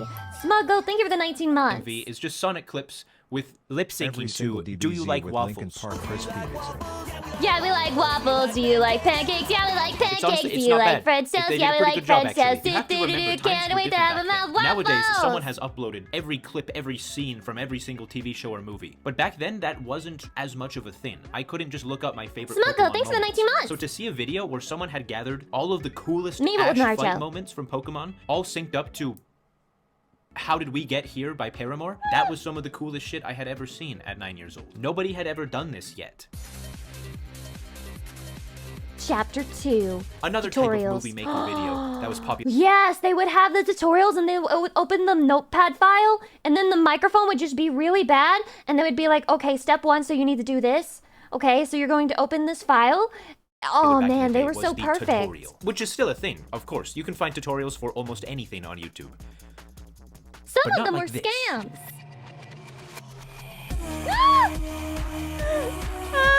I'm sure you followed a few of these back in the day. Somebody recording their desktop in 480p with an unregistered copy of Hypercam, typing instructions one by one into Notepad in Comic Sans or Times New Roman, all whilst paralyzed by Finger 11 plays in the background. Cinema. It seems like such a fucked, barbaric way to learn information nowadays, but it got the job done. These weren't bad tutorials by any means. I learned a lot of my early computer knowledge back in the day from tutorials like these. I even have a distinct memory of genuinely trying to follow one of the many famous free membership hack more coins onto your Club Penguin account tutorials. Although I don't think I ever got one to work. I think I was stuck paying for it legitimately. Like a schmuck. Club Penguin was a huge part of this era, I feel like. Some of these Club Penguin tutorials, I used to look those up as a kid. I would be like, man, I really want to have some free currency in my favorite game, Mabinogi. And so I would look shit up, and then nothing ever worked. And it never worked. It was all a scam. They were probably farming me for information. Oh, and then I remember this one time I tried to get like a free RuneScape account with like level 99 everything. And then it would take me to a survey, and then I would fill out the survey and get so confused when I finished it. Like, where's my account? They wouldn't even bother with Notepad. They just type the instructions just right into Club Penguin for everybody else in the server to see too. Everyone would be like, what's this guy talking about? Step 2, type your parents' credit card. Point being though, for quite a while, this was a pretty common way to make tutorials on YouTube. Computers back in the day didn't always come with microphones or webcams. Maybe it's the best way. So for a lot of people, this Notepad document was the only way to convey the information they needed to. Tutorials aren't the only reason people recorded their screens though, of course. There were all kinds of videos. This is one of my favorite videos from back then. Club Penguin, how to tip the iceberg. The only way. The only way! Nice. I'm not gonna lie to you, That's a great edit. Benito, That's good. 0414. That's good. I feel like there's probably another way. I'm just noticing now, actually, he didn't actually even tip the iceberg. It just kind of hits it with a chainsaw. Why did I watch this? Well, And look yet at it's this one. still Hey there, Delilah, intact. Club Penguin. Oh, it's so good! Like in New York City with 1,000 miles away. That was a good effect. EPK 1112. This is a good video. eyes. But it is though. Like obviously it's so cringe now because of how far we have come with videos. But it's not still cringe so to me at all. Am I earnest. insane? This guy was putting his I feel like I don't really cringe when I see things, and I know like 99% of the time they were made by kids for other kids. I don't really find it that cringy, but maybe I'm just like immune. Heart out there making this dramatic Hey There Delilah lyric video in Club Penguin. He didn't know what he was doing. All he had like was Movie cringing Maker at and Club Kailu. Penguin. You're not But the that didn't audience matter. He made it anymore. anyways. Another thing I want to make sure I give enough time to is music. The music of this era is a massive part of its identity. Remember lyric videos to songs? The ones that would use a font that you could barely read, and they put the wrong lyrics sometimes? I miss you. People would get creative too, like that Hey There Delilah Club Penguin one. Like I remember it was a pretty common thing At least to they see had Club passion. Penguin lyric reading videos. People didn't know what they were doing. Why not? Why not type out the lyrics to a song in Club Penguin for a video? What even is a video? Nobody knew that yet. Even if the focus of the video wasn't the song though, most videos of this era had some kind of background music, whether it be a tutorial or a compilation of images. But if you were around back then, you know that almost all of these videos, or a good majority of them, had almost all the same songs. And that was for a reason. Back then, a lot of people used the YouTube editor. YouTube used to have a proper editor where you could adjust things, put annotations, Oh my god, which is how some people I don't titled think their I entire remember video. this. But most importantly, I in the remember YouTube those. editor, I they had an remember the option to add comments. music. In there, you could pick Oh from my god, the way that they would fill the screen on popular YouTubers? And there would be slurs. a big list of different songs that they already had cleared the rights to that anybody could use for free in their videos. And this list wasn't very long. This is why most videos from this era had all the same music. You know, the classics. Through the Fire Stop and Flames, saying back Let then the like it Bodies was Hit the decades Floor. ago.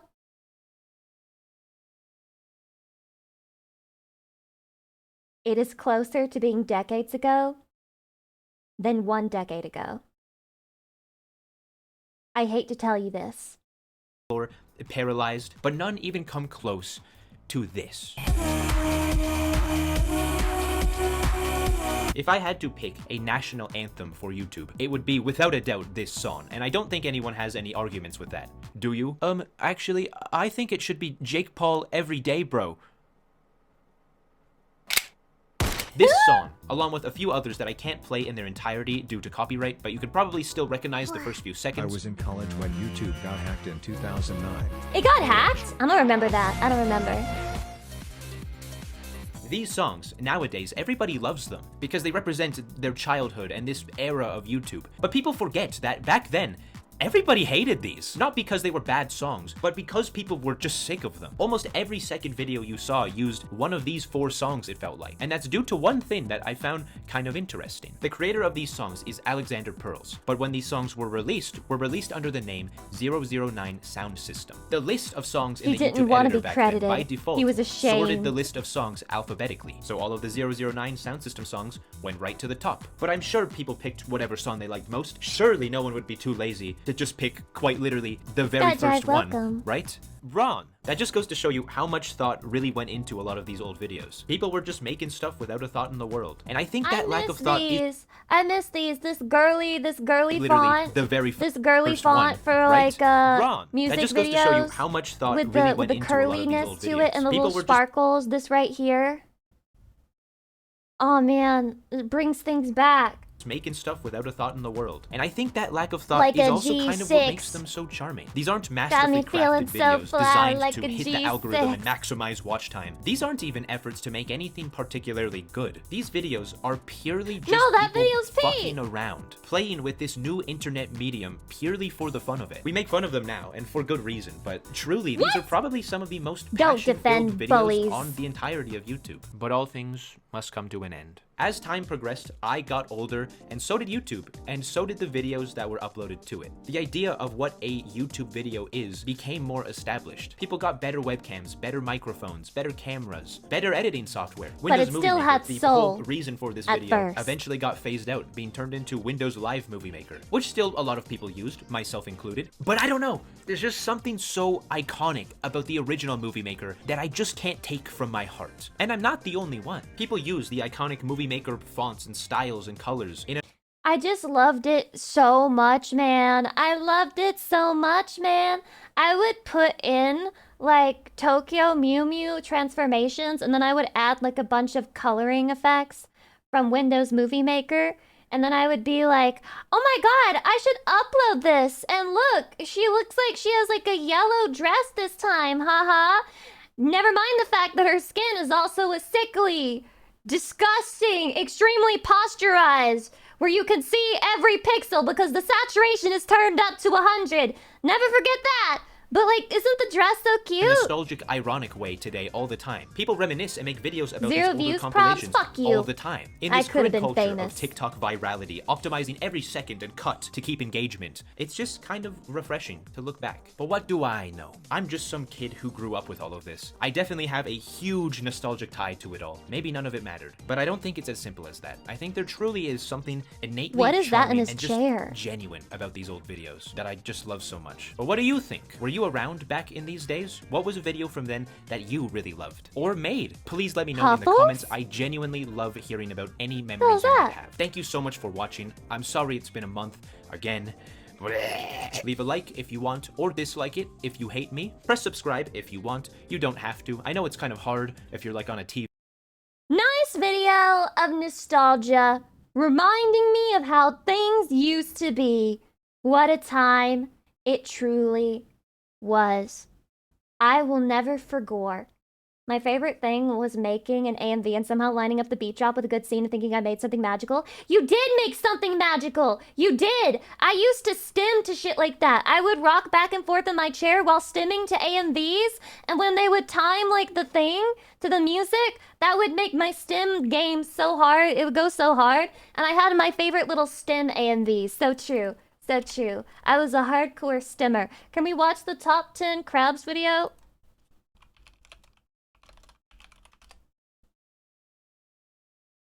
I don't think this is what you're looking for. Top 5 crab. Hello guys. Today we have a list of top 5 crabs. Número 5. Crab free. Oh, that's good. Oh, that's good. Oh, that's sick. Número Holy 4. shit! Gangsta Clap. I would also become Gangster Crab if you tried to fucking boil my ass alive to eat me. Número See what 3. happens. No, I hate these videos. Número 2. Mr. Clap. Mr. Crab. Honorable mención. Número 1. Crab Attack. Oh my god. Wow. This is a great video. Shit, is this how I should end off today's stream? Hello, Watching toddlers. these top Today we 5 have a videos? list of top 5 capybara. Number 5, capybara dive. Number 4, capybara fart. Oh. Number That's 3, unbelievable. capybara friends. What the hell? Number 2, capybara swim. Aw, cute. Honorable mention. Not you, silly capybara. Number God. 1, capybara fun.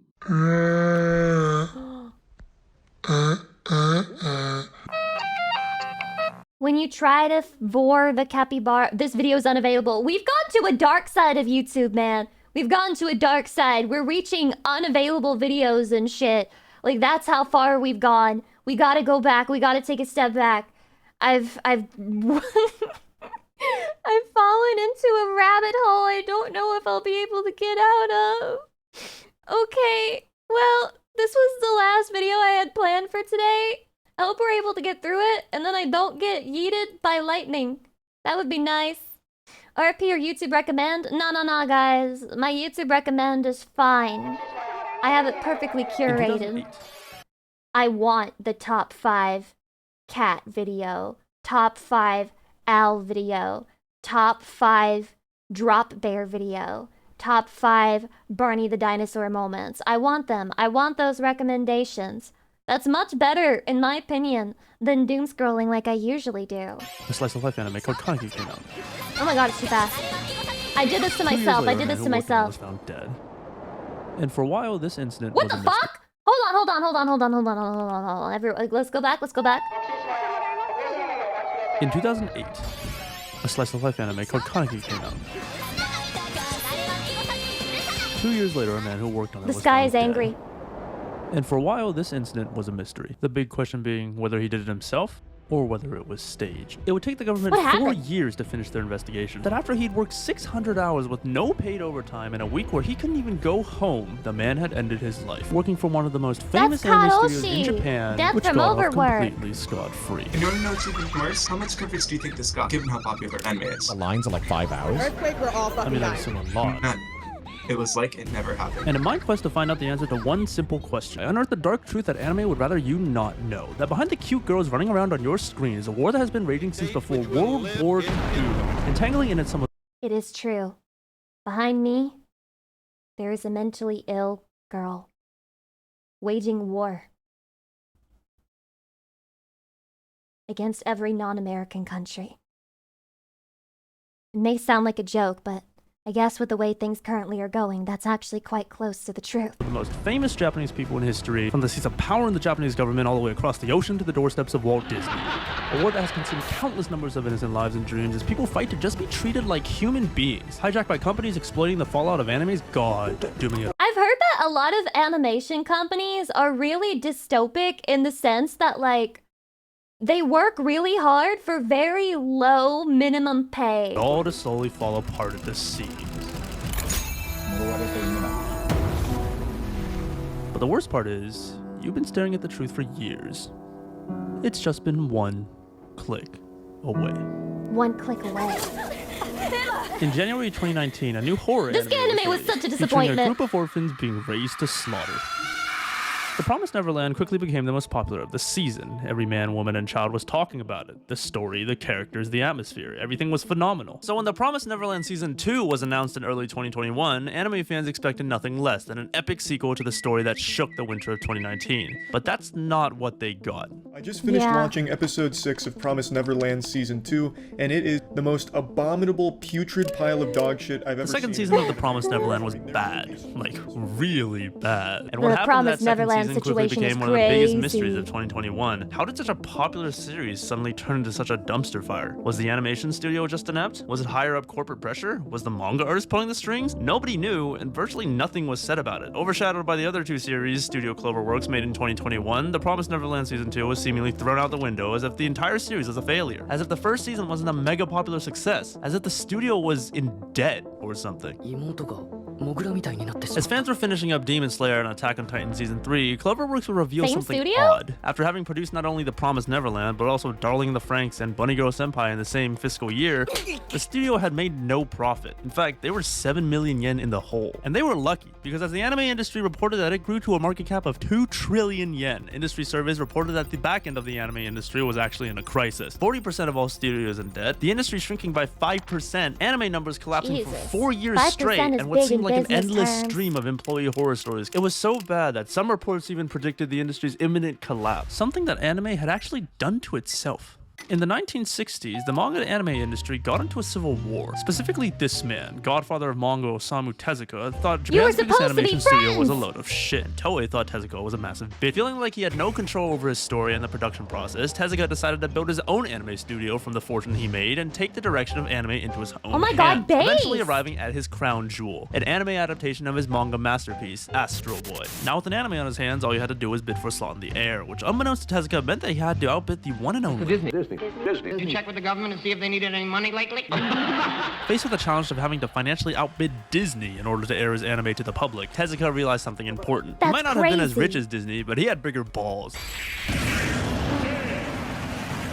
And so he decided to take the age-old financial advice of, if you can't buy it, then go into debt for it.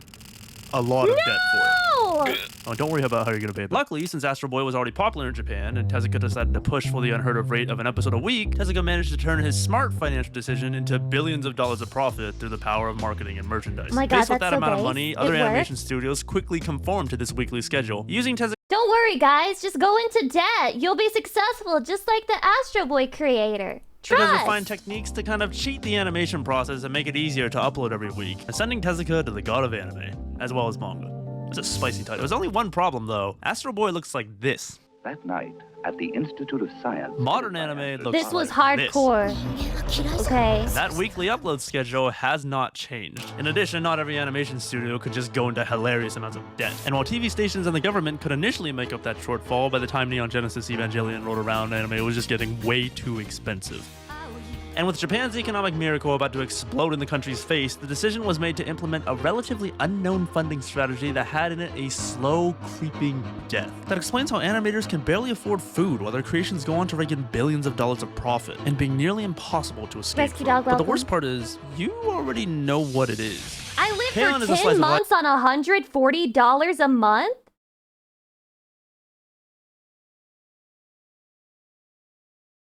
They'd pay a fucking McDonald's worker more than that. Life anime involving a group of high school girls who make a band called the Sakurako Keonbu. It's a pretty cute show, but when I watched it for the first time, I found something really off. Besides the fact that Mio overrated, Ritsu best girl, in the opening of every episode, an inexplicable blurb of text would appear on screen without fail that made me question my sanity. You don't need to eat, see if just you make can spot- anime. Their diet must have literally been nothing but cup ramen and their own tears. There. The show about the fictional Which would've been Sakurako salty from all Keonbu that was cup produced ramen. by the Sakurako Keonbu. And once I saw that, it was like the floodgates had opened. Nier Automata, Land of the Lustrous, Anohana, even The Promised Neverland. Nearly every single anime had this weird little text at the end, and then some just didn't include it. And with how anime credits are structured, the most important people came at the end. So what was more important than the animation studio, the anime director, and even the original author? Remember when I brought up Astro Boy and Chainsaw Man? Forgot Well, let to me give ask you you the something. tier What's 3 the in actual 8 months. I difference appreciate between it. these two anyways? More colors? Data go high. More detail? more good stuff? I mean, okay, this picture probably took longer to draw, but aren't animation studios made up of artists? Just throw a few on there and it would take like an hour, right? It can't be that, oh my god. That's where the problem is. Not only is there like a million frames in a single anime episode, there's 2D art, 3D art, special effects, voice actors, music, people who plan, stage, direct, scriptwrite, edit, manage the whole operation. Whether it's so employees know what's going on or keeping character models consistent so a character doesn't suddenly become a different race the next time you see them, the anime production process is ginormous. So with all these people running around and busting their asses to make your favorite anime, let me ask you a question. Who's gonna pay all? 7% here, loss of 37 points or so. Apple shares are just getting hammered. Making anime is like entering the stock market. Freaked out, waiting to see how low we'll go. When you buy a company's stock, you're technically buying an ownership in the company, which means that you technically have power over what the company does. But come on, what are you going to do with your 0.1 shares of Apple? And we all know due diligence is a myth. Now, okay, forget about all that bullshit. What's the real reason you invest in the stock market? Money. And that, my friends, is what Neon Genesis Evangelion did to anime. It turned the entire thing into the stock market, which means that, yeah, a few girls and a guy with mental health issues have made it so that you could own a portion of your favorite anime and even make money off of it if it does well. Isn't that great?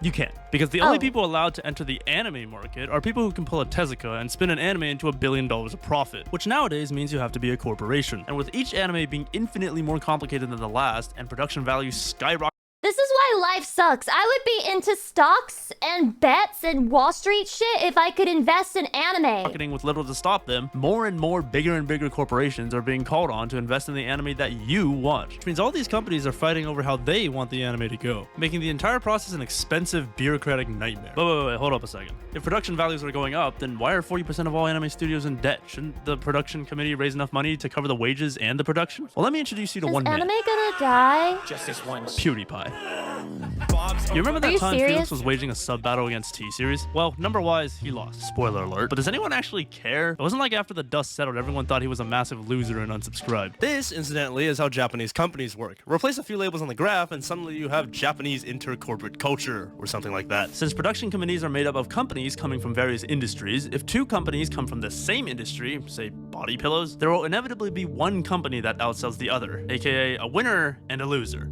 Actually, it should be the other way around. And Japanese companies really don't like being the loser. So much to the point that there will only be one company per industry on the production committee, severely limiting the amount of money that can go into anime production, because companies have budgets. And okay, you know what, let's just get someone in the industry to explain it instead. 2000万円だったとしたら、1000万円しかできない。でも権利は絶対に 10% 欲しい。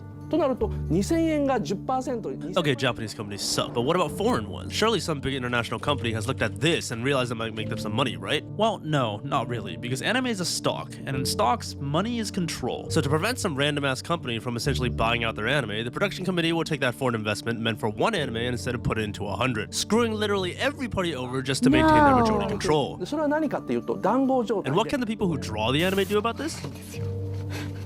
No. Is that communism most of the for time, anime? They're not even on the committee. And even if they are, they don't have enough ownership to force the committee to raise more money. So they're put into a very pleasant position of having to make anime with pretty much no money. And they do make an anime because they signed a contract that says they have to. And once that anemically funded anime goes out, the production committee turns around and says, oh, wow, you made this anime with no money? Clearly you're capable, so why don't we do it again? This is what the Sakura Keionbu actually is. The production committee. Who doesn't value anime for your petty little reasons like laughs, tears, or childhood memories, but as a means to one single end, to make as much money as possible. But hold on a minute, let's not jump to conclusions here. Production committees are kind of scummy, but it's not like they're all evil mustache trolling villains. And unfortunately, the service they provide is kind of necessary. I mean, how many studios can you think of that can cough up the multiple hundreds of thousands of dollars that it costs to just produce one episode of anime, let alone the millions it takes to produce an entire season? And don't forget, these anime that you watch, they're all a product of survivorship bias. These actually survived the process. Imagine the 90s. This makes it even funnier when you recognize an anime as being shit, and then you have to remind yourself that millions were spent in the process of creating it. 90% of anime that get all this funding just to never be released, which will put studios into multiple millions of dollars of debt. These anime studios need money to survive, and the production committee does that for them, even if it's really shit. They raise the money and allocate it to revenue stream. The anime, the merch, the t-shirts, the body pillows. It's just ironic that out of all of these streams of income, the least profitable part of it is the anime itself. Hello everybody, my name is How do you think YouTubers make money? Discounting all the merch, sponsorships, and all the other stuff. The main way any YouTuber makes money off YouTube itself is ads. Sorry about that. Advertisers want to make a lot of money by selling a lot of stuff to a lot of people, which means they'll pay more for ads that either reach a lot of people, or the really rich people, or both. Which is anime's issue. Because the time anime is aired on TV in Japan is not really conducive to advertisers, with the waking hours being taken up by shows that are aimed at an audience that usually doesn't have any money, and the shows that are actually aimed at people who have money are aired at a time when most of them are asleep, which means advertisers won't pay that much unless it's an uber popular anime like Demon Slayer. So if anime doesn't make that much money, then what does? So I'm waiting in line to get the figures. They've gone to get the figures. This man in front of me literally just spent about $6 grand on $10,000. $10,000. $10,000. $10,000. Just like how Tezuka put his bets on the power of otaku, so do modern production committees, who invest the majority of their money not into making the anime, but getting the word out about the anime and making all the merch that anime fans gobble up, which through a strange turn of events has resulted in this. Do you notice something wrong?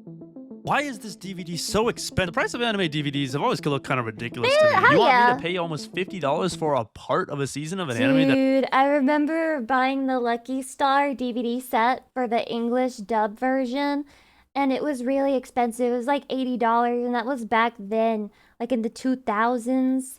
But it came with a cute little poster, and it came with a shirt, so I'm happy. One of my best purchases verified online ever. streaming sites. And beyond that, people don't buy DVDs anymore, right? Sweet, because I have a lot.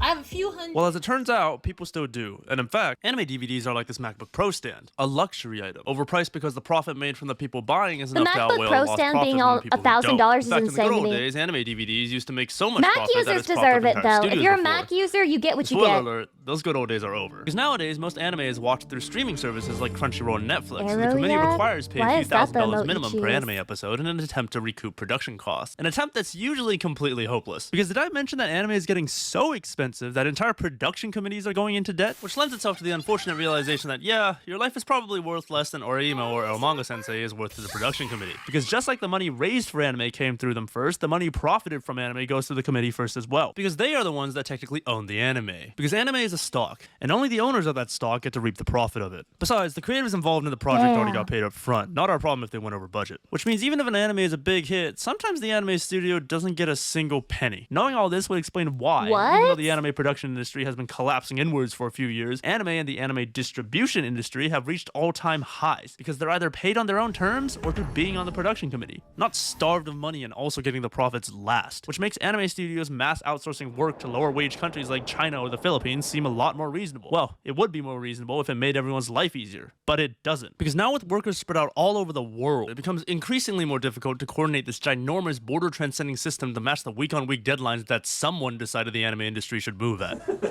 Because at the end of the day, give a studio all the money they want, but it's never gonna matter. You either die the hero or live long enough to see yourself become the villain.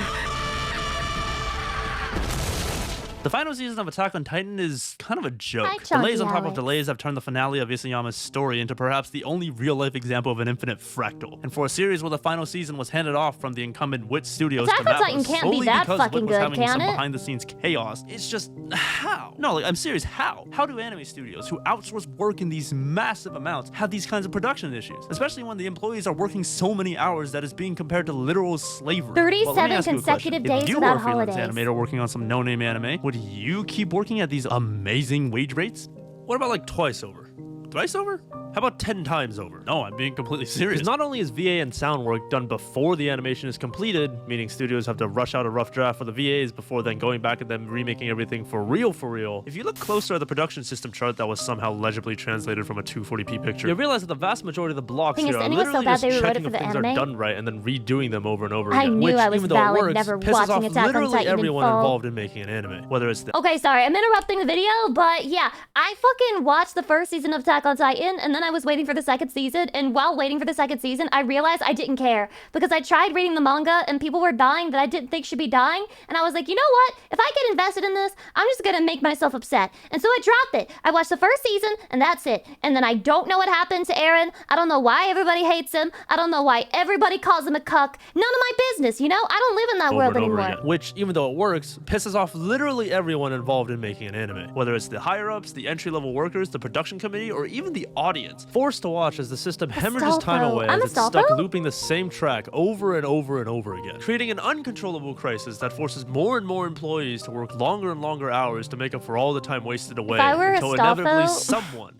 somewhere, reaches their breaking I would be bigger than Asmongold. In 2019, a Madhouse employee sued the company after working nearly 400 hours of unpaid overtime in 1 month, doing the very important job of coordinating this ginormous mess. After having to drive around all night and day in a company car delivering materials to studio employees, the consequences of this broken system finally caused him to collapse on the street as he returned home at 7 a.m. But come on, is it really that surprising? I mean, the most obvious consequence of having such a huge production system is that there are so many points of failure. That's so bad. Anywhere. Whether it's because the director overslept, the animator got an injury, or some outsourced person is late on delivery, one delay cascades down the entire system, causing everything behind it to get even further behind. The worst part is, the anime industry kind of brought this one on themselves too. With nearly every studio being in Tokyo and pay rates being not so great, many employees are forced to work on multiple jobs, in multiple projects, sometimes in multiple companies. This set of circumstances means that every single time an anime upload deadline rolls around, that there's an ungodly crunch hour, where employees are trying to make up for so much lost time that they can't eat, or sleep, or even go home. Because it's not like episodes are worked on one by one, they're worked on in batches of 3 or 4. I want to go home and sleep at night. I want to eat rice properly. I would like to have Sundays off. No, it doesn't have to be Sunday, so I'd like to have at least one day off a week. Anyway, I want to rest now. My hands hurt, and it hurts. That's so fucking sad. Go home. Because it's not like episodes are worked on one by one, they're worked on in batches of 3 or 4, which means if a delay happens, it's not just merely one episode off schedule, it's a third of the season. With all this pressure and chaos coming down on employees who are most of the time just blameless victims, some people will stay up nights to make those deadlines, while others, understandably, are done with this bullshit and decide to just disappear in the middle of the production process, making everything worse. And almost all of them will wish that this system was different. That they, the government, or something will come in and fix this abomination of a system that exploits their passions and dreams to basically voluntarily enslave them. But I don't know, I say this as an adult and someone who's not addicted to watching anime 24/7 constantly. I watched more anime when I was younger, and I watch anime a lot less frequently now, partly because of time. And I know a lot of people have the same problem where they just don't have time to watch the shit that they used to. But I think I speak for a lot of people, even people who like watching anime, new anime frequently, that we would take less anime slower at higher quality. At the end of the day, all of that is merely just a pipe dream, because the struggle to make anime a good place to work has been fought for decades upon decades by some of the most venerable names in Japanese history, and near nothing has changed. Because while our story may have started with The Promised Neverland, the true story stretches far into... Do you think they at least pay the hentai artists well? Because, come on, you can't not pay those people. They're fucking artists, like with a capital A. Moose Mail, thank you for the 8 months. I appreciate it. Past. Almost 100 years back to modern anime's birth, when one war ended and another began. Ooh. When America occupied Japan at the end of the Second World War, they restructured everything about the country. And that included a concept that most Japanese had never heard of before: collective bargaining. And I mean, it's not too hard to see why labor unions were kind of foreign to the Japanese. In a country where harmony and the respect to hierarchy was the norm for like a lot of years, a ragtag group of subordinate employees getting together and demanding something from their boss was something people just would not do. Inevitably, though, the concept began to see adoption. And in 1961, anime's first labor union was formed, the Toei Animation Labor Union.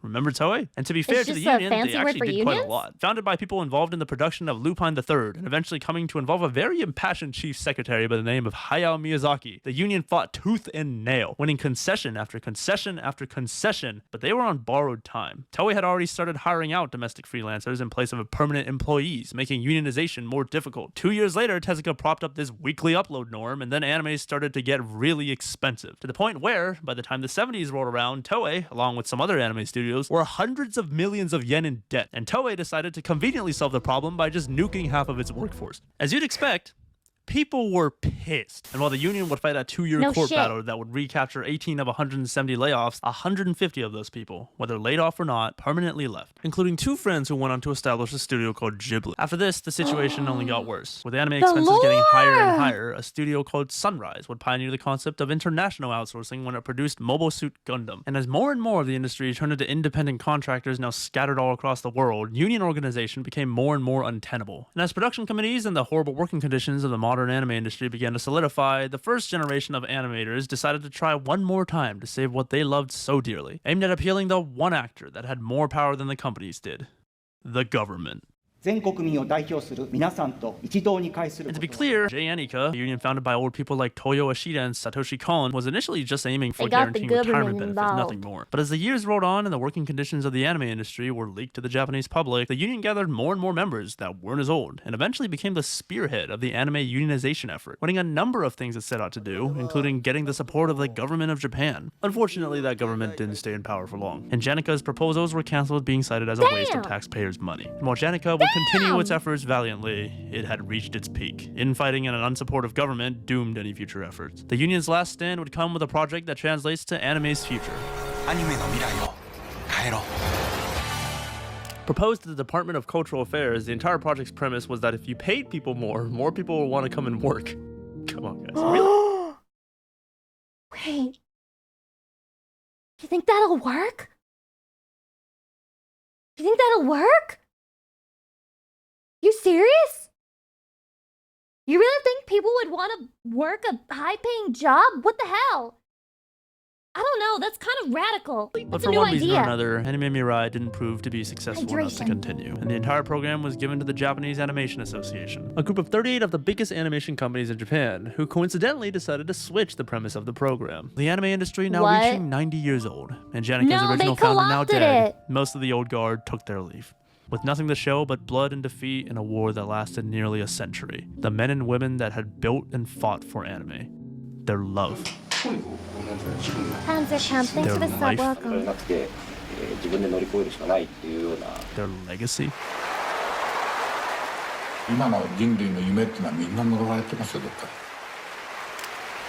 Finally. He's so sad. Why is he so depressed? Well, now I guess we know why. The Toei scandal. あのね、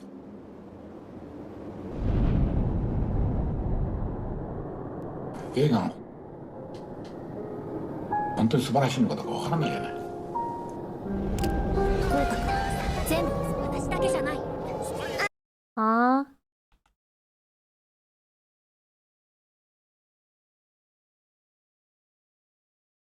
What the fuck? Is that really what this says?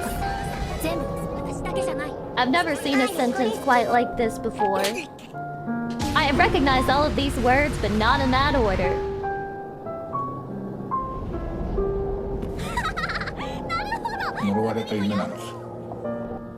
Ooh.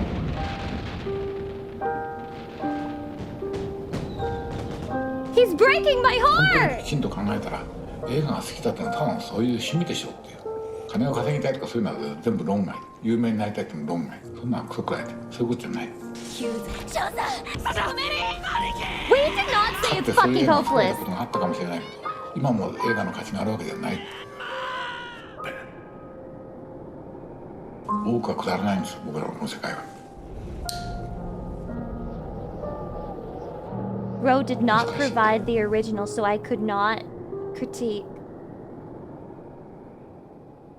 I'm gonna be honest with you, this next part of the video is kind of dangerous. Dangerous because, well, the anime we know and love is gone. Because it's not just some girls running around on a screen anymore. It's a 28 billion. Wait, does this mean that the purest form of anime is literally me and other VTubers right now? $1 billion system. Because all the people involved get paid fairly. 90% of the time. 99% of the time. I think that they get paid fairly. There are some people who are undercharging like a motherfucker. And then some people who give them shit for their prices. But does that mean that VTubers are the purest form of anime because people are getting paid behind the scenes? that controls hundreds of thousands of real lives and whose influence has reached hundreds of millions more. So when we talk about fixing it, we're talking about fighting politics, multi-billion-dollar companies, and centuries-old traditions, which, I mean, at the end of the day, that just sounds like we're gonna need a lot more people. Just wait 20 Luckily years. for us, it's not like this hasn't happened before. 4 years before Tezuka would make his debut, For what? his role model Walt Disney was experiencing a similar fallout, as a giant portion of his workforce went on strike for, quote, unfair and disorganized pay practices, after the man himself told them that they should essentially shut the fuck up and go focus on making good work instead. Which kind of begs the question, how did Japan go so wrong? I mean, the unions caught up pretty quickly to Disney after what he did, but Miyazaki couldn't? I mean, Miyazaki and his 98 other friends? Surely they could have fought on for a few more years and avoided this entire shit show, and history would forever know the name of the Toei Animation Labor Union. No. If you take a look at all the anime released nowadays and trace them back to what studio shift of tubers is mainstream in Japan is directly related to this whole mess. Unironically, dude, is there a video on that? I might want to check it out later. made them, you'll realize that, well, there's not a lot of Toei here. So what exactly would the Toei Union do for anyone who works outside of Toei? I can't wait to see Lucy 20 years from now. She will be 18. Nothing. Which is exactly, yes, I can't wait to be 18. Even though on paper they accomplished a lot, in reality the Toei Union didn't really do much at all. Because they worked to better the conditions at Toei, not anime. And well, aside from Janica, there was never an anime union. And given that everyone's outsourcing everyone now, it's kind of not possible to make one. Which makes anime the only instance I know of where the companies are better at organizing themselves than the workers. Tubers are a free market. So generally the competitiveness, so long as cheating is not involved, will lead to better results. Do you think watching and viewership of anime is down because of the existence of VTubers in Japan? But at the end of the day, unions, politics, power, I can see it all precipitates the actual problem. Especially if you're a slice of life watcher. I can absolutely see people losing slice of life viewership to VTubers. Money. God, the show's fucking weird. Because regardless of how many other things people want to try and solve first, from how inefficient making anime is to the looming aging crisis it'll soon face, it all stems from the fact that no matter which way you put it, no one's gonna work 7-day, 100-hour work weeks for months on end, getting paid anywhere from less than $3 an hour to $5 a fucking day. Good because it's just not right. And if you speak in business better than And I thought fast food places disrespected the workers. This is just insane for people who do such like a specified special skill. morals, it's not operationally sustainable. And unless people are content with letting Japanese anime, with all of its history, its people, its products, and its influences burn straight into the ground and become another part of history where we wonder what could have been, nothing's going to change. Which means that, well, the fate of anime is really up to the people that watch it. Us. To decide whether or not we're okay with the way history Not me! Not Hermione! Yo! is going. Not knowing that behind every opening we skip, Corey, every thank you for the 7 months, I and appreciate every it. canceled season we lament, the people who made what changed so many of our lives continue to fight, to share their dreams with us, to share their stories with us, to share their anime with us. And I think it's about time we give something back.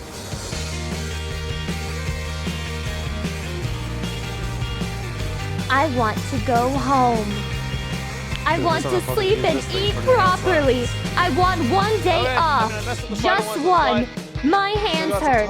I need a break, please. Let's go.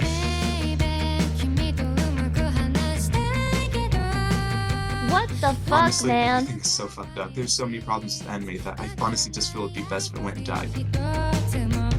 現場は貧乏なのかっていうのが They もう are ね今日聞いたらこれ1回でバッチリわかるという We call that genmetsu in Japanese.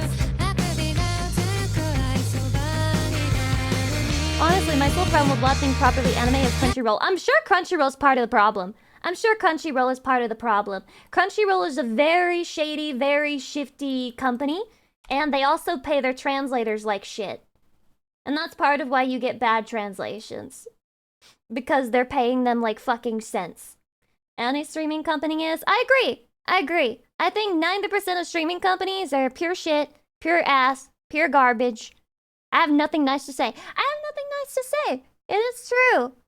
I can't think of a single streaming company where I'm like, wow, yeah, they're really doing the right thing.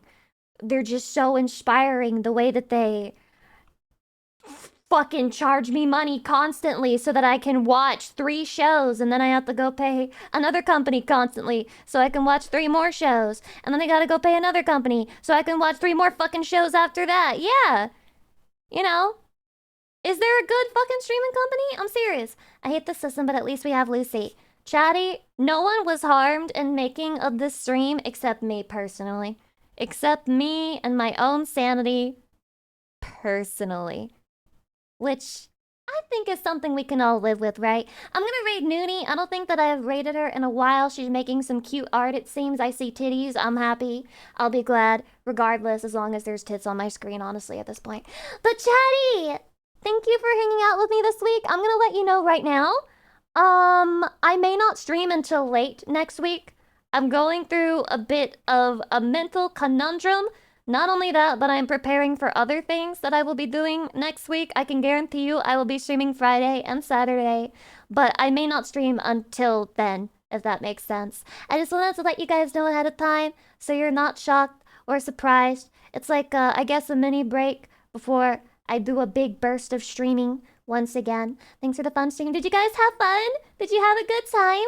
I liked watching lots of stuff with you and being autistic and learning about things that like nobody except us cares about. It makes me happy whenever we can do stuff like that together.